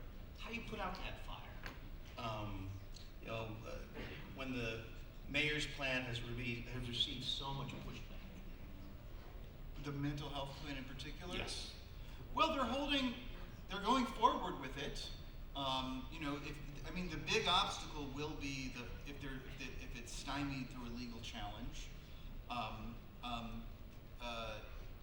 So I don't know if I see in the near term, at least, that the plan is just going to be stopped unless something happens on the legal front. The bigger, leaving aside the legal obstacle, is just like whether you get the rest of the stakeholders on board to contribute, in particular the provision of bed. There's a big issue with the private health systems of bringing back psychiatric hospital beds that were repurposed for COVID overflow and are still not being used for psychiatric hospital purposes. The governor she tried bribing them with more money. Now she's trying to use a stick, saying she's going to fine them if they don't bring the beds back. Where that all heads throughout the current state budget process, I think we're a few months away from knowing. But they've been applying pressure for a little while and it hasn't. And if that doesn't happen, that certainly is the big problem for the mayor's plan, because there's no use, committing someone to a hospital bed that doesn't exist. Gotcha. Okay, I would like to see who wants to ask me. Some of us are over here. Okay. We'll go with you first. I hijacked the microphone. Oh, my apologies. Tom. Hi, Tom Hamline, President of Help USA, your host today. Thank you very much, Stephen, for your presentation. I have a couple of comments and questions. First of all, I think your thoughts about serving homeless migrants maybe in some sense suggests it's morphing into a separate kind of system. I think is a intelligent and meaningful classification that maybe needs to be considered further here in New York City and elsewhere. And secondly, I think that relates to some of the comments the mayor made, and also if you trace his geography prior to those comments, he was on the border, then he was at the National Council of Mayors in Washington, D.C., and then he comes back to New York. So I think your phrase of trial balloon is also very apt. If I was the mayor, I would be working to try and argue for, hijack, sweet talk, whatever I can, to get more federal resources to serve an international population that has become a metropolitan problem. So I think that's important, and I appreciate you bringing that up. In terms of use of hotels, et cetera, I was just asking my program development person. New York City has opened 80 new facilities for migrants since September. So as you were rightly noting, the use of hotels, the use of every other structure they can identify is going on like crazy, is continuing. The RFPs are still out there for additional facilities, et cetera, and this very strong movement. Prison and jail population, mental health beds, long-term psychiatric care beds, et cetera. All of those problems all are state and city problems. And one of the things you didn't mention, but you probably could have, is that one of the shortcomings that I see in homeless service thought and advocacy is the trying to interest the state, put pressure on the state, get funding from the state to do the things that they should be doing. And prison release those are releases from state prison. Where do they end up? In the shelters I operate. Is it a big problem? It's a huge problem. Long-term care psychiatric beds. Those were largely state hospital beds. Where did they go? They all went away. They were torn down. But someone at a level, I think, above the city's pay grade, either state or federal, has to begin thinking about putting money into those systems, helping improve those other systems, and then you'll see an uptick in the quality of shelter, I think, here in New York City. So, big statement, not really a question, but thank you. I mean, I'd be happy to respond to maybe other people would like to speak in. My name is Dr. I'm sorry, ma'am, I think she may have a microphone for you. Yes, right. Thank you. My name is Dr. Samuels, and I'm Harlem raised, born. There's just a couple of questions I want to ask. I don't want to dominate this right now. Wasn't the Manhattan Institute the driving force behind the broken windows policy? I had a late colleague named George Kelling, who was one of the co-authors of the article on broken windows policing in the Atlantic Monthly in the 1980s. So yes, the short answer to your question is yes. Okay, because that helped put a lot of black people, in particular people, let's say people of color, in jail, giving them records so that they had difficulty getting housing when they came out of jail. I just wanted to bring that up because you have to understand I'm suspicious whenever I hear something coming out of the Manhattan Institute. And some of the things I wanted to know was, have you all looked at city planning and the way that it's constructed in New York City and the type of housing that they are approving, which is essentially helping to push out the native New York City community and pushing us further out to the edges and out of New York completely. So that Bloomberg and Giuliani attempted to Parisianize New York City so that the wealthy, in particular Manhattan, would be here and everybody else would service them and be pushed outside of the city to the other boroughs and outside altogether. Now, has the Manhattan Institute looked at that? That's one of the things. Has the Manhattan Institute looked at the AMI and what that has done to help push out native New Yorkers? Because that would be two things that the Institute could look at along with the community and see how these things have negatively impacted New Yorkers. So that culturally, basically, everybody is coming into New York that can afford all of these condos and everything else, including, from what I understand, some Russian money is also in it. Buying these condos and pushing New Yorkers out. I would love to see the Manhattan Institute work on that as hard as they worked on broken windows. Thank you. There's a lot that.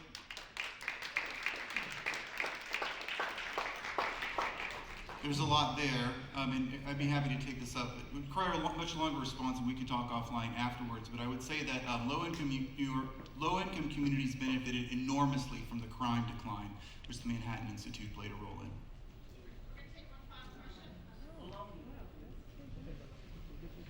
Thank you for the question and comment from the previous person. Thank you for that.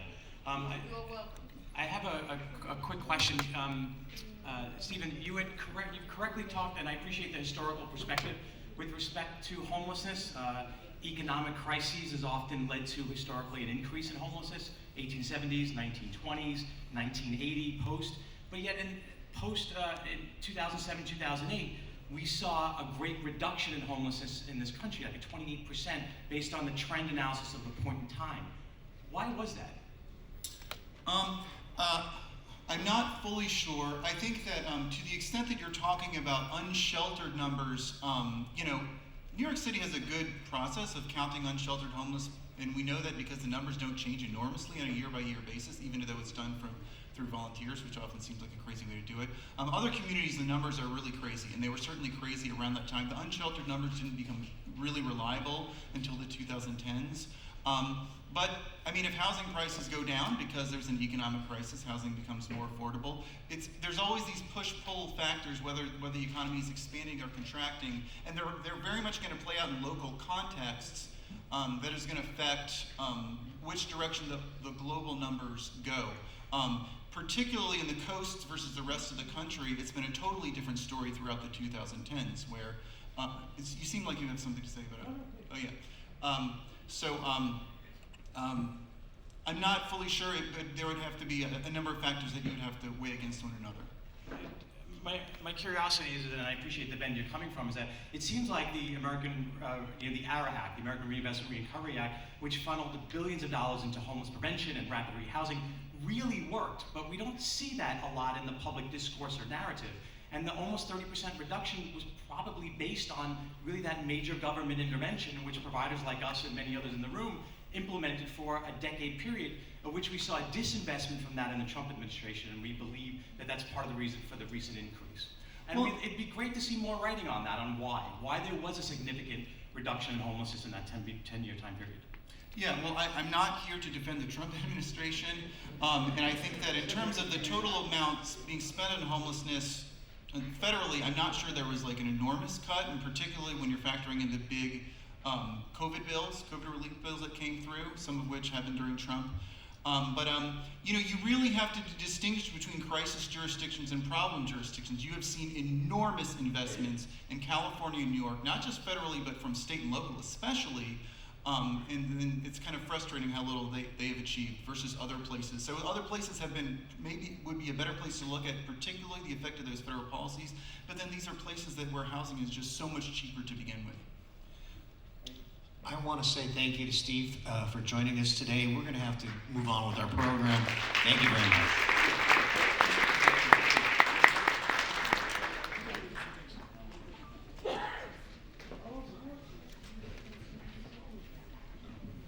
So before I start, I have a car claim check, so if anybody lost it, I have it up here.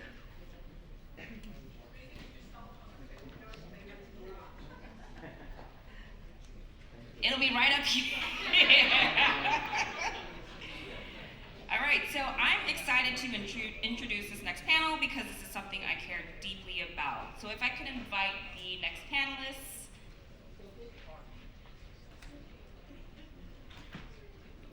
So just last month, we broke ground on Logan Fountain, which will include 169 brand new, purpose-built transitional housing units for homeless families in Brooklyn. The shelter program, office, and outdoor spaces are all uniquely designed to provide families with a sense of safety, respect, connection, and community.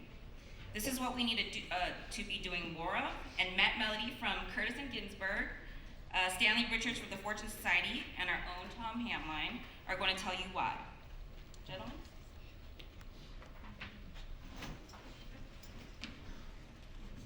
All right, good afternoon, everyone.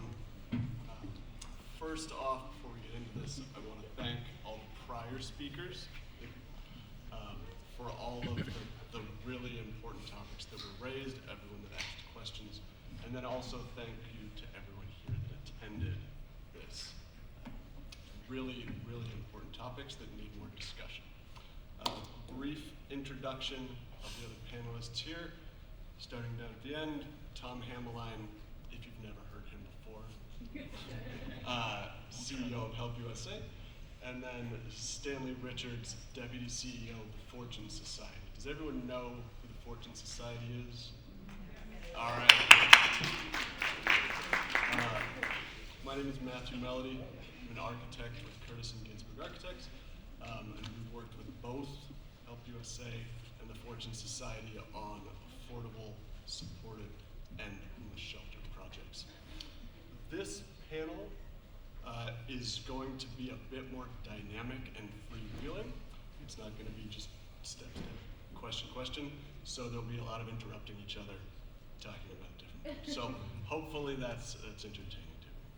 The topic here is about designing buildings, particularly affordable, supportive housing and homeless shelters that are not just providing an apartment or a roof over someone's head, but pushing it further so that we can use trauma-informed design to really make an impact on people living there. Folks coming out of homeless situations, folks coming out of incarceration, plenty of other traumatic situations, and how we can use building design as a component of addressing mental health and de-traumatization.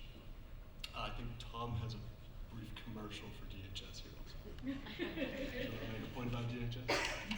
I don't remember what the point was, but it's a good one. All right. So, here we go. All right. It's been said multiple times earlier today, the effects of trauma on residents, anything from depression, anxiety, all sorts of social issues that are caused by trauma, in particular in younger people, in families, kids coming out of homelessness have issues at school. There's also, I think in some cases, cognitive development issues, right? Tom, there's certain issues with trauma effects on the growing brain. So what can we do to break that cycle of trauma and also deal with the trauma that's passed between different systems, whether it's the homeless system or the justice system, right? There's an overlap, you're saying, that between those two systems? Absolutely. I mean, in New York, you look at, and somebody mentioned it earlier, the number of people who are coming home from prison who end up in the shelter, and the number of people who are in New York City jails who are homeless, and the trauma of that system and the trauma of the shelter system bleeds into the community. But there's another trauma, and I think the design of supportive housing buildings address that in a lot of ways, and I don't think we put it front and center. And that is the trauma of the communities that supportive housing buildings go into. Supportive housing buildings add a tremendous amount of healing and health and speaks directly to the community just through design. And I think as we build buildings and we think about the environmental impact of the buildings and we think about the environmental impact of the communities that those buildings are going up into, when we build sustainable buildings in those communities, when we build buildings that speak to the health and vision and possibilities of communities, communities respond. And so I think, as we talk about trauma, and we talk about trauma of the people who end up living in those buildings and come through subsystems, we have to think about the trauma of the community. As a Bronx born and still reside in the Bronx, I was born in Soundview, the South Bronx, and I live over there between Bedford Park and Kingsbridge. And there's a number of supportive housing buildings that are going up. And they're looking beautiful.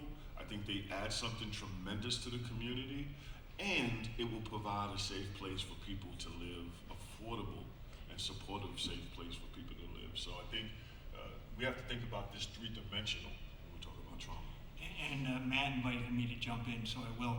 I think I'd just very briefly add a historical context here. I was in graduate school in the late 70s, early 80s, for like 6-7 years, maybe longer. I don't think I ever heard the word trauma mentioned once. I spent 2 years at the Ackerman Institute for Family Therapy in New York City after that. I'm sure I never heard the word trauma mentioned.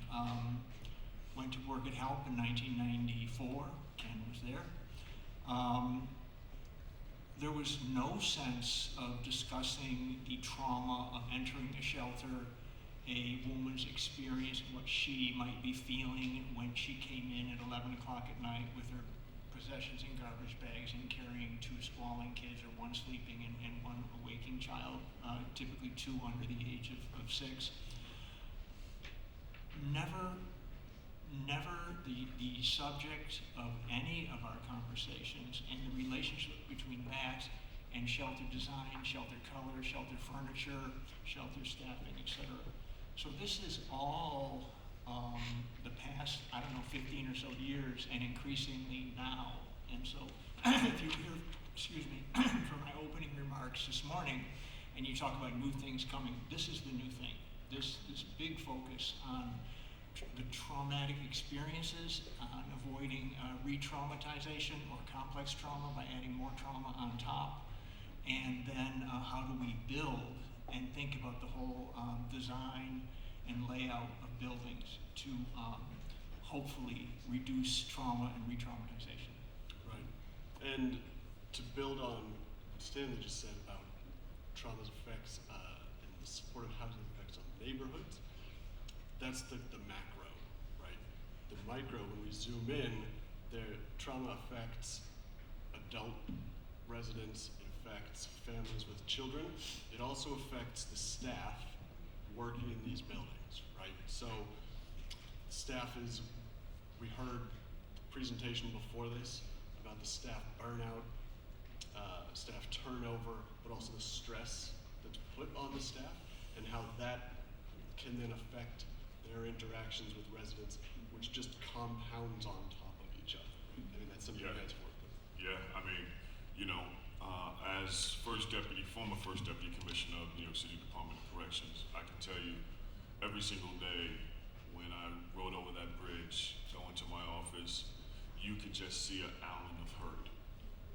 Everything about Rikers Island communicates to those who work there, those who are detained there, families who have to visit, is that you don't matter, the place you come to work doesn't matter, and your environment doesn't matter. And so I am a firm believer that hurt people, and when you have institutions that hurt those who occupy it unwillingly, those who occupy it because they chose that as their occupation, it impacts how the interactions happen in those particular institutions. And that is true with supportive housing. We work with, at Fortune, we work with organizational psychologists who frame the work that we do and the environments in which we do that work in this way. The health or pathology of those in authority will be manifested in those of lesser authority. So if we have buildings that don't speak to the health of those who work there and don't speak to the health of those who live there, the dysfunction, the hopelessness, the confusion and anger permeate through all of the interactions. And so when you talk about trauma, you're talking about setting up a stage for trauma to hurt trauma to hurt trauma, and it just perpetuates throughout. And so briefly we'll talk about the recent history of housing design. 2 examples. One of them, this is a 1980s built shelter, which, to Stanley's point here, is basically built like a fortress. It gives nothing back to the community except an 8-foot steel fence. Help denies all relationship to or knowledge of said building. Didn't put the name on it. We continue to deny any relationship to or knowledge of said structure. But this approach of just looking at it as a security issue and not focusing on the neighborhood as well as the people that live and work there and making it a nice place really affects the self-image of both the residents that live there, but the people that work there. I mean, look, top right, that is the entry that people will be coming into for this shelter, bringing their family in. It's basically a security checkpoint, right? So again, the self-image impacts is huge. Another housing typology is the adaptive reuse. So we see a lot of supportive housing, a lot of shelters being installed in what wasn't originally designed as housing. In this case, I think it was a school that was then converted. And while this can be successful, I mean, this one actually was pretty successfully done. It lacks the amount of support service space and community space needed to help the populations that are living in there. There we go. All right, so we'll talk about two projects.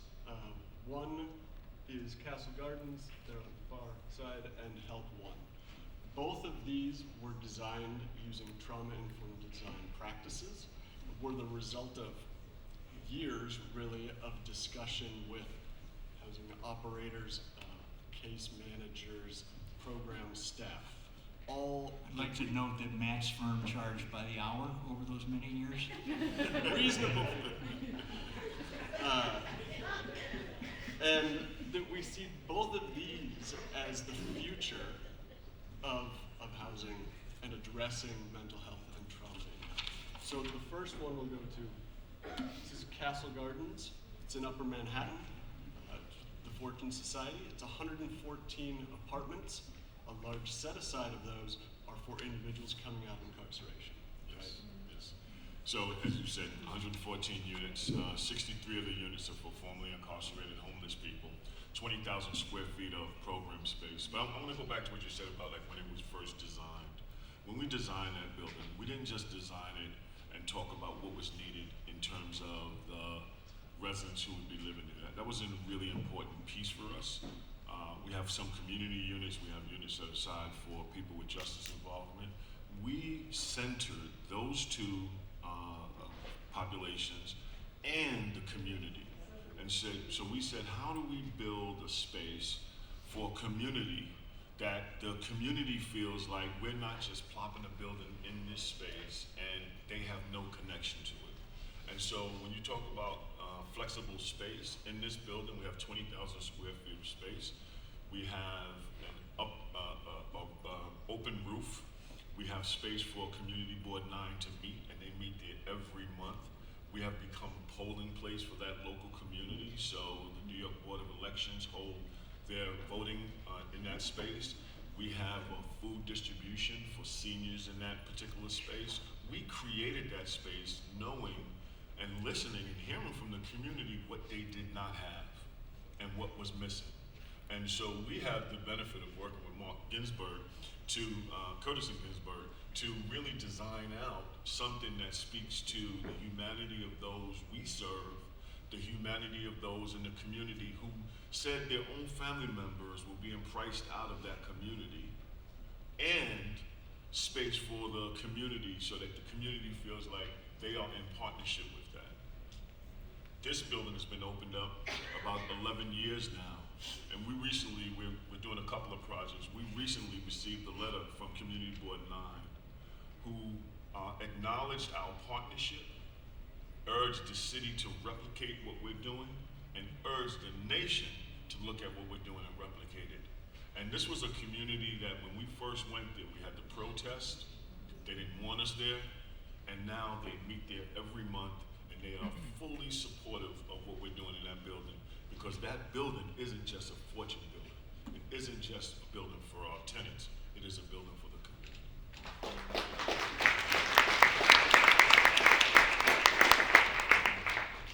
To add on top of that,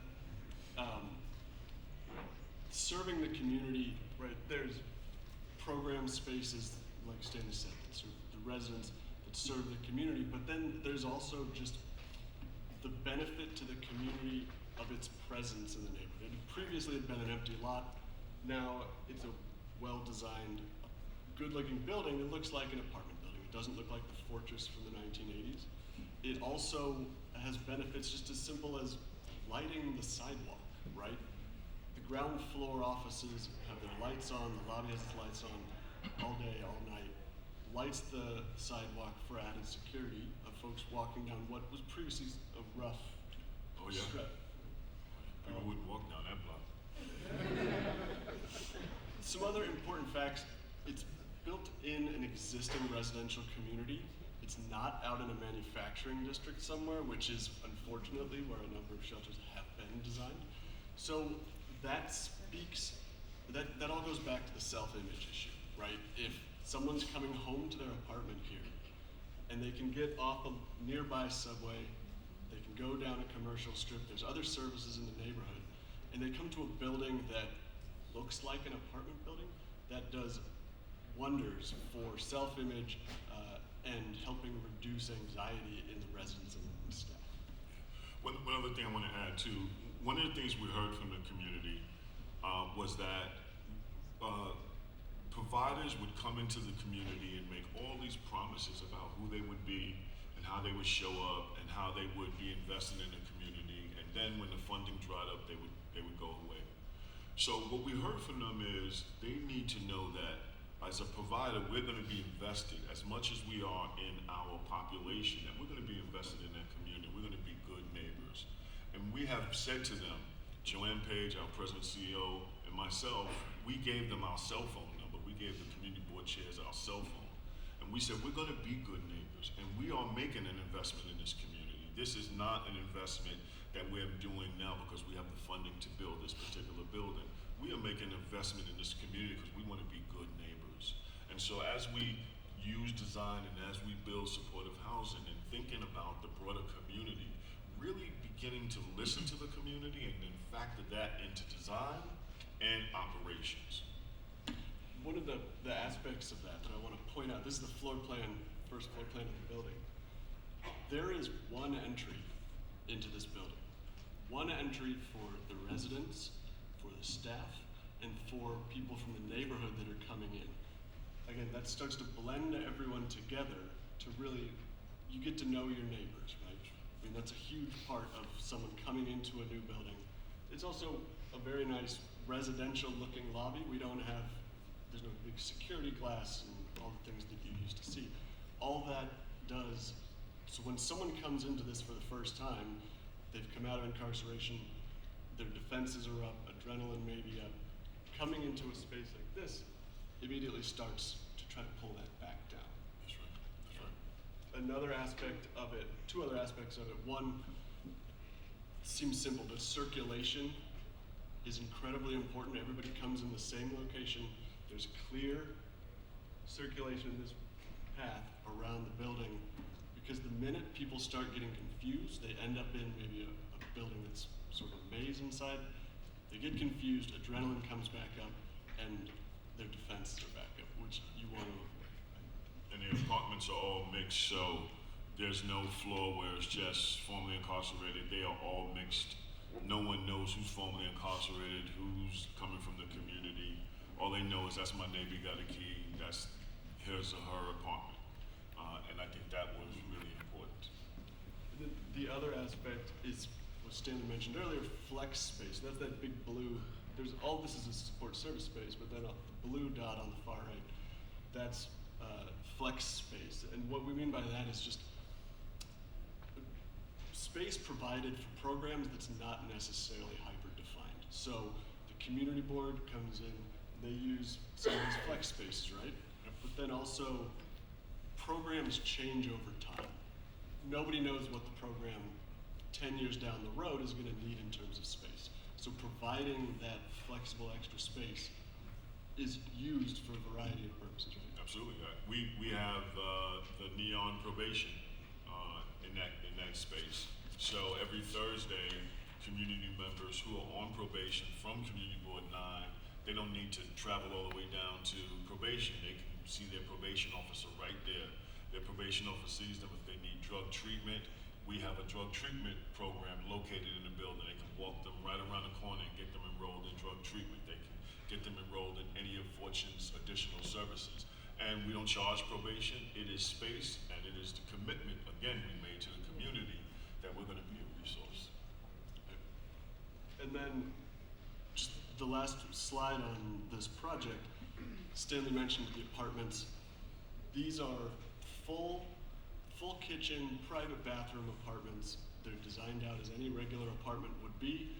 Recognizable materials. So again, someone coming out of incarceration, being where they've been, coming into an apartment that looks like an apartment, has the amenities of an apartment. It's not just a little 2-burner stove and a microwave kind of thing. It all goes back to helping self-image and realize that this is their home. It's not just a temporary space. And that is so important. And I invite you all to come if you want to see the building and do a tour of the building. As I said, we've been open in this building over 11 years. And one of the things I do when I'm in that building is I walk the staircase. I walk places that people won't normally walk, because the health of the community, the health of the building will show itself if you see garbage on the staircase, you see graffiti in the wall, you see on the walls, you see garbage in the garbage chute. And when I walk around, I can tell whether we have built a real community, that it's not the rules of the building that keep the building clean, or the super, or the porter, but it's the people who live there, because they know that that's their property. And we've been open 11 years. You won't find graffiti, you won't find garbage and beer cans and soda cans and staircase. You won't find garbage on the floor in the chute. You find a building that people say, I know what it feels like to not have. I know what it feels like to live in prison. I know what it feels like to live in a shelter. And when I have this, it is my responsibility to make sure that I'm taking care of it, just like all of us who take care of our homes and our communities. And then the last aspect is what Stan had mentioned before too, the rooftop garden.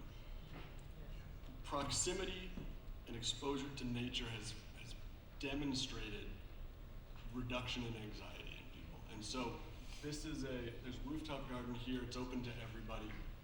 And the other aspect I think that's good about it is it makes space for passive interaction with people, passive interaction with your neighbors. You're coming out of a high stress situation, you maybe don't want to be forced to directly interacting with everybody all the time. You need a space to sit and just recognize that that's your neighbor over there. So you're still interacting, but more, I'll say passive interacting. Yeah. And we do some structured stuff, right? We have a gardening club. So every floor has 2 planters. I don't know if you can't see it on here, but there are planters on that glass where the glass is. And every floor has 2 planters, and we have a volunteer from the Horticulture Society who works with our tenants to plant whatever they want. And then they have a gardening club where they plant tomatoes and other vegetables, and they get to share those vegetables, and there's a leader. When the vegetables are ready, they prepare a meal and they share it with the other garden members. So yes, it's a way of providing passive space for people to just be. But it's also a way for us to structure activity to, again, build community. You know, back in the days when I come, it wasn't your parents you had to worry about, it was your parents' friends who would see you do something that you had to worry about, like the whole village. And that's what we try to create. We try to create a village of caring people who have a place to live that is decent, clean, and that they value. All right. We'll jump to the second project, and this is called Help One. It's out in East New York. It was in design originally as a family shelter. Now, as part of the public review process, it was converted to a full permanent supportive housing for formerly homeless families. It's in construction right now. It should be finished around fall of this year. 184 units, plus a lot of support services, both for residents and staff. Yeah, let me just mention something that Mark and I worked on before when it was going to be a shelter.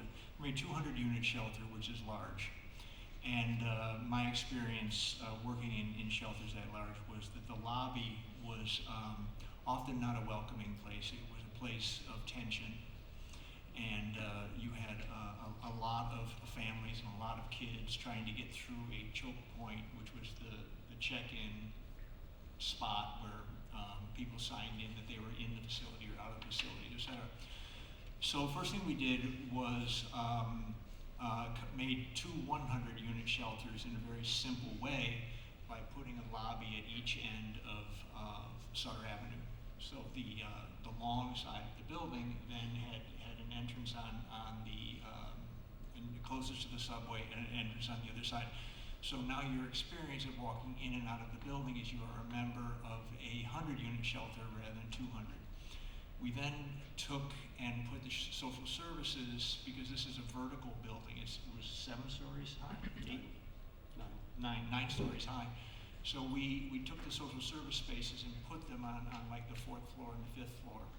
And then those gray boxes. we put them into 4 subspaces. So there were 2 on this floor and 2 on this floor, and you entered.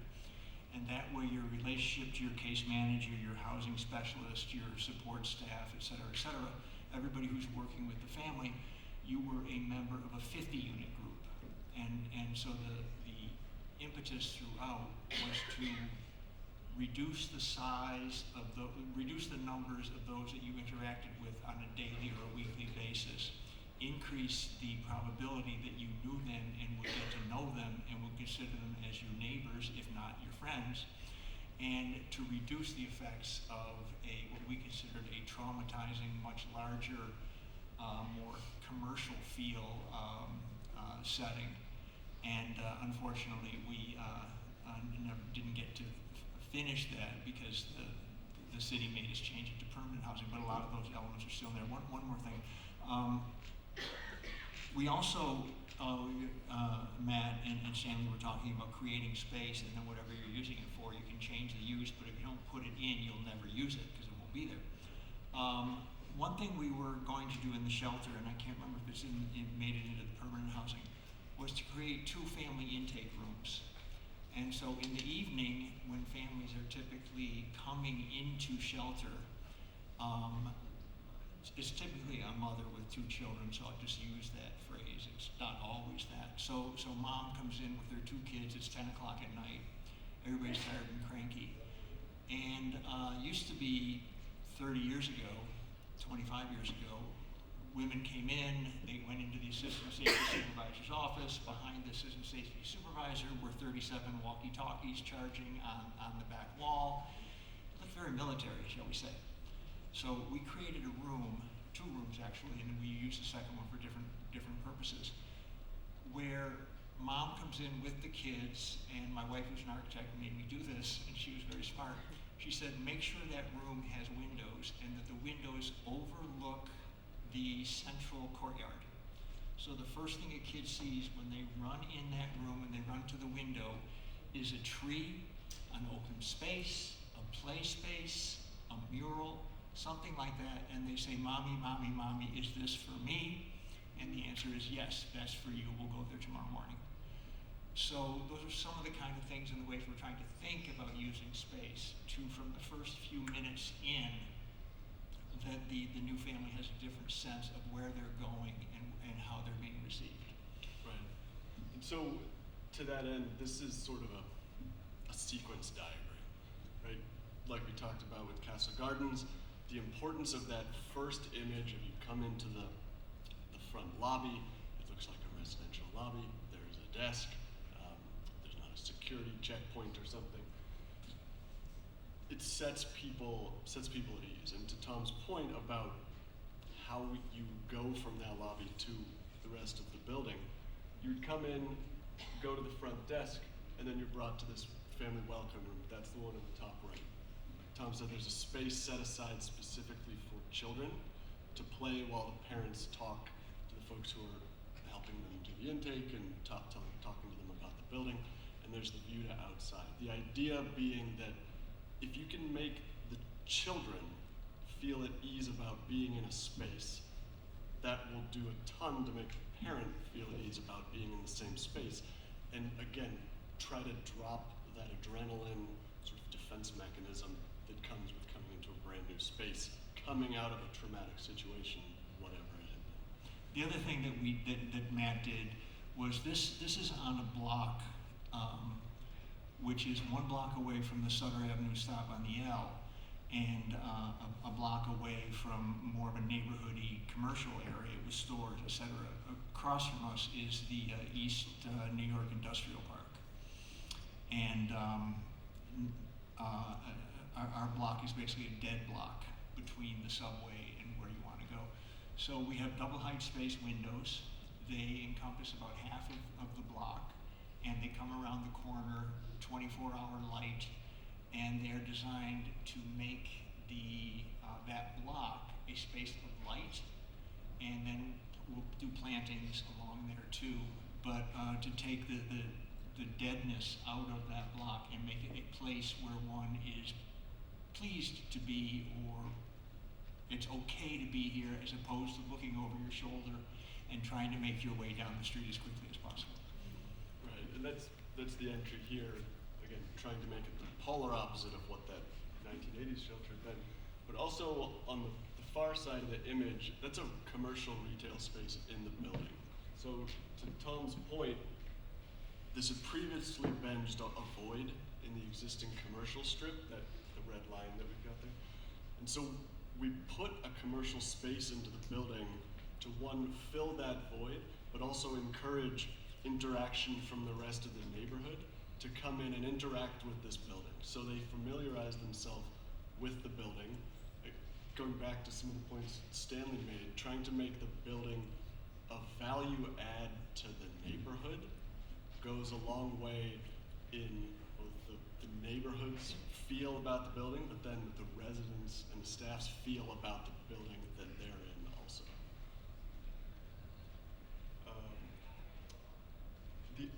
The other point to maybe make about the floor plan here is very specifically, we took all of the support service space, the offices, program space, and we fronted that right off the lobby so that it's not buried in the back of the building, and we can encourage informal interaction between the staff and the residents. So rather than just seeing maybe your caseworker when you've been assigned a time to go see them and you have to go into their office and that's when you see them, you're maybe crossing paths, just coming through the same lobby.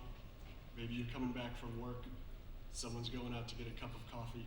There's that informal interaction that starts to humanize everybody to each other, right? Unscheduled, impromptu interactions, which is also a leveling of power, that people run into each other, they see each other, and at that moment, they're at the same level. Right. Again, this is the diagram that Tom was talking about before, how we split the building, was essentially a 200-unit building into two 100-unit buildings. Doing that with the two lobbies, two laundry rooms, two trash rooms, again, starts to reduce the perceived scale. That was a huge, huge piece. And then, last slide on this project, the courtyard is a giant shared courtyard. This building is part of a larger affordable housing development, so it's indistinguishable from the other apartment buildings that are being built, and it's all one large shared courtyard that you can try to build community, to Stanley's point, within the greater development. So everyone shares one large courtyard.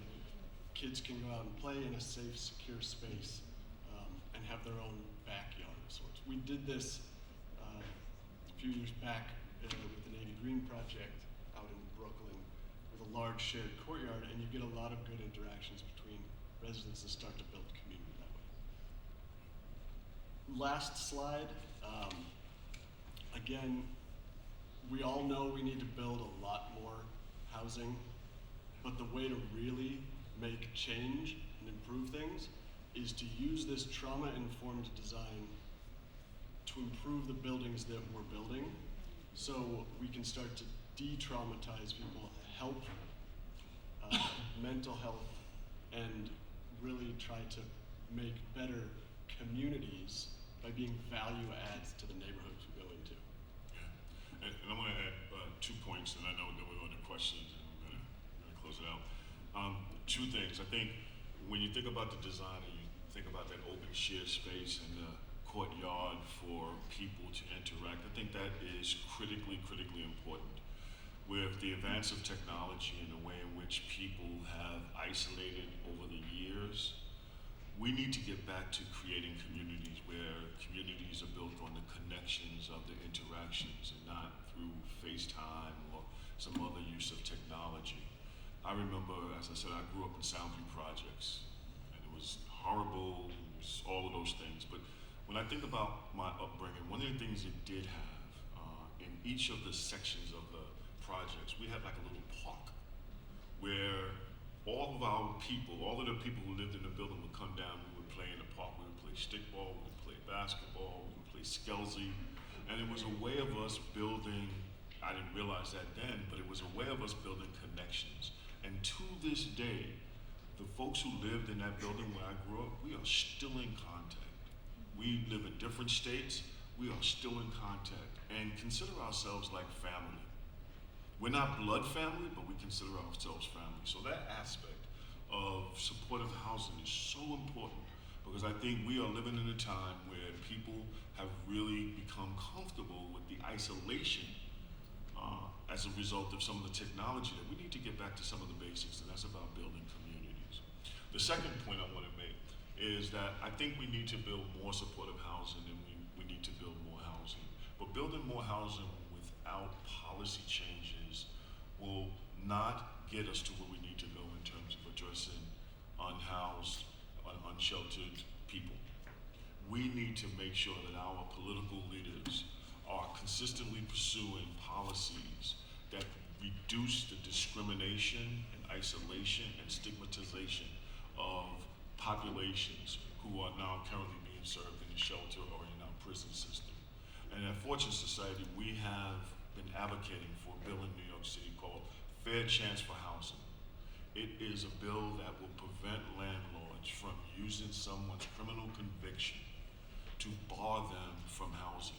It doesn't bar a landlord from doing his or her due diligence about who wants to live there, but it does bar them from using a conviction. And I'll give you an example. My last conviction was in 1986.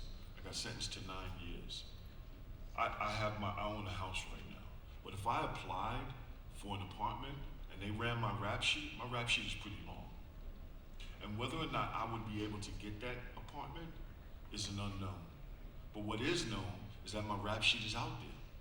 And if a landlord uses a rap sheet for someone who I committed a crime and I served my time for that crime decades ago, to use that against me is unfair and doesn't get us to where we need to go. So I implore you to join that effort, to call on our city leaders to stand up for people who have been marginalized for far, far too long. Because none of us, not one person in this room, ever wants to be judged for the rest of your life for the worst day in your life. And the name of the law again?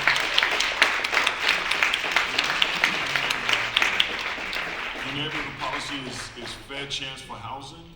You can go to www.fortunesociety.org and you see the legislative requests that we have been making. And there is a whole coalition called the Fair Chance for Housing Coalition that has been advocating for it. We are seeing some progress, but it's going to take all of us to continue to push and call on our elected leaders to do the right thing. Okay, let's make some time for questions. Who has a question? There's someone with a mic there.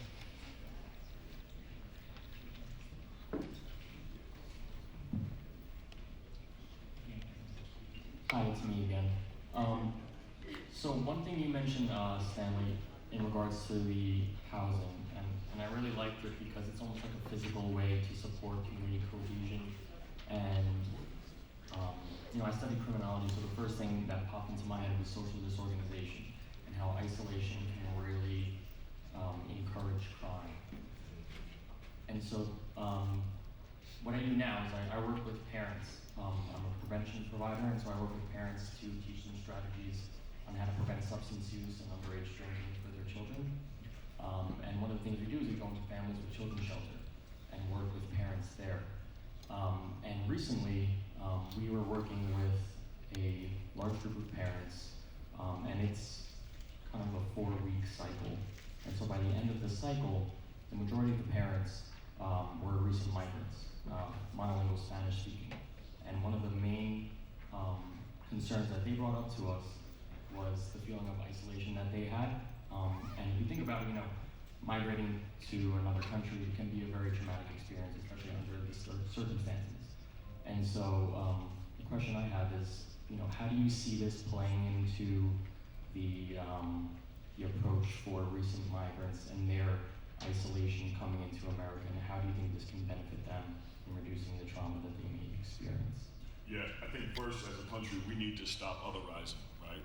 I think far too often we put people in boxes, and it's this box against that box. That happened in 1994 in the crime bill in New York State and throughout the country, right? Where our political leaders said, people in prison are getting college education and people out in the community can't afford it. And the answer to that should have been, yeah, people in the community need to afford it, and people in prison should be able to get access to it because we know it makes a difference, right? And so I think we have to change the narrative about whether it's a migrant or whether it's a homeless person. It's people in need, and we need to see the people and the person, and not the conditions and not the circumstances by which they came here.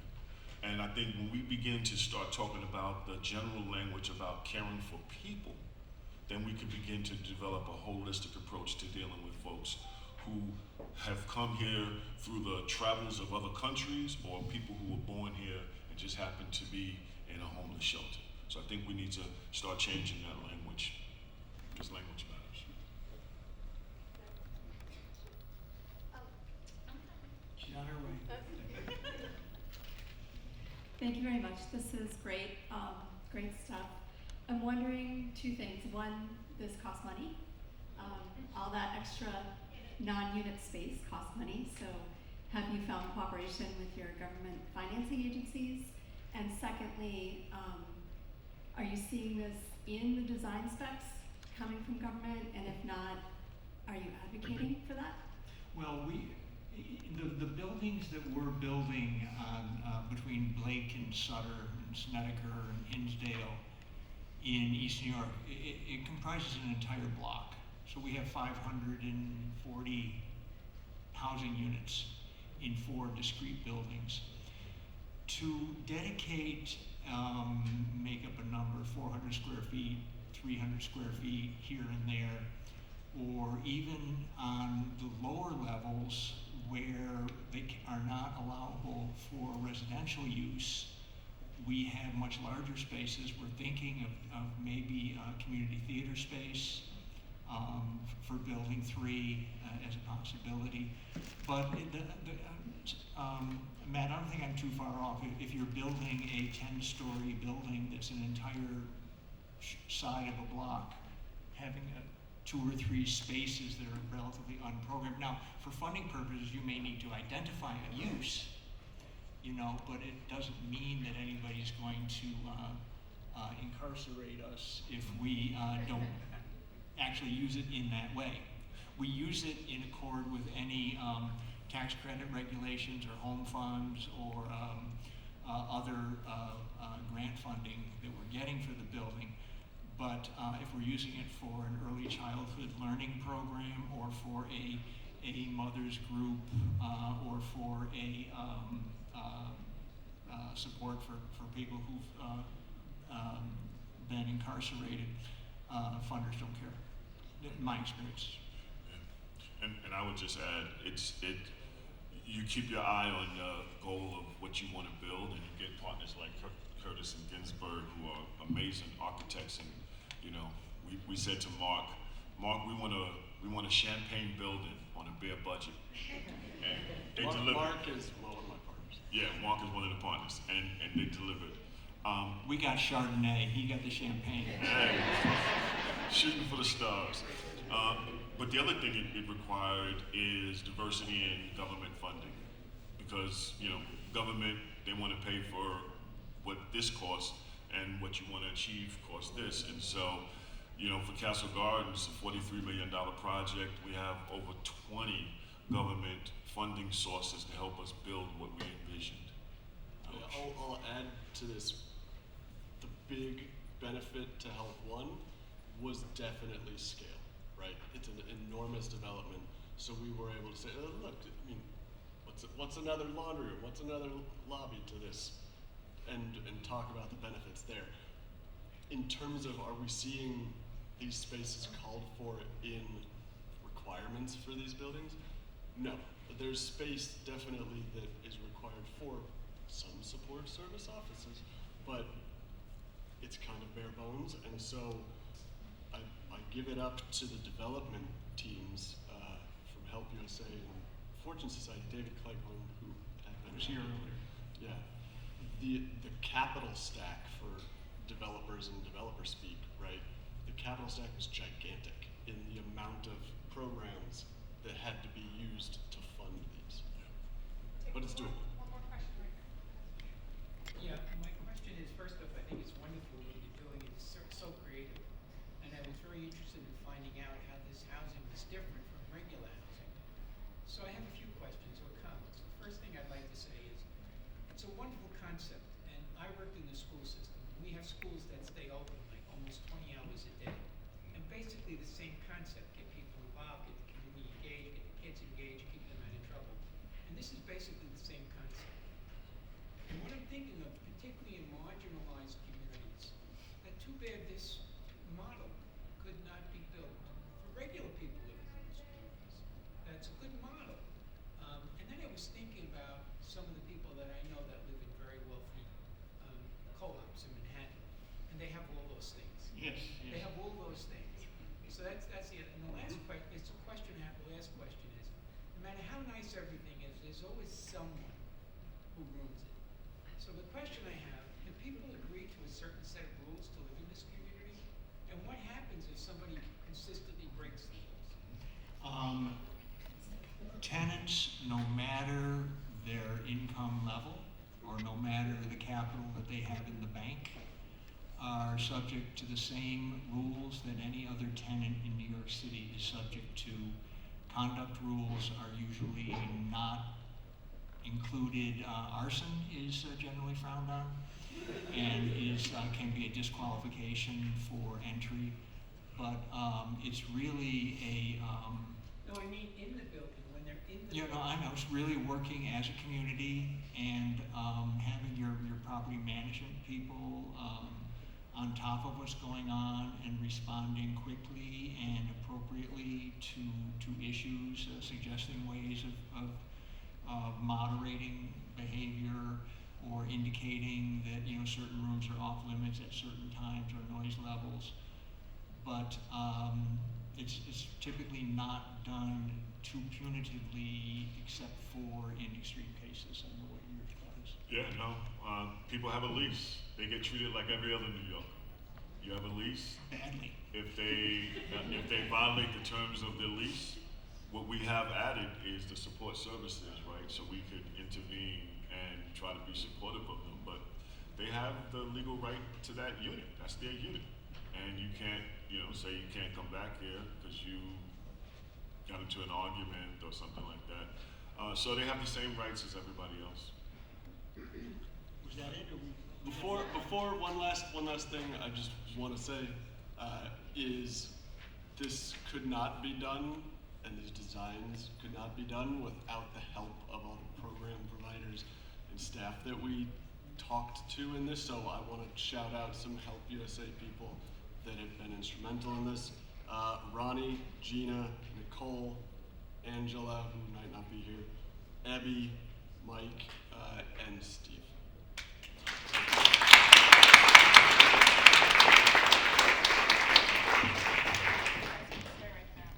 Now you get to hear from me, finally, with a microphone instead of shouting. I'm Samantha Conlon. I'm the Senior Vice President for Development and Communications at Help USA. I just want to say briefly, we've saved the best for last. Of course, I planned the agenda, so, what can I say? Perks of the job. But truthfully, I barely know anything about this industry. I started working at Help in April of 2022.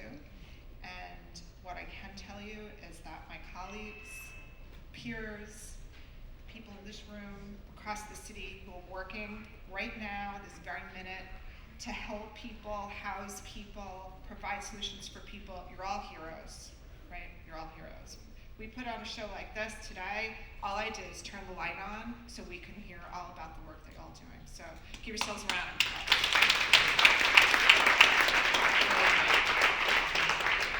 A couple of just quick final thank yous to City and State. Let me address lying and mistruths. There is one person that put this together. There is one person that planned it. There is one person that worked on and on and on to do the micro planning and the scheduling and everything that you've seen today, and work with the consultant and with the museum, and that's Samantha. So let's give her was my pleasure. It was my pleasure. And I couldn't have done it without our sponsors. So Lamb Insurance, Cigna, Curtis and Ginsburg, thank you for making this all possible. We appreciate you. I want to thank to our board, Tony Williams, who was here earlier. I think we have a latecomer here. Jean, nice to see you. Thanks for coming. Eden was here earlier as well. A special hand to our MCs. Who always answer when I call, no matter what I say, whatever mad scheme I have. They're like, yes, let's do it. And finally, to this gentleman here to the right, who green-lighted this idea. He's dedicated his career to Upstream solutions to homelessness, and he's just a real model to all of us. So